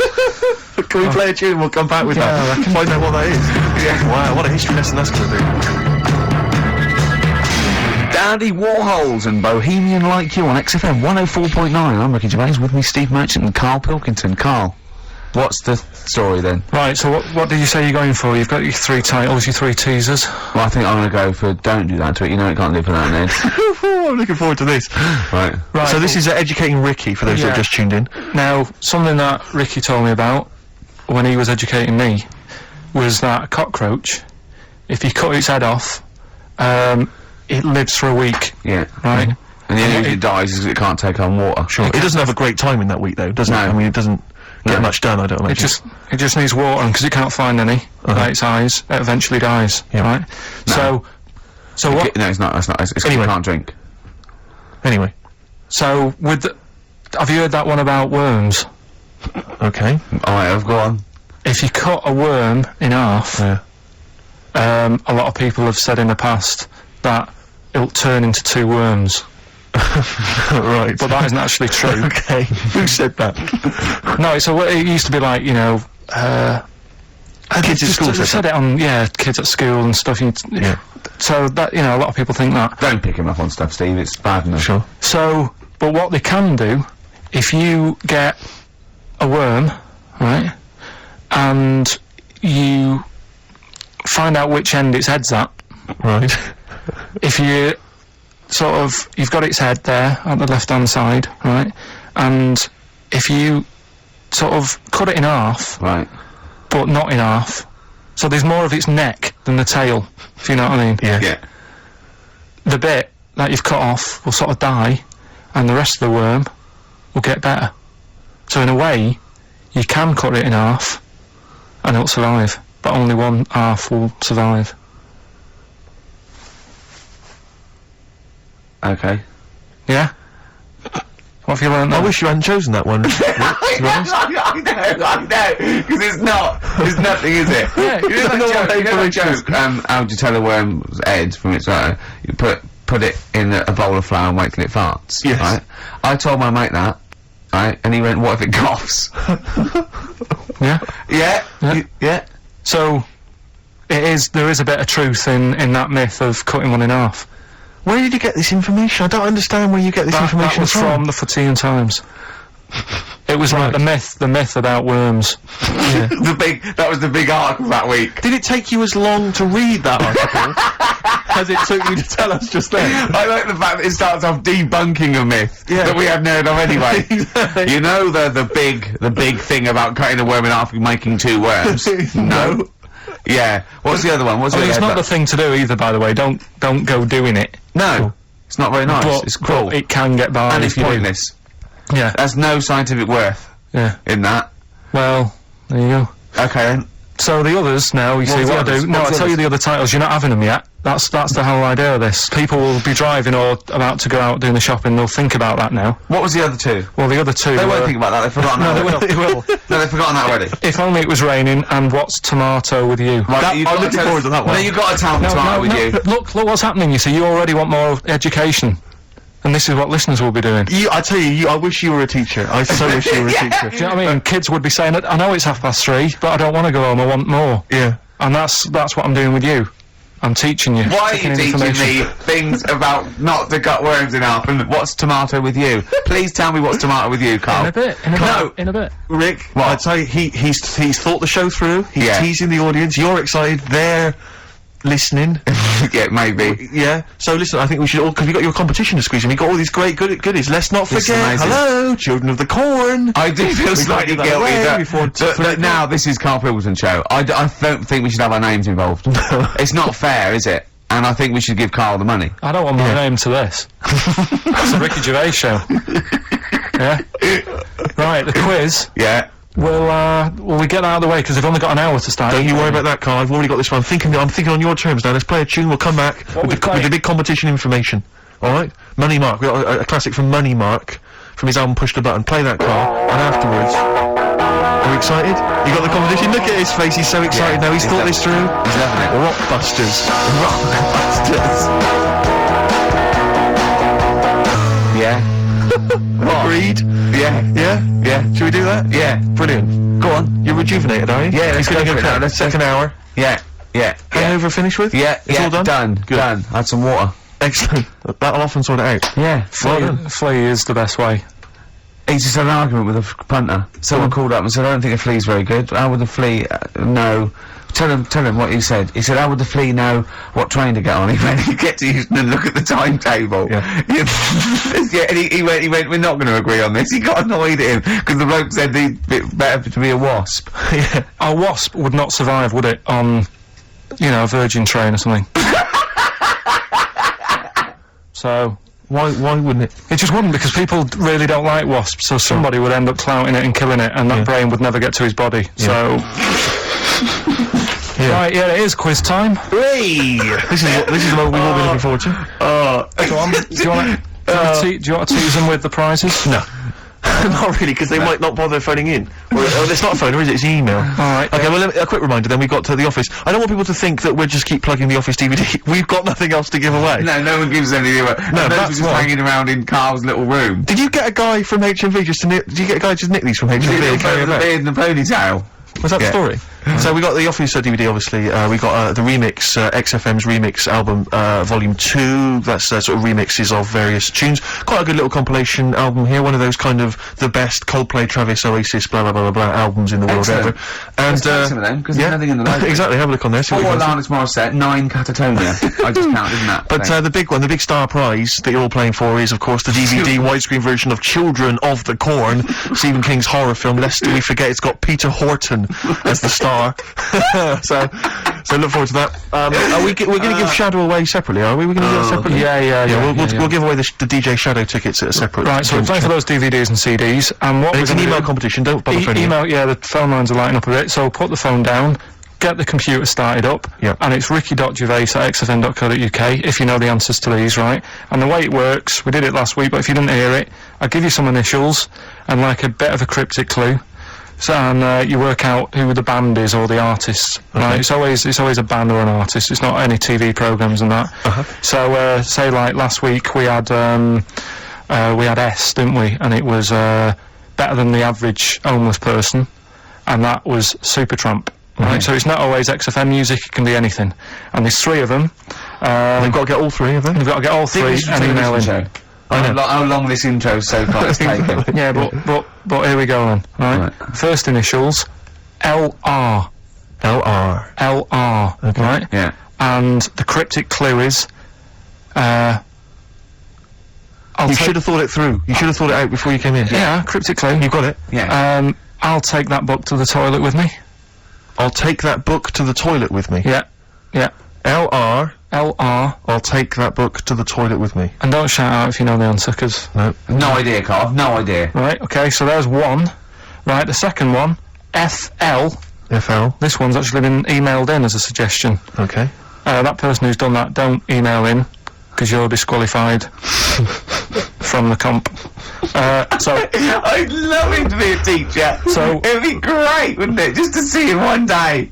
Can't we do that? Can't we get you a placement somewhere for you to teach history to sort of like 14-year-olds? I think science, Rick. Science would be good. Yeah. I'll tell you what. You got a lot of just quickly for me, Carl. Explain, say, what can we get him to explain that everyone learns as a kid? Science. Photosynthesis. Right. So FL, right? FL are the letters, and the cryptic clue: blow the candles out before you eat the cake. Blow the candles out before you eat the cake. Yeah. Blow the candles out before you eat the cake. The letters there, FL. Alright, we've got LR, we've got FL. Yeah. And finally, the third one, NS. Hold on, how many have they got to get? 3. Don't worry, there's no more after this, Rick. Right? NS. How can I wash up in something shaped like that? Right? That's one of mine. So very quickly recap, just in case I missed any. LR is the first one. LR. I'll take that book to the toilet with me. Cryptic clue. We had FL. Blow the candles out before you eat the cake. And the final one, NS. How can I wash up in something shaped like that? If you think you know the bands, you just email in ricky.gervais@xfm.co.uk. You win the DVDs, the CDs, and that's it. He's great, isn't he? I could sit here and watch him all day do this. Wow. So ricky.gervais@xfm.co.uk. And we'll give the answers out just before we finish, because then we'll keep them locked. All right. Carl, just briefly, this is module 4A, natural history. Yeah. Just briefly explain evolution. Since natural selection, origin of the species, Darwin. Just briefly describe. That's the monkey thing. It is, isn't it? Oh, well done. Yeah, go on. Tune, Carl. What do you fancy playing? Rick, I know you're always keen to rejuvenate the reputations of certain artists when you think maybe they've been kind of unfairly treated in the history of rock and roll. Yeah. I'll tell you a band I've always thought has been treated badly. Yeah. The Lemonheads. Go on. You with me? Yeah. Lemonheads, if I could talk, I'd tell you. Yeah. He wrote some good little tunes, Evan Dando, before he went to the potty. What would you rather have, right? Carl, would you rather have a lemon for a head, a radio for a head, what other band is there with something head? Radiohead. Oh, you've done that. Yeah. Or a talking head. Right. Third one. No, but you don't know what. No, because you've got you, and then you've got someone else's head on top, and it doesn't shut up. It's my head. It's my talking head coming out of your head. Yeah. So a radio head, just a radio head, and you can tune in, right? You know, you said there, Carl, that wasps were one of the most irritating things on the planet. Can I offer another suggestion? Yeah.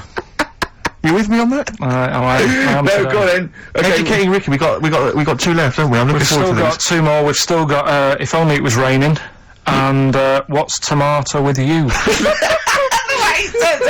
I'll tell you what, I wish the listeners could see how happy he was when we started getting emails coming in. Oh yeah, people, they're flooding in, actually. Yeah, and he's so happy. He started dancing along, going, well, that proves it's a good competition, he said. Look at that, look at that. Oh, look at that, mate. What? There's Look loads of at people that. emailing there. Yeah. And I'll tell you what it is, Carl. It's not the competition. It's this, Children of the Corn. Widescreen DVD. Corn. Next week, some staples and pencils. I'll tell you what. A piece of carpet. Tell you what, right? What? Now we've got them and they're staying. Something we've still got to do. Yeah. Is He is running the show now. He's doing well, isn't he? Because I've done nothing. I've done nothing towards this. I'm coming up my hangover a little bit, if you're worried. remember. So, go on. Remember last week we started a new feature called That Song's Got a Good Story in It. And Brilliant. I love your catchy titles. They're excellent. Right, and the idea was it was a story in a song, which meant that if it was played on the radio, you couldn't just like fade it out because you've got to have the full story. Yeah. Right. Well, last week we started the feature with Stevie Wonder, "Living for the City." Yeah. Right. But you played the version where it fades out. Yeah, I didn't know there was more to it, so Steve told me what album it was on. Yeah. I've gone and got it. We've got the second half to that story Yeah. this week. Yeah. So you've got half the story. What was it? What had happened is like the lad's living in Mississippi. There's not much going on there. Mississippi. That's someone off Rainbow's mum. Yeah. Living Mississippi. Yeah. His dad's his mum was a cleaner. Yeah. Trying to get by. They didn't have a great life, but they still looked after the kids and stuff. There's more to it than that. Have you got it ready? There's more to it than that. I should hope so. We'll probably do it at about 1:30. So look forward to that, the second half of Stevie Wonder's Living for the City a week later. I love a show that's carefully planned. So listen, This isn't a show. This isn't a show. This isn't a radio show. This is. I don't know what this is. No, I don't know what it is. We just might as well start banging tambourines and it's ridiculous. This is rubbish, right? But wait, some people emailed in, put him in a wheelie bin, went to Blackpool, right? Some people emailed in the songs with stories, and one of them was Babushka, and he went, "What's that?" And I went to ask Katie, what is it? I said, it's about a woman who dresses up as another woman and seduces her husband. He went, it wouldn't work. Just dismissed it like that. Why do you think it would work? Because you'd know. I mean, say like, right, Suzanne, right, who I go out with, right? She can see me from, say, if I'm coming down the high street. Yeah. She knows it's me by the way I walk. Right. So, just the fact that this woman went and put a wig on, there is no... You haven't even heard the song! I know, but you're saying that she put a disguise on and he's like, oh, I fancy her, and he takes her out, and he doesn't know it's his missus. I just... You're not buying it. I mean, I'm controlling this Whereas future. the flea with your brain going to Glasgow, perfect sense. Yeah, Babushka, rubbish. Carl, can we have the tomato story after the next tune? Yeah. Bit of Coldplay? Yeah, love it. Yeah. Coldplay. The Scientist on XFM 104.9. Right. Competition, isn't it? No, it's Educating Ricky Part 2. Oh, is it? Yep. I wasn't even listening. He's doing all the work, I wasn't even listening. Oh, and he spilled some water down that. Right, what's this one again then? Right, What's the teaser headline? Teaser headline is, What's Tomato with You? Brilliant. Yeah? Brilliant. How excited were you when you came up with that? You couldn't wait to come in and tell us, could you? I think it's a good one because you won't forget it now, will you? I mean, like the worm one. What's so special about the worm?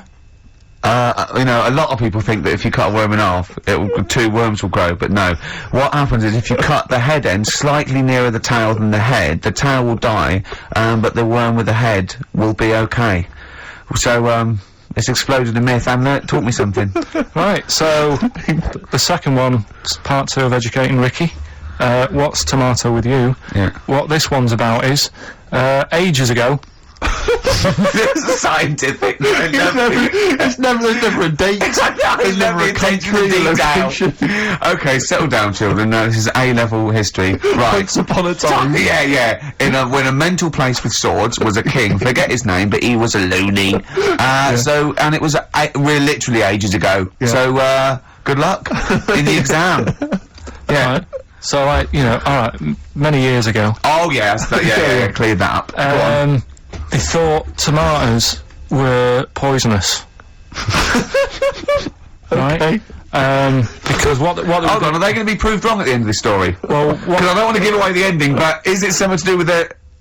are they poisonous tomatoes? No.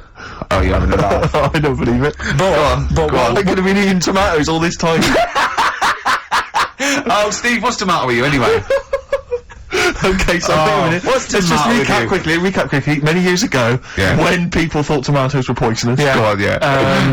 well, they didn't know they were poisonous then because they were still eating them. But what was happening? Well, they're not. was- But they're not poisonous. Ah, but hang on a minute. Alright, let's not. I'm just going to listen. I'm not even Okay, going to yeah, talk. no, okay, I'm not going to tackle it So, anymore. if you remember, years ago they didn't have like pottery plates. they had lead plates, right? What are you talking? Just let him talk. Sorry, what year is this? Let him talk. Come on. Plates made out of lead, and Right. what they'd end up doing, they'd say, right, do you want a tomato? And they go, yeah, all right. And they'd put the tomato on the lead plate and cut it, and because of the acid in the tomato, right, it would sort of make the lead runny, and the lead would go into the tomato, and they'd say, oh, it's lovely this, and they'd be eating it. They'd get food poisoning, lead poisoning, what have you, and they'd be really ill. So they thought tomatoes were poisonous, so they didn't eat them for many years. And when then you say someone they, said, do you this mean didn't the happen. people of Narnia? Yeah, this didn't happen. Where was Carl. this happening? Sort of in Britain and that. him on the spot there. Oh, I hope there's no uppity pupils at this school when they go, what do you mean, sir? Oh, if you're gonna... Oh, I'm fed up with you. Do you understand? No. So the No, you've got... No, right, okay, first of all, Carl, where'd you get this information from? Where did I 14 get times that? as well? Do you know? You can't remember. I don't know where I got that from. I don't know where I got it from. But why don't you think that makes sense? But what? Someone once got lead poisoning from a tomato. Not just one, loads, and then all of a sudden. No. Why is this educating me? Because I'm telling you that tomatoes. I can't take anything away from this. I don't know what to take away from this. What have I learned? What have I learned? Don't mix lead with tomatoes. Why is this educational in any shape or form? What are you telling me? A long time ago in the land of Glunk, right, where the ninnies did slib, right, they thought tomatoes were poisonous because they ate plates of lead. What are you talking about? Yeah, but we all know tomatoes aren't poisonous. Is that what we're taking about? From the story? Is that the moral of the story? Don't believe these people that I'd never heard of before. What are you talking about, Carl? I think it's a bit weird.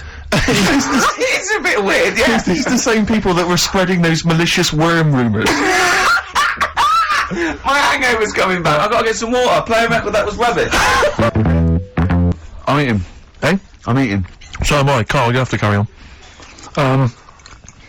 Right, yeah. We're all eating. Those crisps, big crisps.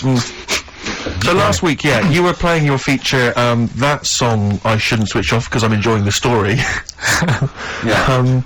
And we played Living for the City, only you played the single mix, which doesn't have the entire second act, if you will. Yeah. So, Carl, you've not heard it before. You're excited before. You're excited to hear the second act, because as far as you're aware, there was a young guy, he's living with his family, they're fairly impoverished in Mississippi, but, you know, they're happy, they're getting on alright. But you're not even aware that he's moving to the big city. No, it just fades out. Well, that's the city in question. I mean, I've liked this song for, must be, 3 or 4 years, and I've always listened to the single version. I had no idea that I didn't know the full story. So, yeah. It's not, I mean, and I know your attention to detail, you like to know the full story, like, where everything was. Well, the whole idea of the feature is to say, you've got to listen to the song. Where was the lead plate thing? Where was the lead plate thing? That was like a few years back. Where was it? In Britain and Scotland. Yeah. It was a problem all over the world. They had to deal with it. You're making it up now. Is it something you saw in Lord of the Rings?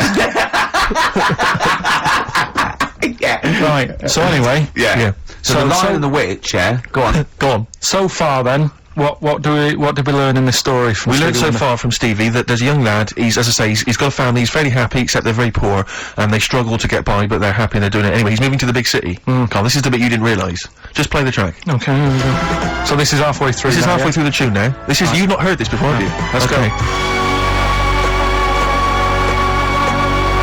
Sorry, I accidentally played an episode of Kojak. By mistake. We were going to play a song.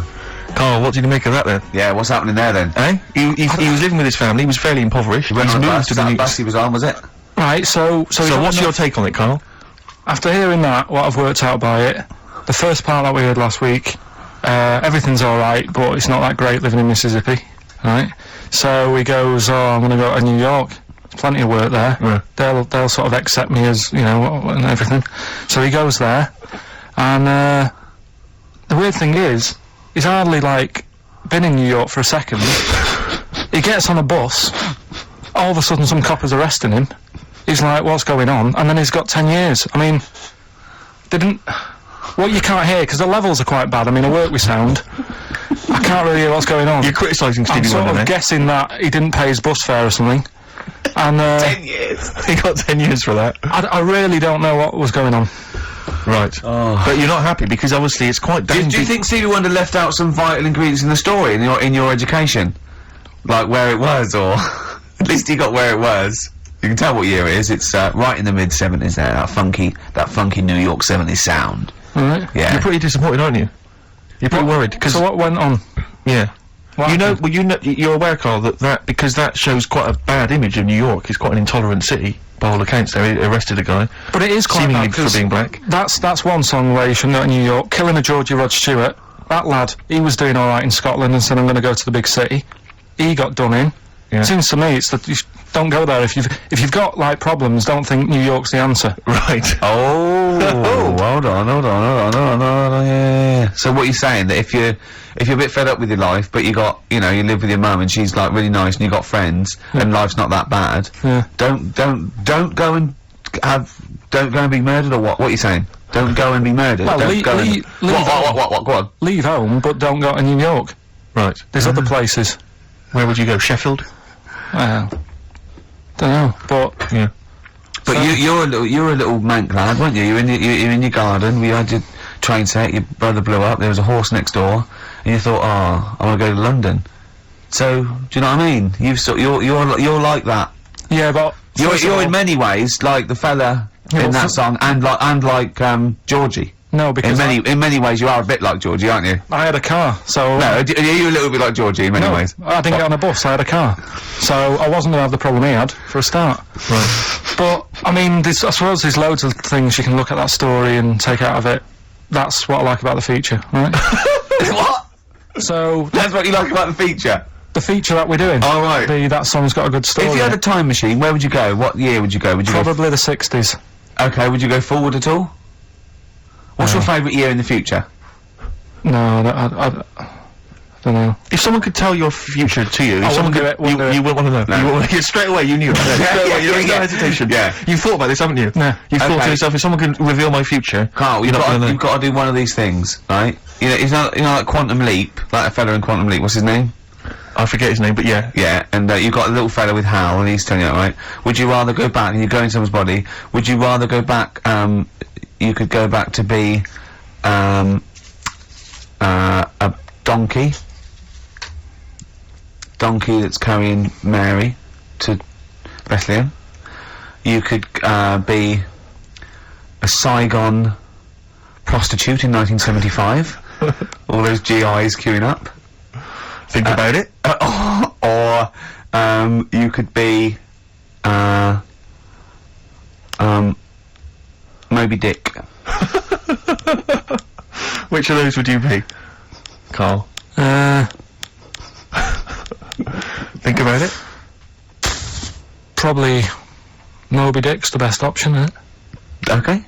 So that's What work have we got? Play a tune, Carl. After this, we need to educate Ricky for the final time. final time educating Ricky. We've still got to give away these tickets to DJ Shadow, and we've got to give the answers to your magnificent We've only got a competition. quarter now. It's not enough time in this show. It's packed.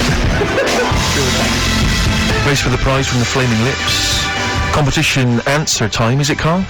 Yeah, we did this like about an hour ago. Rockbusters. With Rockbusters. Carl Pilkington. Yeah, I gave you some initials. The initials sort of made up a band. We had LR, we had NS, we had FL. Well, give us the clues. Give us the clues and the answers. What? Right, so LR, the clue was, I'll take that book to the toilet with me. What's The the answer, answer? Lou Reed. Lou Reed. Good. That's very good. That's Okay. very good, Carl. Well done. Right, okay, next one, FL, blow the candles out before you eat the cake. Yeah, we just played them. Flaming Lips. There we are. Okay, and the final one was NS, how can I wash up in something shaped like this? Yeah. That was NSYNC. Yeah. NSYNC. NSYNC, it'd be a bit...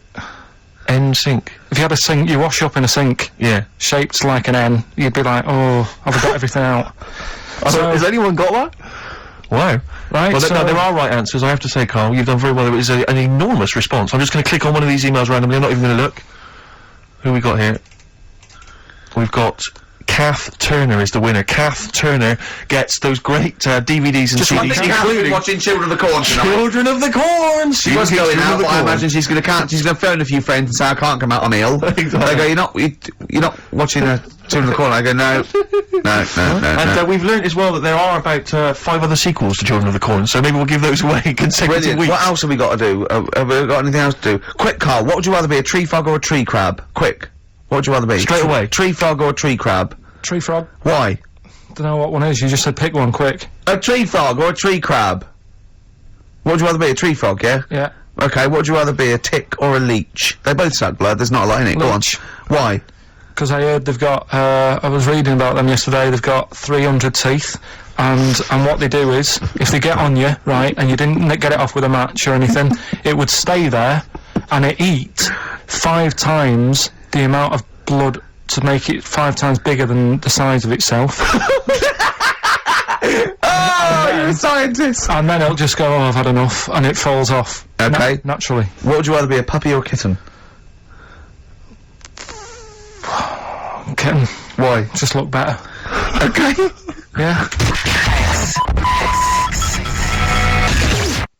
Some great adverts there on XFM. I enjoyed 104.9. Absolutely. We have to give away these 3 pairs. We have to give these away, Rick. Yeah, We've yeah. got 3 pairs of I DJ know, but Shadows. this turn up with this and is just not so enough time. jam-packed. I think we've planned too much for this show. We have indeed. Next week, I think we have a little bit flabbier next week.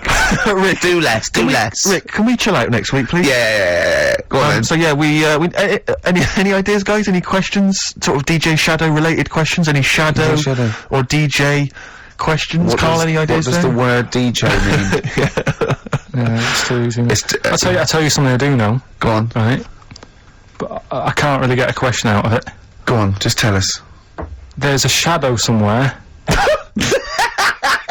It's already good, isn't it? I'm loving it No, already. right, there's a shadow, I think it was in America, Yeah. and it's on a quiet road. I'm guessing somewhere like Boston, that's what I imagine. Okay. Right. No. Somewhere like Boston, and people at night used to see this shadow moving about, and they'd go, what's that? Right? And it got known, the town, the little local town got known for this shadow, but it didn't cause any problems. People What are you used to- talking about? It was Just like, you lost me. What are you talking no, about? do you know like some places get famous, like Scotland's got the Loch Ness Monster and that, but No, it doesn't go cause on, any. yeah. But it doesn't cause any problems. Doesn't exist, go on. Right, so there's this shadow walking about on the road. What do you mean? No, what's he again? Rubbish. Right, so he's walking Nonsense. about. Where did you read this? Where did you He's see walking this? about. This was on the internet, and I'm Oh, sure, sorry. Sorry. I thought it was shite. I didn't know it was on the internet. right. So this shadow is moving about, and Independently of an object. yeah, and the local mayor and that is like, yeah, it's a bit weird, but it's not harming anyone. The mayor involved. Was he elected to that post? Hey, mayor, we got a problem down here. Seems like a shadow. Well, it's not causing any work. No, it's Is just this causing any problems? yeah. Go on. But that's the thing. It was left for years, and then it did start causing problems. I see, that's it. If you leave these shadows to go unchecked, Rick, they go crazy. Yeah. You let them run amok in the Yeah. city. Yeah. You've got to stand What did around it do? on What did the it Roman do? shadows. What did the shadow do? It was pushing people off the bikes. It was what? It was pushing people off the bikes. Oh! I'll find out more for that next week. Right, that'll tease Oh, them. you're a maniac! We'll do more on that. We haven't had time for Please educating. never have children. Right, listen. You're Just promise me now you'll never have kids. We haven't got time. Okay, now listen, for- alright, DJ Shadow, have we got time for these to give these tickets away? Yeah, if they just call up, we'll. No, I'll tell you what, I've got a question, right? Go on. Where does Carl think this may have taken place? If you've been listening to the show, where do you think this evil shadow has been running amok? Let us know. The number, Carl? 08 700 800 1234. So, Excellent. but that's it. We are actually out of time. We are indeed. now. Have I got time for a song for ladies? It's a bit tight. I was Why? told to finish It's now. 5:02. I know, but we've got to get finished early today. So Why? just because we have, and we're wasting more time talking about why we have to. Oh, this is pathetic. So they call up. Where did they see the ghost? Yeah. And you've got to pick the tickets up from reception. You can go tonight, see DJ Shadow. That's Shoddy. it. This right? is shoddy. Right. See you then.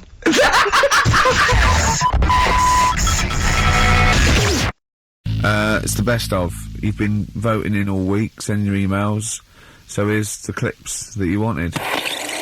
Carl Pilkington in the chair now. The talked about the acclaimed Educating Ricky. Right, well, just in case anyone's new, doesn't normally listen, Yeah. basically, I'm educating Ricky. Do a bit of research in a week, find stuff, news, history, anything that's interesting. 3 stories, I give them a nice little headline. You take your pick. Between now and 3, you're going to learn 3 things. Yeah? Yeah. So, the headlines are, I'll be no buying one of them. Give us that again. I'll be no buying one of them. Nice, okay. Yeah. We've also got hippopotamus news. Okay. Okay. And can you believe it? Can you believe it? Well, I'm going to go for Hippopotamus News. Hippopotamus news? News. Right, well this one, it's I'm not going to take the credit here. I heard Christian talking about this on Breakfast, right? Because it's a good story that happened. Basically, I don't know if I told you about it last week when we were having our spaghetti, but I think you did. Right, I know what it is. I know what this is. Okay, I've not heard this. right, there's a little midget. Right, there's a circus, I'm loving it already. Circus going on somewhere. I think it was in America. And Is that present day or old times?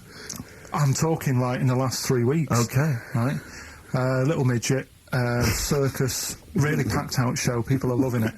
Right, Steve, you'll ask the same question I did, I know. So there's a little midget jumping up and down on a trampoline. What circus is this? Right. I'd pay good money to see it. So everyone's clapping and he's getting carried away. Because he can't believe they're loving it. I didn't know they'd like a little person on a trampoline, but they love me. But you know what it's like when if there's a crowd of people sort of encouraging you to sort of go higher and stuff. Yeah. And I'm sure he knew it was getting out of hand. But he was jumping and he was coming down the road going higher, and he's going really high in the air, right? So he's doing this. Crowd are clapping.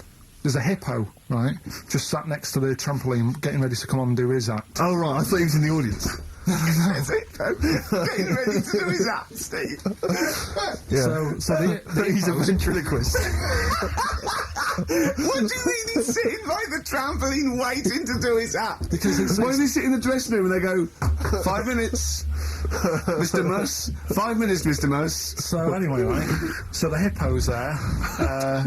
He's getting annoyed, is he? Because the midget's He's going, into how his can I time. follow this? How Yeah. can I, this is really annoying. They're going to be, no. So He's thinking, he's already done the trampoline, my pogo stick out, he's never going to work. Yeah, go on. So there's a hippo waiting.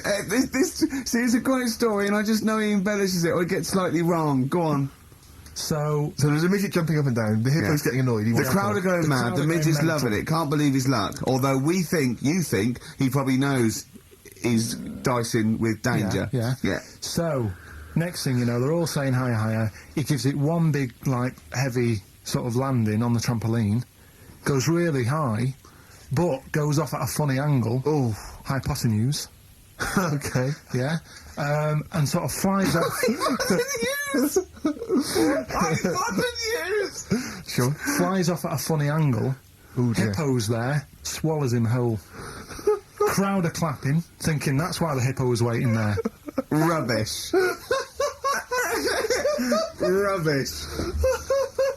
It's not rubbish though. But no, maybe there was an accident in a circus with a midget and a hippo, but at no point was this hippo waiting to go on, going, come on. The midget flew off at hypotenuse and landed in the hippo's mouth and was swallowed whole. This is what you embellish it. That is great. And I have to say though, Rick, when I heard midget, trampoline, hippopotamus, I was thinking accident waiting to happen. Yeah. So, yeah, maybe. I mean, it is that you should never put those three together. Never. It's a recipe for disaster. It's Everyone knows that. Midget, trampoline, hippopotamus. Are you mental? You're asking for trouble. Well, You know, when he told me it, he said, and the midget, he didn't mention the hippopotamus, and he said the midget went on, and soon he fell off, and the hippo ate him. And I said, sorry, what was the hippo doing there? He went, it's a circus. I've never heard of a circus having a hippo. What do hippos do? What can they do? You can't train them, can you? Aren't they, like, very deadly? They're huge, aren't You can't have a hippo in a circus. You're not thinking of Zippo. they? He's neither clown. Yeah.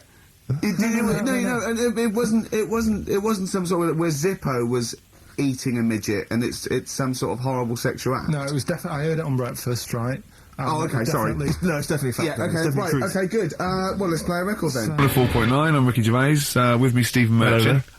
It's the best of. You've been voting in all week, sending your emails, so here's the clips that you wanted. Me and Carl went out, right? With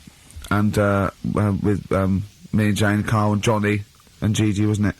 Gigi, Is it important who went? No. Okay. But we're walking on the street, Carl was there though, and he can back me up on this. We had a curry, we were walking back, and this little funny homeless fella, didn't he? He, oh, I got to tell it before I go, didn't he? Yes. he came up to me, right? And he recognised it. And he came up to me and he went, oh! He said, I've just nicked 5 of your DVDs from HMV. And he shook my hand. He was so happy with it. And I went, right, excellent. He went, all I do is I just swing the bag over the top. Like that, when I'm going out. And he had a bag full of DVDs, didn't he? And he was so pleased to tell me that he'd stolen. That great. He said they're going like hotcakes. Yeah, he said they're going like, of course they are! Yeah, you're nicking them. I know, we get paid for them though, don't we? So not the stolen ones? Don't we? No. What do you mean? Did you sign them for him? I know you idiot. What, so, he just nicked 5... Yeah. Well, you say he was homeless, was he? Well, he don't know, maybe. No. Surely, how would he have seen the show? He'd just walked past Curry's one morning. Dixon's. Yeah. Yeah, tell you, Seen a trailer for it, thought, interesting. I don't know if he was homeless, I didn't go into his home Sure. life. He But, shook his hand, though, and... but he made Carl look smart, do you know what I mean? So, how does he sell them? Where does he sell them? Does he go to people and go, do you want an Office DVD? They're not nicked. yeah. 4 quid. Yeah, exactly. Are these stolen? No. No. They've still got the tags on them. Well, it's like those people who, you're those cab drivers that you'll meet at sort of 3 in the morning who've just got a car and just went out with a car. Yeah. And just, I'll pick people up and charge them. Yeah. I got in one once, I said to him, the guy just pulled up, I said, he said, I was in like East London, I'm going back to North London. I said, yeah, going to Swiss Cottage. He went, sure, hop in. We set off, he went, do you know the way? I said, well, not really, no. I thought you'd know the way. You're in a cabbie, aren't you? He went, no, don't really know the way there. I said, have you got an A to Z? He went, no. I thought, well, if you're going to go out just on the, just winging it as a cab driver, 2 things, take a map and a torch. He didn't have either. He said, well, I'll probably get to Camden. I said, right, I'll direct you from there. Drove on for about 5 minutes, making conversation. About 5 minutes later, he went, do you know the way to Camden? I thought you knew the way to Camden. I don't really know the way. I thought I did. Oh. It was Let me out. 4 quid. Exactly. And that's, I don't know who's got that sort of time on their hands that they just think it's 3 in the morning. I'm at a loose end. I think I'll go out doing a bit of cabbing. Wow. Yeah. Because your dad was a cabbie, wasn't he? Yeah, it was, yeah. Couldn't stand it, but it's good money. He was he wasn't like a chancer though. What was he doing when he put that little Forrest Gump in a weedy bin? That was part of the cab company thing. They had to do like a charity event once a year, and he did it one year. Never asked him again. Tell us the story again. I'd rather not, because we got a few sort of complaints about it. Why? Why did you get complaints about it? Because he put a kid in a bin, and it's not the thing to do. So, but we could use it as a sort of sobering lesson for people. Yeah, tell it like a, you shouldn't do it. No, yeah, but that's how I did it last time. But people still didn't like it. All the stuff I tell you, we don't take the mickey out of people on purpose. No. it's real life, isn't it? And that goes on in life. Yeah, my dad was saying that in hospital though. Do you know I was in hospital? Yeah. He did some jokes about old people and that, and he said at the end of the day, if something makes you laugh, it's funny. Do you know what I mean? So, what are you meant to do? And laughing's good for you. Yeah. So, but being laughed at isn't as good for you, is it? No, but there's probably more people laughing at one person, so if you balance it out, there's only one person who's upset and there's a bunch of people laughing. So, it's Genius! Give me an example of that, give me an example. Well, for instance, Carl Pilkington as he talks and the people listening.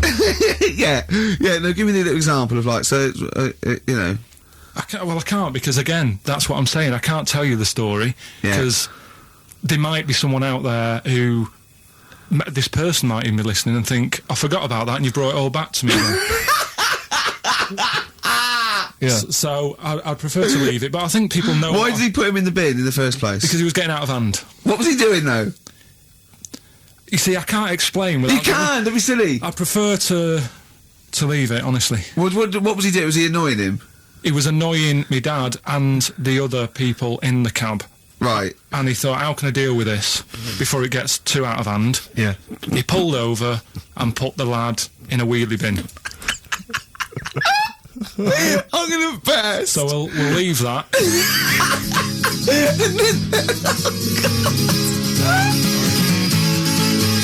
XFM 104.9. Ricky and I are on holiday. Obviously, it's Christmas time, but Carl is here in the studio. He's pressing buttons. All right, Carl? All right. What do you make of the first genetically modified baby? Oh.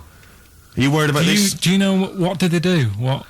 Let me see what it says here. Isn't it just choosing the, eye colour. Well, this is or the concern, isn't it? That in the future you'll be able to decide whether it's a boy or a girl, how intelligent it is, what it looks like, is it handsome, is it ugly? Obviously, no one will choose an ugly baby, and so on and so on and so on. And so it means that where will it lead? Where will it end, Carl? Are you concerned?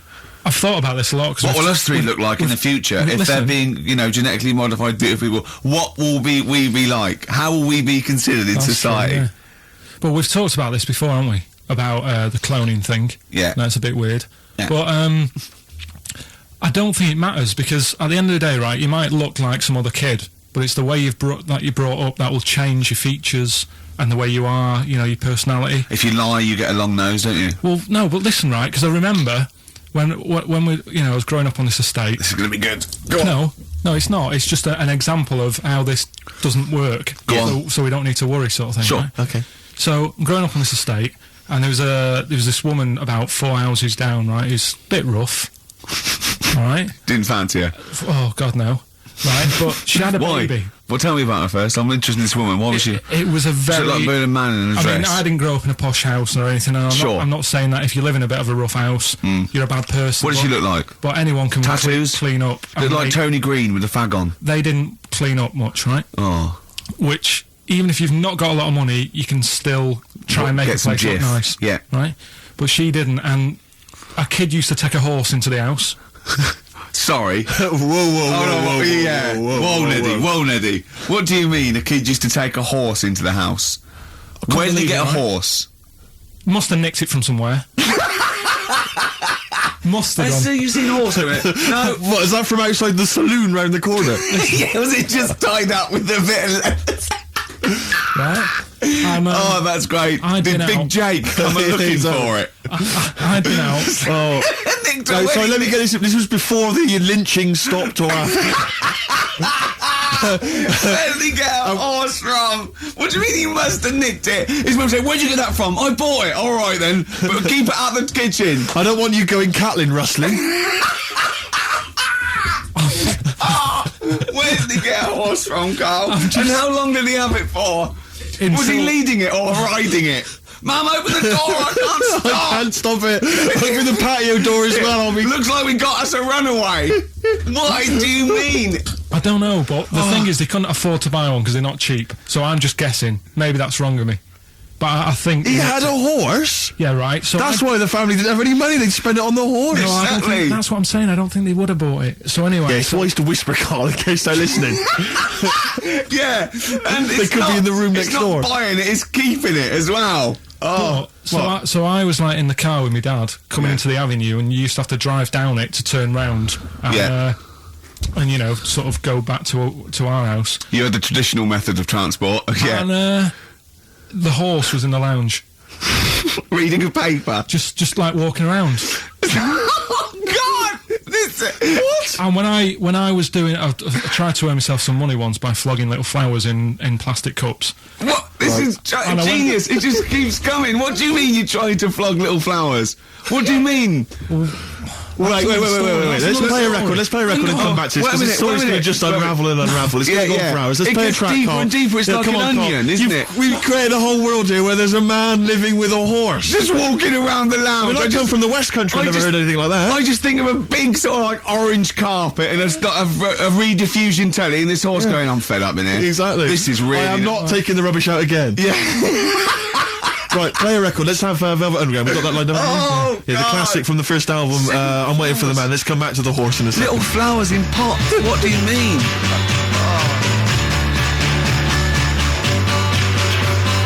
Velvet Underground and Nico, which apparently peaked at a disappointing 171 in the US charts. Think of that. And that's obviously Lou Reed, the Velvet Underground, and Waiting for the Man. Yeah, great track. So we were talking. We were doing White Van Man, and we got onto genetically modified babies, but and then somehow Carl started telling a story about someone with a horse, and then he got onto he was trying to make money selling flowers. Just do the flowers briefly. Well, hang on, I just want to recap slightly. So there was a family, and who had the horse in the family?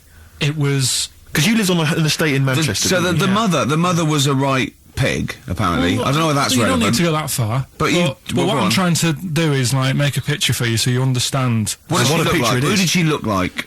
Bit of a, and no disrespect to her, bit like Pauline Quirk. Quirky, yeah.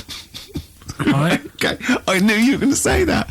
I knew it was going to be poorly. Did she have any tats? Did she have any I've tattoos? never got that close to it. Okay, all right. So who had the horse? Was this her son or her No, husband? her daughter. Her daughter had stolen a horse. Yeah, from I don't know where. There was I think there was some stables down the road or something. And they kept the horse in the house with them. They kept it in the house. Did But they didn't get have it caught? for long. No. Sorry, and you said you were in the house one day and you saw the horse No, in what there. happened was I was they did this thing at school about raising money for charity, right? For some local charity. And they said you can do anything to raise money, and they came out with all these ideas, and I thought, that's good. What was the charity? But I don't know, I thought, forget the charity. Yeah, that's I'm just a good way charity of making here. overweight. So- You're a charity. So, so I asked my mum for some, 'cause she used to have a lot of flowers around the house. Sure. I said, can I just take some snippings off them? And I'll go and buy some plastic cups. And got some soil out of the garden, planted the bits of plants in them. Yeah. Got a tray.